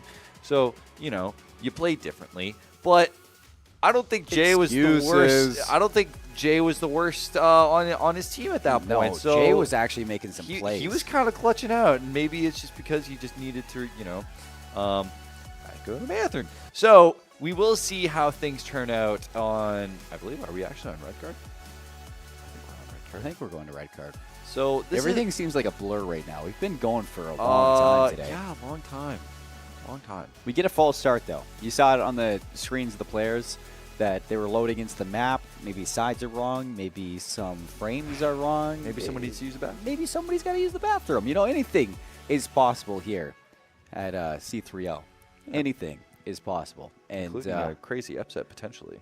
Crazy upset would be pretty crazy. I mean, for Conestoga, it has been the story for this team that I feel like this is such a strong roster, and we see the potential. But when it comes to tournament time, whether it's TXP3, TXP4, NACE, it's just the results haven't been there for this team. And I don't know if it's just when the going gets tough, it's just not able to get going, or what it is, but it definitely seems like the pressure is mounting, and when it does, it's a little bit chaotic on their side. You can see how frantic it was towards that control in some of those rounds, just throwing bodies at the points, not really clearing out their own house, losing some battles in their own spawn, and just allowing Carleton to really ease into this game. I'm not saying that Carleton were playing it flawlessly. It was a very back and forth control, but you can see how frantic it gets when that pressure is put on right now, and neither team is really settling in so far to this series. But with Carleton taking every single respawn so far, heading into this red card, I'm sure that their confidence is through the roof. I'm incredibly confident, and we will be going back to a hard point on red card where it's a mix. I think you get a really strong mix of both ARs and SMGs, but again, with how Starry, but even with how Starry's been playing, Chip has also stepped up. Yeah. Ailey has also stepped up on every factor when it comes to long-range engagements. Frizz has been in the mix as well, but you need more of Condors to step it up. You do, and you can see that Condors aiming for that outside pressure. The control is just going to allow you for a little bit of a safer transition to P2. They lose the battles, and Carleton's getting actually a good chunk of time off of this P1. You can see Chip soaking it up from those mid doors, and he does make himself known, but he's still got Ailey on the other side waiting inside Ticket for the pressure to come through. Big kill from Frizz, going to kick things off for this retake on in. Finally, Shio slides in. A couple kills there from Neb, and a little bit of time here from Conestoga. They flip the spawns actually for P2. That's the big thing here for the Condors. Yeah, and again, with these spawns, especially if they are going to flip it, that is going to benefit a lot more for P2. Neb is going to punish as well. You see a flank coming in from below, around stage. Starry will be taken out. Beautiful from Neb. But the spawns, they've lost them. Carleton. What? In the back. It's a little bit of a flip C spawn right now, and they're taking care of it. Is solidified, but they're fighting from the front. The kills keep coming, and the Condors holding strong, tight game in the numbers, but no pressure just yet for a safe, secure hardpoint. Starry looking to dethrone the members inside the soccer net. Frizz still locking it down from top. The aim is shooting straight. A little bit of help from Neb. Another kill from Frizz, and this lead from Condors, they are back. And you can immediately see how quick they were to react off of the flip spawn, playing a more passive engagement closer to the stage. So we will switch over to the P3 side near the parking lot. And I fully believe that with Starry here, I mean, it's all on him, but Dremo being the back line, looking for the flank, will get taken out for his effort. First looking to battle for this outside control still, just locking down this lane. It's going to allow for a safe transition for the rest of the team through the front, through those hedges. Sliding in is going to be Neb. The backup from Dremo and J-Ray. It is going to be enough to pinch out Carleton from this hard point, but the job's not done. The spawns are close for Carleton, still in the back, so Ailey's going to be able to just re-up that trophy system, get back in, and start soaking this hill. Neb stalking the outside, looking for an overextended pick. The respawns are going to come through, and you need to be able to cut it off. Dremo going to be able to do it, but Ailey and McBain will trade in kind. A little bit of back and forth when it comes down to this tug-of-war on the hard points. Rotation back over to this stage. It seems like the Ravens, again, going to be the first ones to this hill. But it's not secure just yet. A couple kills for the Condors, breathing down the neck here. Let's see if they can put it together for a quick break into Hill 4. Jay's going up top. Yeah, he needs to. He needs to get a vantage point, especially on P4, where not only are you able to get not only are you going to get this pick, but you're also going to get the wall bangs to the actual stage. Frizz or Jay going to be able to get those picks. Fortunately for Jay, he does a big dent towards the setup, but it takes a little bit for the rest of the team to get active. But once they do, it looks damn good. Unfortunately, Nab goes down on that hard point. Oh my lord, Frizz going nuts in this outdoor garden area, getting the wallbang, getting the triple, beautiful, and he may not be done yet, but he's done so much for the Condors. A fourth! This man cannot be stopped! Frizz just roaring back into this game right now. 51-59. Carleton has small margin to the lead, and again, going to be the first ones on rotation to this fifth hill. They're going to get that initial time, cross the 60-second mark, but you look at those spawns for Condors, back over towards the parking garage, they're going to be able to quickly mount a retake, and leading that's going to be Neb. Some nice shots behind him. Dremo doubling down. A fight back from McBain inside Ticket. Nothing being solidified just yet. The tug-of-war, man, this is scrappy. Dude, this especially this P5 area, so difficult to fight for because you are playing for these long ranges, but Ailey deleting the rest of Conestoga with it, a multi-kill of his own. Dremo looking to fight. Ailey playing that advanced tunnel position, and at this point, they're able to hold it. If they can hold it, it'll mean so much for Carleton. Shio shooting walls right now. He is locked in. I mean, he is way too locked in at that point. A little bit of a lead, though, from Carleton. As although this tug-of-war, it's been scrappy, even in the midst of the chaos, Carleton is still finding moments to just lock in for a little bit of time here, a little bit of time there, across the stage, the parking garage, as well as that P5. 30 points in this first set of rotations with how close this series has been is a good lead relatively from what we've been seeing throughout this series, but Condors are in.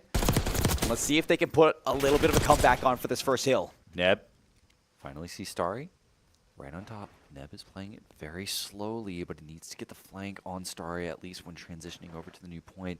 I think they're just going to forget about each other, and Starry's going to go for a flank position. Even though this will be a meetup, and Carleton end up on top for this point, and with it, potentially lose it. You might want to consider rotating to the other one, even though it is going in Conestoga's favor. Down to about a 24-point game. So you can see that the Condors are slowly chipping away at this lead. Nice shots there from Neb with Amos in hand, 16 and 13. And if there's anybody to pull back for Conestoga, it has been this man right here. And especially in this point, it's been a much easier time for Conestoga. They've been able to handle it nicely, but you need to be very careful of these flanks. You need to have the positioning to be able to handle where the spawns are coming in. But Conestoga just can't get a read on these respawns right now. Carleton taking full advantage. And they got the setup through the middle. It's one. J-Ray flanking, locking things down, putting a dent in towards the setup, but is it enough to hold on for the remainder of this scrap time? Big fights going on. You get the spawns in the back as well. Neb's at the front of this helm, and he's going to try to hold on for dear life. Here comes Carleton to try to get this rest of the scrap time. They're going to barrel on through. Look for the kills. The nade lands. They take them out, and it looks like the Ravens holding on to their lead. They're going to hold on, but they're going to jump off the point right now, looking for P3. Conestoga, Frizz race. doing everything they can to stop Carleton in their tracks. But look at the respawn. It's already on the P3 side to a dramatic affair. Conestoga has no idea what's hit them. They literally spawned on the hard point set. What am I watching? Carleton have to set up, and they're into P3. The lead is favoring them, but Condors still spawning right beside them in the backline. 3 kills come through from the Ravens, and you need something here from J-Ray. He's going to take the outside, pushing around. And Condors, they need a lifeline right now. And nothing went right for them on this rotation. That is so absurdly unlucky, and now they're going to have to rotate over to the P4 side. Because at this point, what else can you do? I mean, they're going to collect it for a little bit. They're going to collect the scrap time, but Carleton's going to fight for every single second of it. And they need to. Oh, you just can't give everything up here to Carleton and allow this lead to continue to grow. So keeping it in and around a 40-point mark, especially heading over towards stage. We saw between stage and P5 over towards TV, Carleton were able to amount, around 50 points. That would be enough for Conestoga to bring this one back. If Conestoga can handle it. Oh, but Frizz is going to go off. Jay needs to, but this will go back in Carleton's favor. They're going to go ahead and wallbang underneath. A-Elite just doing everything they can to stay alive, just to keep everything on, but Carleton dragging those points up in the tally. And as P5 approaches, Conestoga are starting to sweat. Still a little bit of time here to fight with. Ailey underneath, staying alive. And that has completely neutralized the pressure from Conestoga, even though they were the first ones here. A split spawn from the Condors over towards P5. Starry looking to set up shop, see if he can put a little bit of damage onto these players rotating. He's going to be snuffed out. Condors are here, but can they put something together and hold on? You got to keep those lanes open, or at least closed, in terms of just holding the angle, making sure that there is no path to entry for Carleton. But as I say that, it seems that the respawn has flipped to the other side, and with it, can't get a read. The Ravens just continue pushing on with no obstacle in their way. Man, they're just not getting time. This has just been so scrappy from Carleton. Just if they're not going to be getting time, they're doing a good job at making sure that Conestoga can't either chip, mowing them down from Ticket. And there is nothing so far that the Condors have been able to do to amount a good chunk of time here inside of red card. Jay's trying to sneak on through, but even he can't get across. Knew it was a matter of time before Chip was going to be activated, especially with the ARs being on the board. We even see Starry switching over to the AR. Same with Ailey. This is an AR-centric map. Conestoga giving up P5, willing to fight for P1. Carleton crossed the 200 points, 80-point difference right now inside of red card. And the Ravens, they are soaring to their victory. What a chance this would be to move into the winners final, to match up against Brock for a rematch from what we saw all the way back in our first round of groups. 27 seconds left in the game clock. This has been so contested that now we got to be thinking about the time. We have to worry too, because again, with how many of these points are so contested, that clock is going to wind down like right now with the amount of respawns on the table. Conestoga chasing this down, doing everything they can, desperately putting a hand on this point. No room for errors. The Cadetians in, and the time is burning. Chips gonna hop out. 15 seconds. Somebody's got to touch, and they're just gonna let this drain. Carleton, they don't have to do anything. That's a gamble. Over towards P2, trying to slay their way out. Conestoga, can they get on? 4 seconds. Here comes Dremo, dropping in. 3 seconds left, and Carleton are just around the corner. A couple kills go their way inside the contestation. The kills, they're gonna jump out. This is it. The time draining, and sound the alarms. It's an upset at C3L. Carleton taking down Conestoga and ripping the hearts out of the hometown team. Red alerts all over. Draw the red card. With it, Conestoga going to the lower brackets. And I can only imagine that tonight is going to demand for some VOD review. Everyone is going to be looking at this and seeing what happened. I'll tell you what happened. That is a well-oiled machine over at Carleton, and this is a team that, no matter what, just does not give up since the start. Back in game 1, you had Starry running amok back on that hard point in protocol, and right behind him, Ailey and McBain just putting in so much slaying for the side of Carleton. And as much pushback as Conestoga was giving them in the respawns, I mean, you look back towards the control, every single time you saw Conestoga push, Carleton pushed right back equally, if not more. And I think when you're just looking at that star power potential from this Carleton team, when somebody like Starry gets going, or you have your ARs in the backline frying against Conestoga, it is a really good matchup between these two teams. And I think realistically, looking back at a couple of those, especially that map number 3, this could have gone any way. It really could have, and a lot of it came down to like the particular challenge game. I mean, how many angles did we see Carleton hold down and just never let go? There was the McBain on point 1, on P5. It was completely just the cross map, or excuse me, the cross point lines were just completely done and dusted. There was no way Conestoga was approaching. They left that so early, just trying to fight for that P1 point again. The moment when we saw that weird respawn switch, where it felt like they were mentally broke. They had no way to recover. They just weren't able to position themselves in a way because Carleton was putting themselves in their favorite spots, being able to take him down bit by bit. And on top of all of that, too, I mean, you just saw how they were on that red card every single time that it started to get chaotic. You saw that Carleton just took a back seat. They're like, all right, if we're not going to get time, you're not going to get time. Exactly. And they'd rather fight for it than actually just, let it go. And they really showed that they can do that this is a team that can slay out and find that success. So really good moment there from Carleton. We can take a look at the bracket. Moving on forward to the winners final, they got a date versus Brock, a rematch from what we saw earlier today, and a chance for revenge from what was a 3-1 victory for the Brock Badgers in that matchup. In Conestoga, they drop all the way down to the lower bracket, and they're looking to get some revenge from their sister team there. York took down the Academy. Can York take down Varsity as well? I don't know. I think that's the road. If York can make through both Conestoga teams, they will be an absolute demon in the stands. Yeah, no one is going to be everyone. They're going to be the enemy number 1. But Conestoga, I mean, if you're in the lower bracket, you're scared. You're like, okay, we have to lock in. We have to wonder what is going to happen here. But congratulations to Carleton. That was a huge upset. Immediately balled out. And really, I can't think of a single player that didn't have their moment. Every single player really felt comfortable in one way or the other at specific points in that series. Starry was going off. Ailey, oh my God. Chip, obviously, on protocol. There were so many points where we saw Carleton pop off because they worked together as a unit. Yeah, and everybody, like you said, just stepping up. A good team effort there from the Ravens. And that's going to close things out for today, Sep.